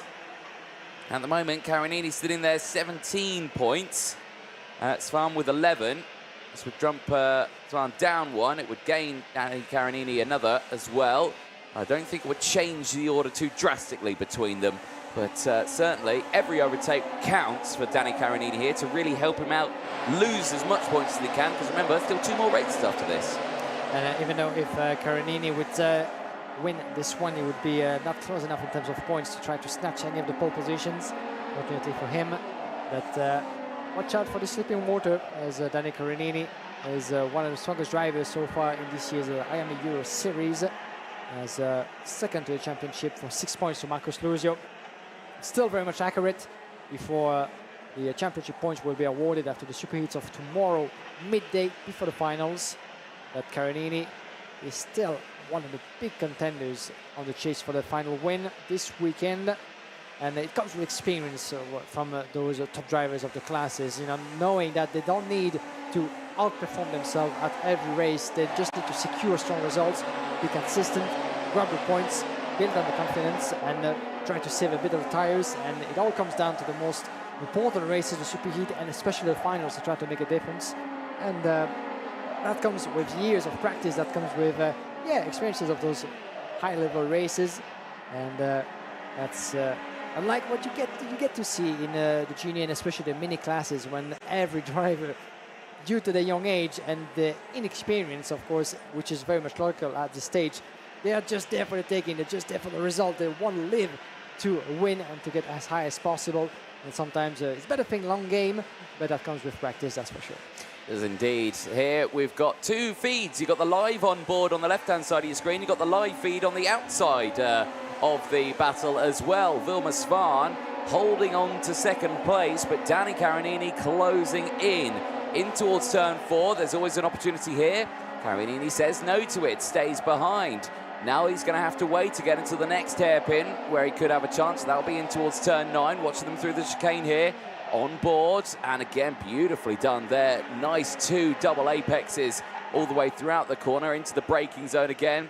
And picking up a late apex there through turn number 9. Again, the nice wide entry, picking up that middle apex as you exit out. The corner seems to open out on the exit, over the hump, down the back straight, and then in through that final corner. Fast corners like turn 11 here at Wackersdorf generally tend to be the harder of the corners. How much speed can you carry? You know, fighting the steering wheel through it. Where do you turn in? They're the most important things. You turn in too late but keep it flat out, then you run wide and then it's a big crash on the exit. You know, you turn in too much, then you're like, oh, you gotta lift off a little bit, and then you gotta recorrect with the steering, and you lose so much speed with the driver who absolutely nails it.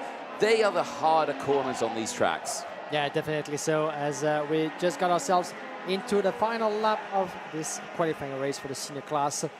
E versus A. Elo Gonzalez, 1.5 seconds on the way to his win, which will be, would you believe, win number 5 out of 6.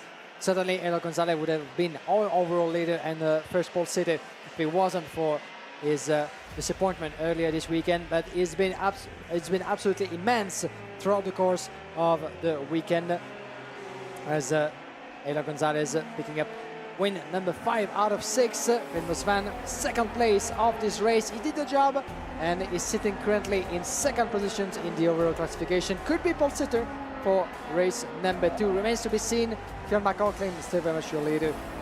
8 points. Vilma Svan, 11 points. And Elia Weiss down in P3 with 13 points. But we're going to see Elia Weiss coming to the next race. And we'll see what we will be able to do in that one. But in the meantime, there's victory for Elo Gonzalez, number 5 out of 6.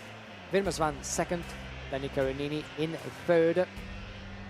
As Max Hazel was able to climb to P4 from Alex Machado, Adam Rahali, Phil Strength, Carl Clark, Colin Wittenberger, and Maxime Blanchemain running up the top 10.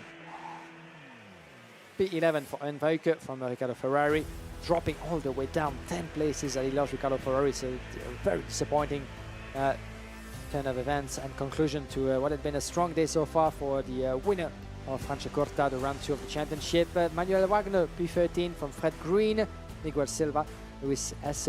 Rimor Blanc, Otto Pikkonen, Torben Grundal, Morgan Knudsen, P20 from Angelo Meli, Yannick Remmer, Max Carlsen, Alessandro Piggi, Marc Granada, Carl Schimmeler, Juan Pablo Girard, Luis Tormas, Robbie Buckley, and the 2 drivers that we lost in the process, Tommaso Corione and Matteo Bouvanier, unfortunately for them too.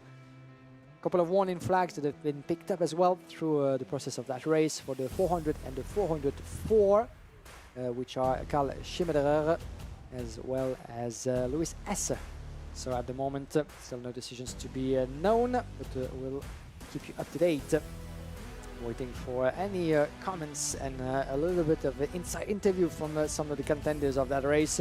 But Elo Gonzalez has been the man of the hour in the senior category, winning with his Birelat machine his 5th qualifying race out of 6, which is, will be, of course, you'll be agreeing with me, is a very impressive tally and demonstration here in Wackersdorf, even though he won't be sitting on top of the classification when it comes to the superheat.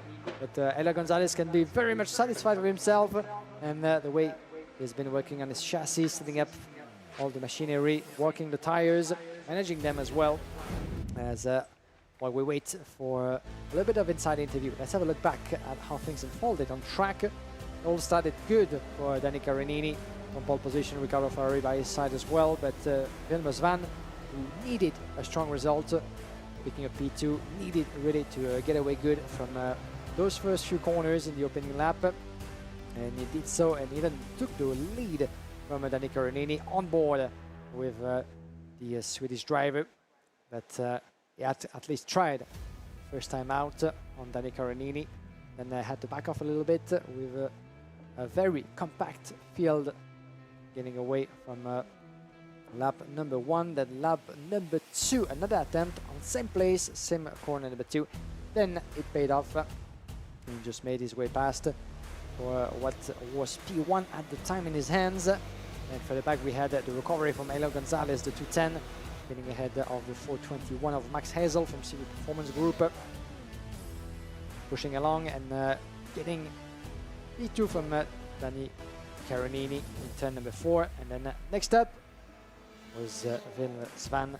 So he's been absolutely unstoppable this weekend in this race once again, Halo Gonzalez, and a true demonstration of really pace, skills, and really controlling races ever since yesterday, all throughout the day of Saturday. So impressive performance from Halo Gonzalez, and in the end, Vilmos Van from Cork Promotion had to admit defeat and having to make do with second place in the end.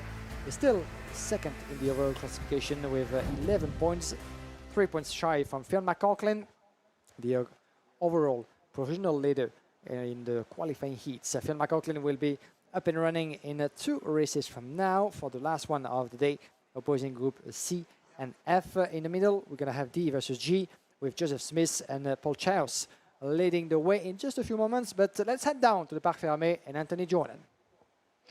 Thank you very much, Guillaume. Down here with our race winner from that one, Halo Gonzalez. Fantastic day for you. 4 wins, 1 P19. That P19 means you don't start on pole, but a fantastic day today. Well done.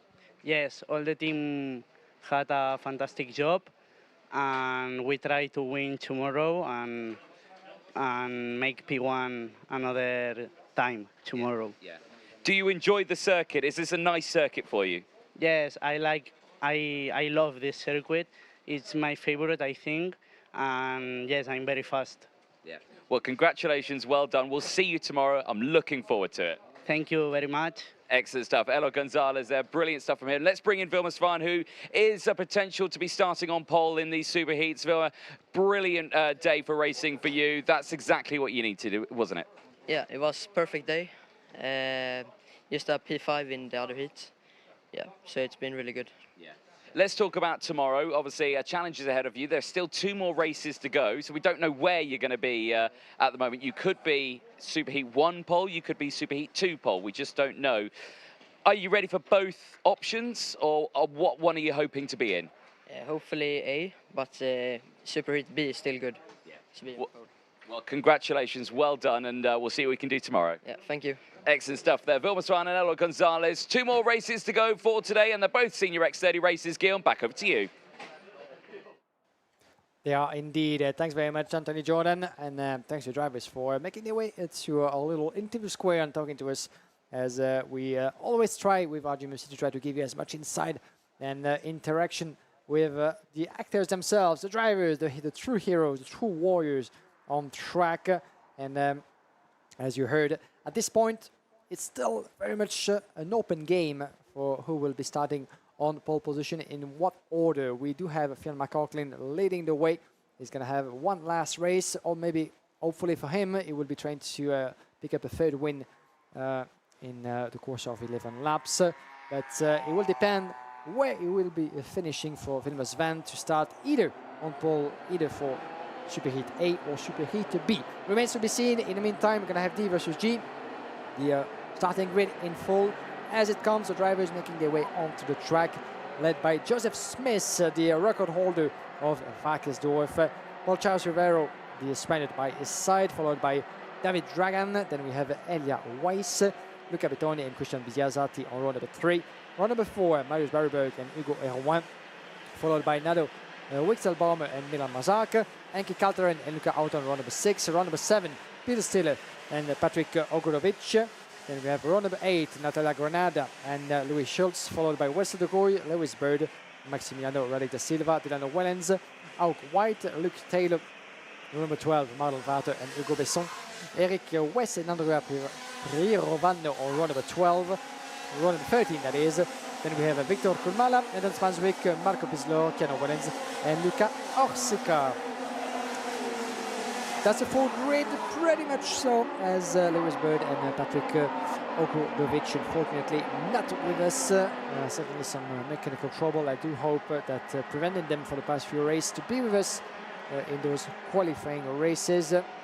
So, in total, we do have 29 drivers making their way onto the track. Joseph Smith is currently not within the top 8 of the classification, led by Phil McLaughlin in front of Ilmas Van and Elia Weiss. Elia Weiss is very much on track, starting from 4th on the grid from the outside, coming to turn number 1.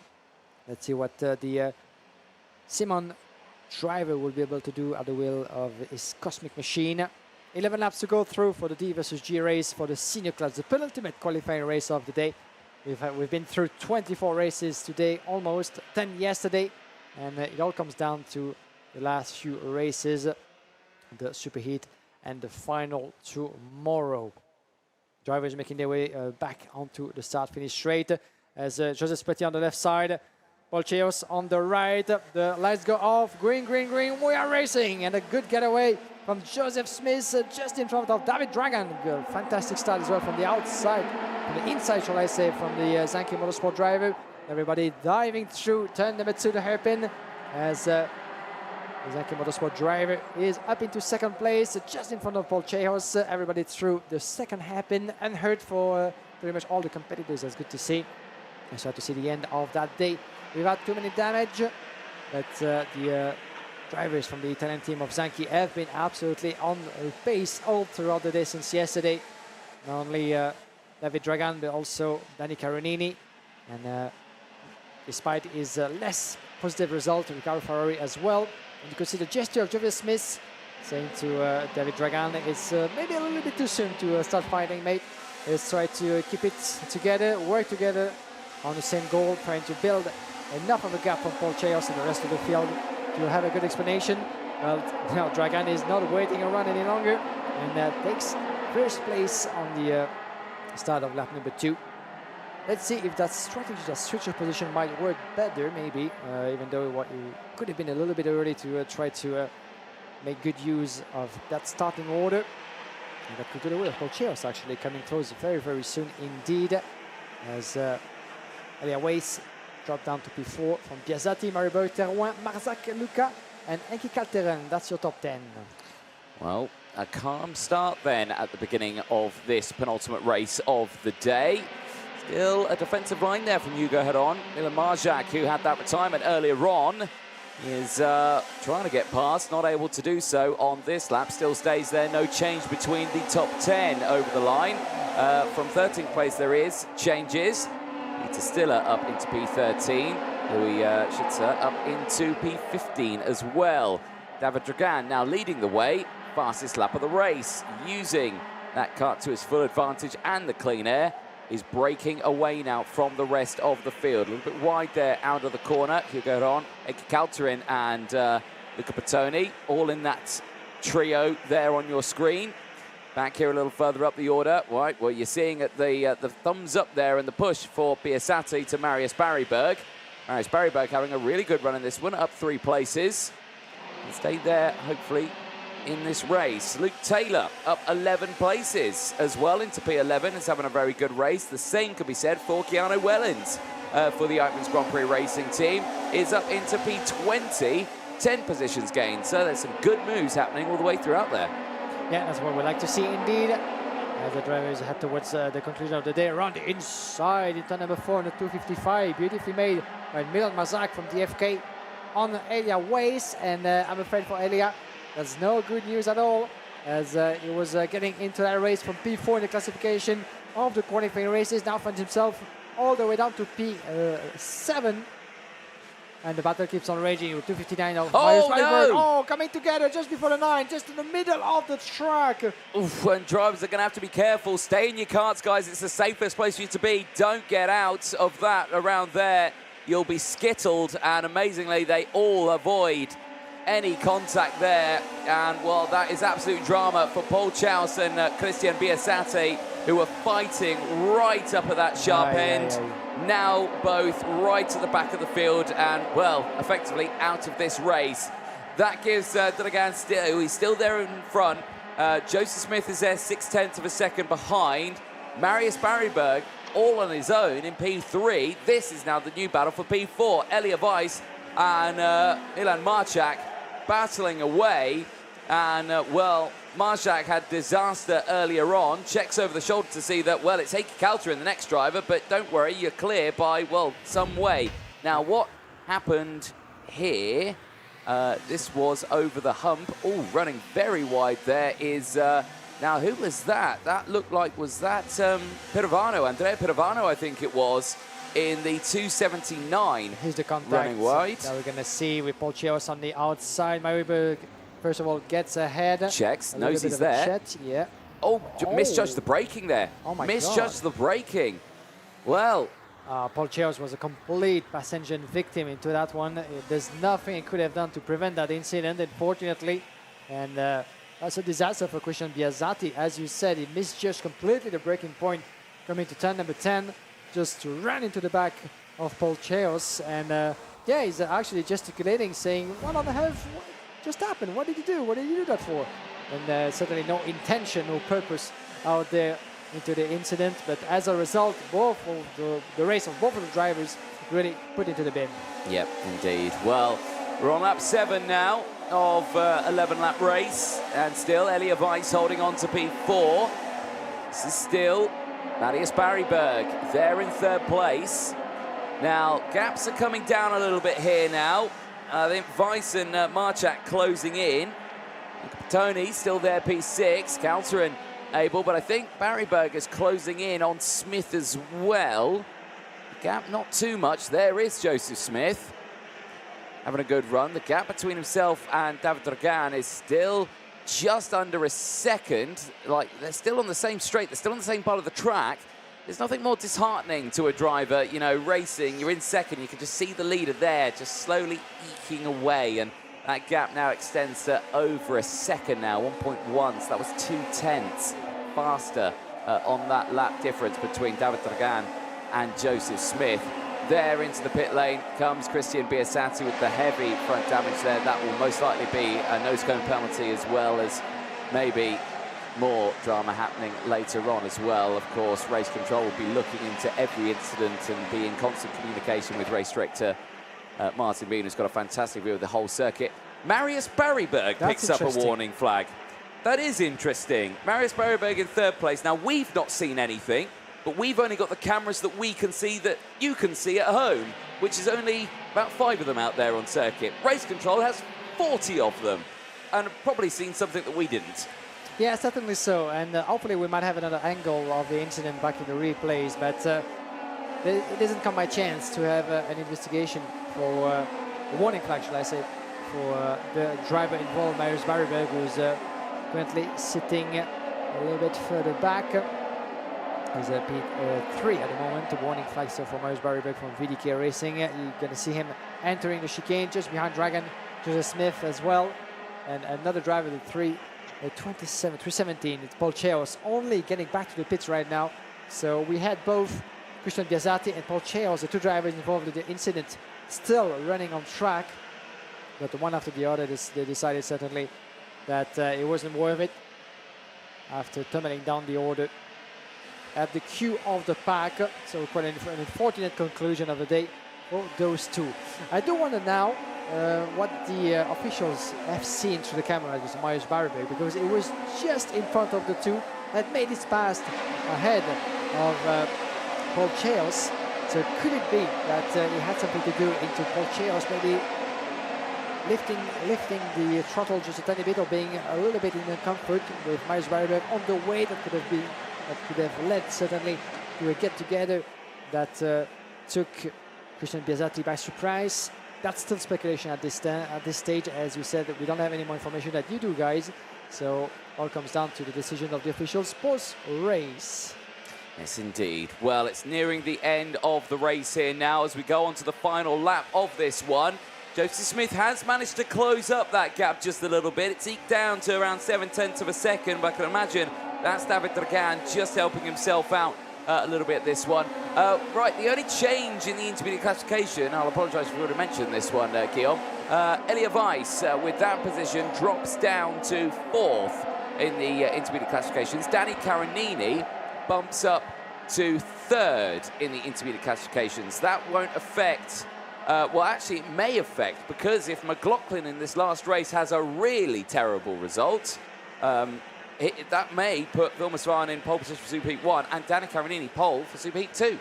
Yeah, pretty much that's it, actually, in terms of situation. But he would need for Fionn McLaughlin to have a really bad day at the office to not have at least 1 or 2 pole positions. We'll see about that. Checkered flag is waving as David Dragan is taking another win for Zanki Motorsport this weekend. Joseph Smith, 2nd place from Marius Barryberg.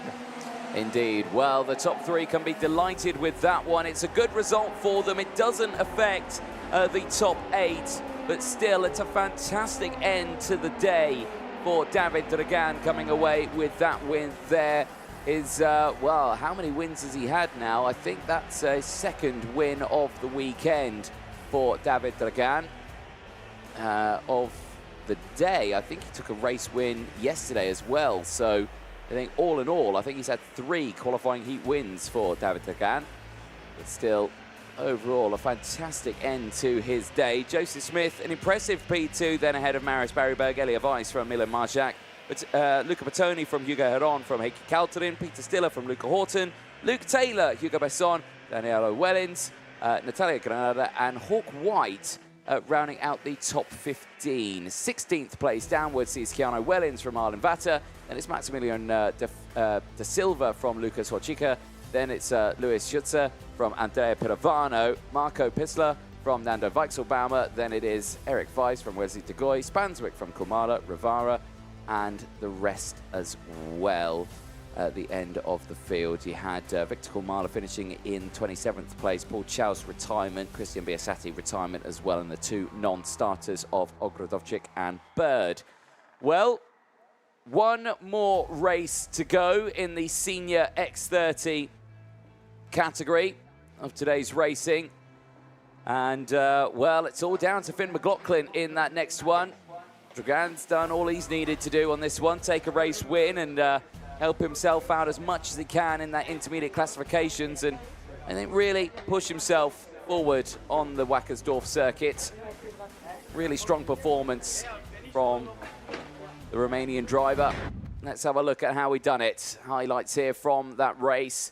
Initially, great start from Joseph Smith at the beginning of that one. Dragan holding on to the inside, switching there, immediately getting into 2nd place from the inside of that grid. Paul Chaus switching across, holding on to 3rd place, only losing that 1 place to David Dragan. Elia Weiss was in P4 in the early stages.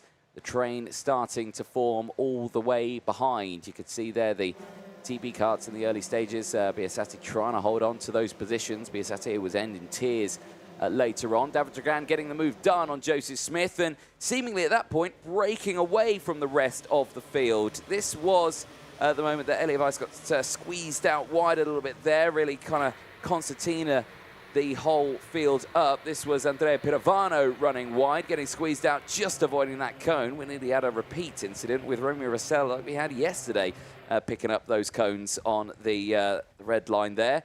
Then this was Elia Weiss again dropping down the order. Big sends for Milan Marjak. And right, okay, big check over the shoulder for Paul Chaus there. Now down the inside, right, that now squeezed him wide. This is why we're seeing Marius Barryberg with that warning flag. So it was that initial move there. So effectively there, I think, I'm not saying that he's the cause of that at all, because that incident was between those two. That incident was between Biasati and Paul Chouse. But that initial moment there all happened because of this little bit of contact between Marius Barryberg. That is why that warning flag came out for them. And yes, on the exit of that one, it just, ended in tears. So that's how that all unfolded. And again, very, very lucky for these two drivers, just being avoided by the rest of the field. Well, there we go. For David Dragan, he ends his day on a high. One more race to go. But let's head down to Parc Ferme. Guillaume Alvarez is down there with one of our drivers. Over to you. Thank you very much, Anthony. Indeed, live from Parc Ferme with David Dragan. David, congratulations to you. Another win, the second in the qualifying races. A job well done for you. And I'd like to know what formula you guys have found at Zanki Motorsport, because the pace has been absolutely astonishing in Wackersdorf so far. Well, thank you very much. The pace definitely has to do with the fact that we had a lot of days here for testing and many laps on the track. I also have to push really hard every single hit because I had the DNF yesterday, so I have to, to take up the points with some wins. It's never easy to have a DNF in that set of races with that level of competition, that's for sure. But with 2 wins in the bag, the confidence, I guess, is very much back for you. And one more day to come with the Super Heat and the final. So how do you look forward to that last battles between a stronger position? Yes, definitely. My confidence is high. But we have to fight and take up those points, because I'll start from the back, definitely. You start from the back, you're going to have a fresh set of boots. There's not only you with Zanki, there's Danny Carinini, there's Riccardo Ferrari as well. In terms of strategy, considering that your pace, not only yours, but those of your teammate as well, has been impressive. What's the talk in the tent? How do you approach those very intense racing between the three of you, or even more? There isn't really a strategy between us, just the best man to win. The faster you are, the better position you'll have. So. That's the spirit in it, the best man to win. All right, we look forward to see that on track, that's for sure. Thank you very much, David, for talking to us. Best of luck for tomorrow, the Super Heat and the final. Thank you. David Dragan, ladies and gentlemen, from Zanki Motorsport. 2 wins in the qualifying races. A DNF, unfortunately, they didn't put him in the easiest of positions, but the pace is definitely there. The confidence, as you heard, very much so, for not only for him, but for all the drivers of the Italian team. And let's see what they can do tomorrow. We have one more race to go, my dear Anthony, and one man is on a mission, Fionn McLaughlin, to secure what could be pole position for the Super Heat A tomorrow. Thank you, my dear Guillaume, down there in Parc Ferme. Yes, indeed, one more race to go, and this all falls into the hand, like you said, to Fionn McLaughlin, who starts this one on the front row of the grid, not on pole position. That's Ruben Moya, who starts on pole position. Moya not at the moment in the top 8 of the intermediate classification, but could certainly maybe change that a little bit in this one. McLaughlin, though, who sits P1 in that with 8 points, has a 3-point buffer between himself and Vilma Svan. To Danny Carinini, it's a little bit bigger. Danny Carinini with 17 points. Elia Weiss also with 17 points as well. So it's all down to McLaughlin on this one. And it's really down to the rest of the field on this as well, because they will know that. And the field might be saying at this point that, we don't want Fionn McLaughlin on pole position in Super Heat 1, because he's going to go on and he's going to dominate the rest of the weekend, potentially. So they might be thinking, let's maybe, if we work together here and see if we can try, well, not do anything malicious, but, just box him in and try and hold him off from trying to gain any positions in this one and trying to break away. That is, I think, maybe what we could see on this one. But McLaughlin's just going to stay focused, I'm sure. Head down, keeping himself organised and ready to go for this last 11-lap qualifying heat to determine who is going to be starting on pole position for Super Heat 1 and Super Heat 2 tomorrow. We just don't know. All the drivers primed and ready in this one. Moya, McLaughlin on the front row of this grid. Kuo Lee as well, Austin Gale on the second row of the grid. Engines fire up. They're being held. And now they're going to go. So engines go. Let's take you through the full starting lineup for this one then. It's Ruben Moore and Finn McLaughlin on row number 1. I can see there one of the karts not getting fired up. Kyo Lee and Austin Gale, they will go from row number 2. They'll have Mickey Blaskos and Knut Nilsson on row 3. Row 4 is Joanna Luja with Mattis Barb alongside. Then it's Remy Vassell and Clement Outron on row 5. Marcus Luzio, championship leader, will have Matteo Zanchi for company on row number 6. They'll have Leonardo Lagoni and George Nassar on row 7. Alexander Ruta and Rocco Cuccio start this one on the 8th row of the grid. They'll have Nicholas Hirsch and Annabelle Brian on row number 9. Carl Luthard and Connor Grant will round out the top 20 on row 10 ahead of Suleiman Zamfari and Bertram Sash on row 11. Giro van Durenvoorde goes from row 12. We'll have Clovis Nugarade alongside. Laurit Sash and Christian Vagani on row 13. Mathieu van der Broek and Dylan Patel will round out the top 28 on row 14 with Laurit Ottenbeck and Emilio Van Overberg on row 15. Freddie Housley will round out the 16 rows and 31 karts, but there on your screen is Carl Luthard. Unfortunately, the 414 Falcon is not going. Now, have they sorted something out? He's trying to get it restarted. They're bumping it up and down. I think they've done a carburetor or maybe a spark plug change on there. They are allowed to do a spark plug change on the grid if it's deemed necessary that the kart is not going to fire up. But there, not going is the Falcon, which is a big shame. Other drivers not out there. Laurit Sash not out there. Bertram Sash, and neither will be Carl Luthard. Unfortunately, that kart is not going in frustration, kicking something over there, and understandable. Last race of the day, you never want to see it, and you know it could mean the difference of getting through to a superheat and maybe heading into that consolation race in the senior X30 category.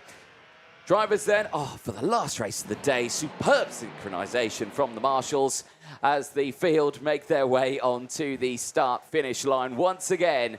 Are we going? Yes, we are. Green flag is away, and Ruben Moya slams the door closed on Finn McLaughlin there. Did not want him to break away, and that's exactly what we were talking about earlier on. Is there going to be something happening as there's drama in the background? One of the, I think it's one of the Simon karts going wide there with one other. Now we'll have to wait for the field to go through to find out who that was. I could not see the numbers at all, and I think that was George Nassar, one of them, and Connor Grant. Was that 2 victory lanes? I think it was the 2 teammates colliding with each other in the last race of today. That's going to be an interesting conversation in the team morning. Yeah, I'm afraid so. And if it's the case, that's the golden rule of motorsport has just been broken. You just don't hit your teammate on track. We might need to see that again in the replays afterwards. As lap 1 is completed for the last race of the day. And what a cracking start from Ruben Moya. That could be some sort of final before the hour between 2 of the strongest contenders in the class, Ruben Moya and Finn McLaughlin, the man of experience and the younger driver into this class. Remember that Phil McLaughlin, currently sitting in 2nd place, is your current leader of the classification. That means that he could actually end up having the pole position for the first of the 2 super heats, the other one going to Vilmos Van by the look of it. But what he needs to do is to win and not to finish outside of the top 3. Off the track there, that is Alexander Ruta, unfortunately, the Pantano Racing driver, off the circuit and pulling the kart into a safe space. But another retirement at the end of the day for such a talented driver. We're down to 27 runners now in this race, and action happening here. Look at this, Moya, McLaughlin and Gale. McLaughlin to the inside. That was a risky move there, and it didn't pay off because Austin Gale now leads the way. Remember, McLaughlin needs to be careful in this one. If he retires in this race, he loses the chance of starting on pole position. McLaughlin right now is joint on the points, but this will change it. He will lose. He's tumbling down the order now. Nielsen goes through. Kyo Lee goes through. Now Mattis Barber is going to try and go through as well, and does get through. This will lose McLaughlin his chance of starting on Superheat 1, and Vilma Svan will lead the intermediate classifications. McLaughlin needs to dig deep now to start on pole tomorrow. Oh, and two drivers coming together. And this is a 396. Let's try to see who's the other one involved. Well, I think one of them is, 396 is one. They're tumbling down the order now. That's Lutz Oschenbrink is one of them. There's another driver off there. I'm trying to see. Yellow flag. Yellow flag's out in that sector. Yeah. We're not under a slow procedure just yet. We're still in full green flag racing conditions, so it's only a local yellow. But I'm not sure who the other driver was involved there. I couldn't quite see the number. But Dylan Patel did drop down. It was a PSR. Actually, I think it might have been Dylan Patel as well involved in that incident. So they're both off the track and not clocking at this time. Right, back at the front here, Gale leads the way by nearly a second now on lap number 4 ahead of Knud Nielsen here. The Dam Racing driver on the Sodi kart there you can see on your screen. Absolutely flying at this point, has gained 4 places in this race. Moya's there in 3rd place, Kioli's there in 4th, and McLaughlin's in P5. Now McLaughlin needs to gain at least 2 more places. He needs to finish P3, so he has to get past Kioli, he has to get past Ruben Moya. Replay here. That is the concept there. The air. Okay, no, so it wasn't. That was a Simon kart. I thought it was a Simon kart there that had tumbled down. Now, Niklas Irsch might have been. Maybe, I think so. Yeah, so I thought I'd seen that one. So it wasn't 2 teammates crashing with each other, even though both of the victory lanes went through. Yeah. There's another moment with Lucio. You just see him sliding onto almost the wheel and the front fairing of his opponent there. Oh, wow, that's a big moment there out of that corner. Now, who was the other car? I'm seeing something 02. And I think it was, Dylan Patel, because he is 302. And he is another driver who just dropped down the order with Lutz Oschenbrink there. Unfortunately, that's not what they wanted to do. Right, so Nielsen now with the fastest lap of the race, starting to put a dent in Austin Gale's lead because the gap's down to 4/10 of a second now. It's taken a huge chunk of that one. Fionn McLaughlin getting ahead of Kioli. We just missed that. Thanks for the replay. As McLaughlin now back within the top 4 and puts 4 points between himself and Elia Weiss into the classification. That's one more step into securing at least 1 or 2 pole positions for Fionn McLaughlin. Not the first one, the Superheat B. That would be just missing 1 tiny point to be on the level of Windows Van at the moment. All he needs to do is to get close to Ruben Moya, snatch a 3rd place sprint, but still missing a little bit of pace, still missing. It's getting close actually right now. As I said that, just outside of the chicane, he had a couple of tenths of a second missing out. But now Fionn McLaughlin seems to be back in contention. He has found his space back after struggling into the early stages. If he gets ahead of Ruben Moya, he takes the overall classification lead back. Exactly that. This position here, this battle on your screen is the battle to start on pole position for the final. Now, okay, so McLaughlin saying, right, go, but then Moya's now going to go defensive. I think McLaughlin, you're just going to need to try and get past on this one. And he's going to force it. Oh, that was too risky for Finn McLaughlin, and the frustration is kicking in. All the hard work he'd done there is now lost for McLaughlin, because now through will go Mickey Blaskos, and now McLaughlin's down to 6th. This will really affect it now. We're on lap 8 of 11 here. He needs to gain these positions, and right now McLaughlin is back down to P6, and he will not be in a position here. He's back into P5, and he says right to Mickey Blaskos, think, let's go, don't attack me, but he's going to instantly attack him. This is not what McLaughlin wants. The stress is starting to kick in, and you can see it there. He is so frustrated. Yeah, he needs to focus back. He needs really to keep his head down towards the conclusion of that race. We're getting the checkered flag. And it was, as you said, too much of a risky move to try to dive through the inside of Ruben Moya. Moya was shooting the door. He said to him, clearly, I'm doing my own race. I'm not going to let you through. We're not going to do this together. And as a result, we're going to see that again. As you could see the gesturing. He's saying, no. I'm staying You're not where getting past. I am. And Fionn McLaughlin talking to his mechanic and some of the VTK guys on the sideline. And here's the attempt of the move. And I thought for a moment that his front fairing was going to be detached completely. Is having none of it, fortunately for him. but he got away with that yeah, one. even more fortunately, the wheels didn't bang that strong enough for taking one of them into a spin, but we came close from big drama for Phil McLaughlin. Right, McLaughlin's back into P5, has got past Joanna Luja and is on the charge towards Ruben Moya.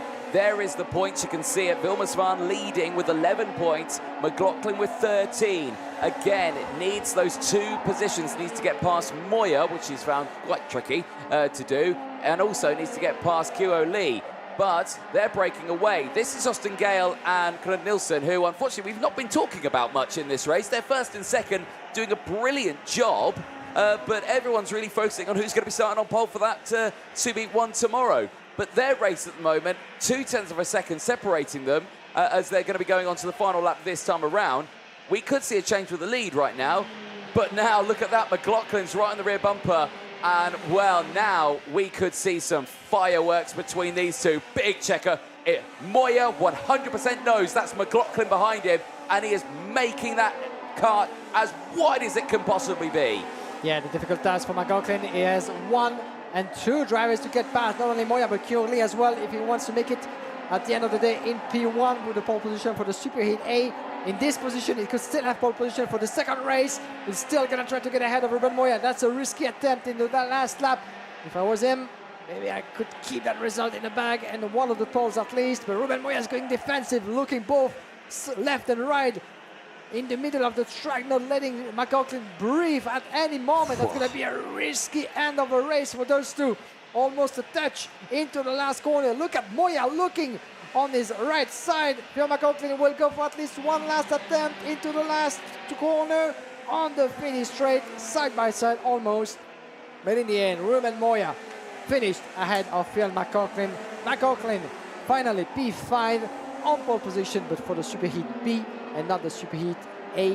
That will go the way of Vilmar Svan for just 2 tiny points. But oh my God, ladies and gents, what a hectic and very tense final of a qualifying race that was between Phil McLaughlin and Ruben Moya, split by pretty much nothing, 500 of a second on the line at the end.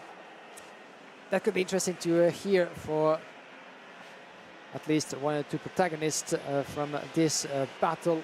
It wasn't even a battle for P1 or even for glory, but for pole position and the points. Ruben Moya is out of contention for the pole position a long time ago. He's P8 though, thanks to his result. And here's the classification in full.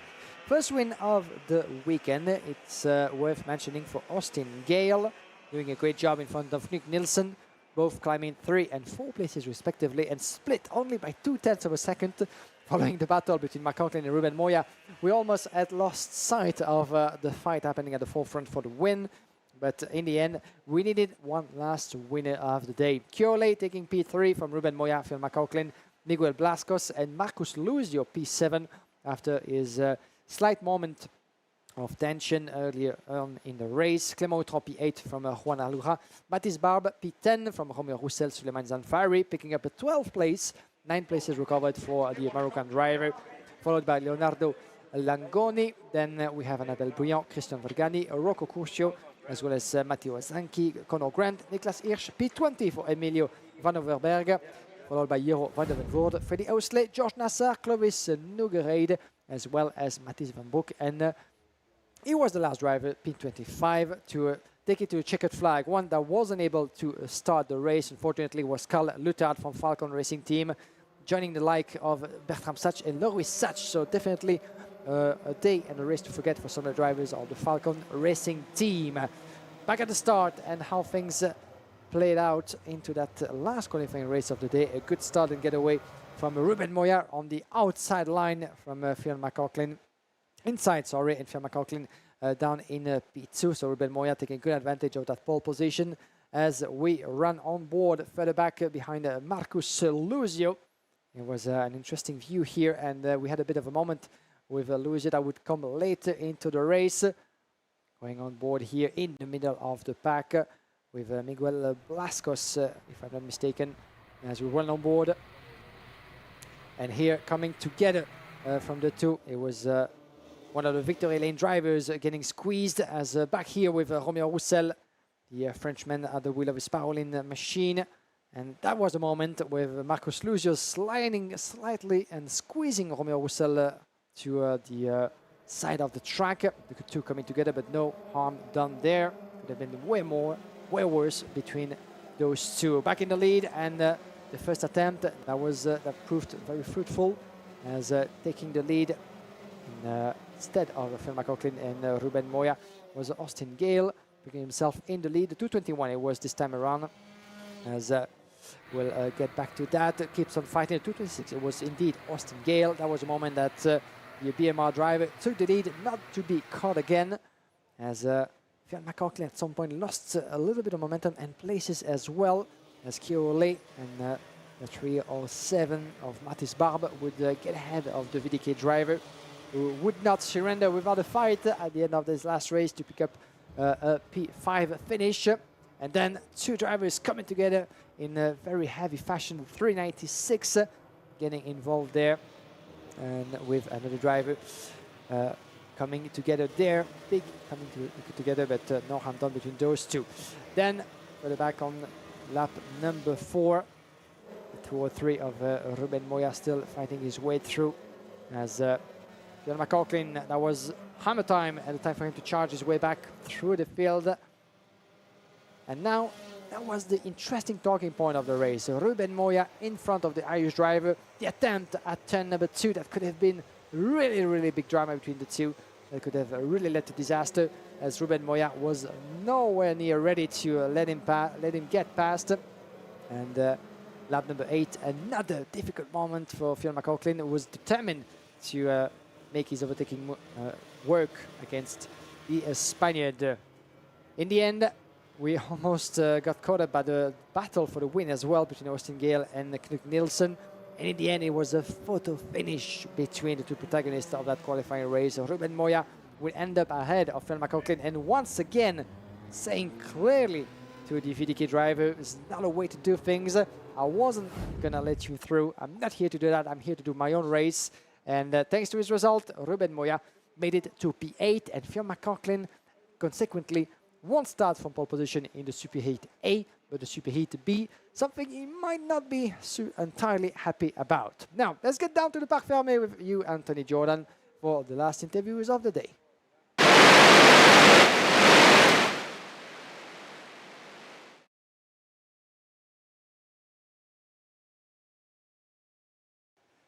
And we'll get back to you, Anthony, in just a moment, as we'll be concluding just after the last interaction, last interviews, hopefully, to find you back in the Parc Fermé. Otherwise, we'll be concluding this day of racing, as the last winner of the day was Austin Gale from Nielsen, Kiole taking a P3. Austin Gale was with Anthony Jordan there, but we seem to be running into some technical difficulties.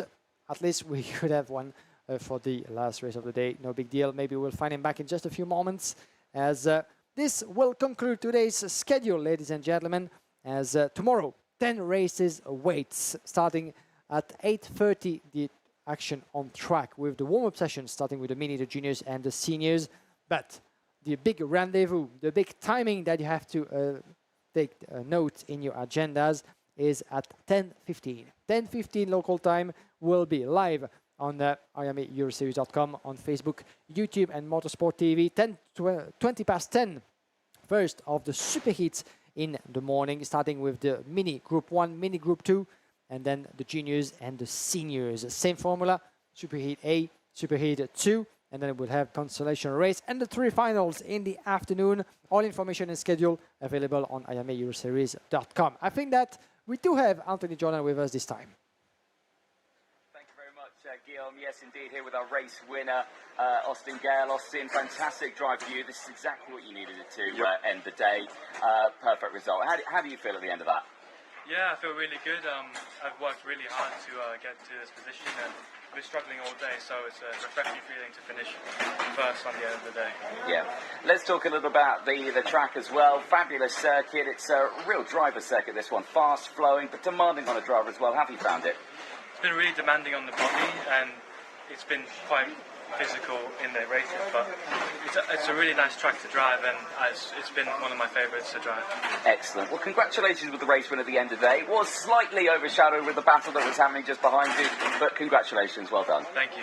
Excellent stuff. Let's bring in Ruben Moya for the Pan-Snow Racing team out there. Ruben, drama in that race, I think is the best way of describing it. From our point of view, from a spectator's point of view, we could see all the action happening. But tell us, from your point of view, what was the story out there? I think it was not a story, just Fionn came to me before the race, say he was not going to do stupid things, and he started. He pushed me. He tried to push me out in the first corner, then again on the left after. And he was on pole. He took too many risks. I did nothing wrong. I just did my race. My point of view of the race, I was with really used tires. Everyone was on new tires. I tried to do the less points possible, and I don't know. Then I don't know what happened to him, but then he went crazy.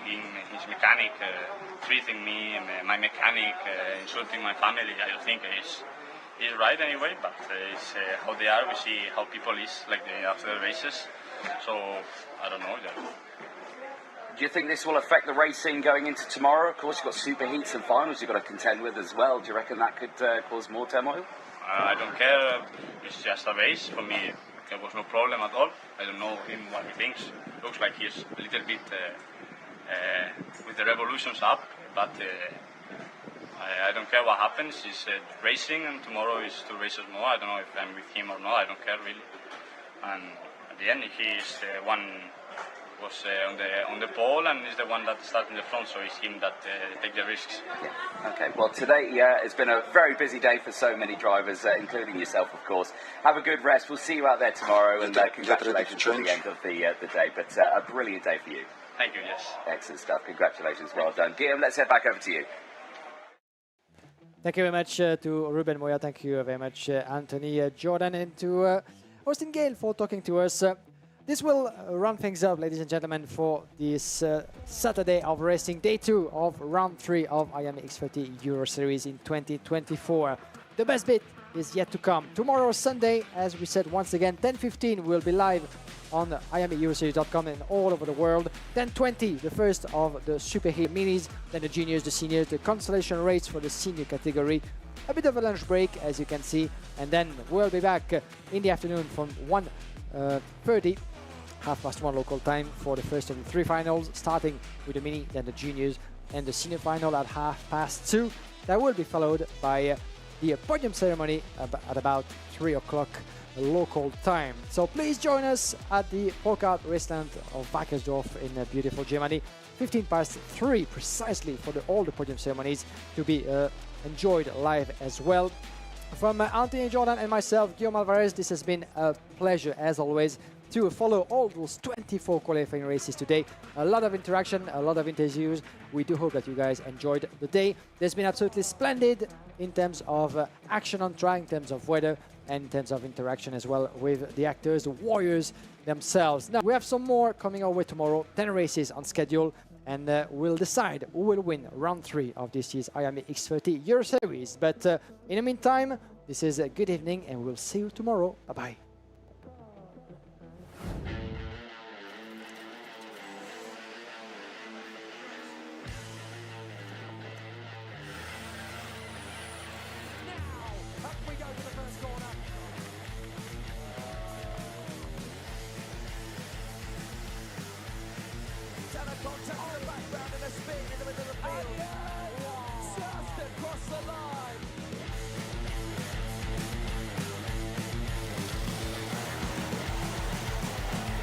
Go into the tram lights. Lights go green. Here we go. Down towards turn 1.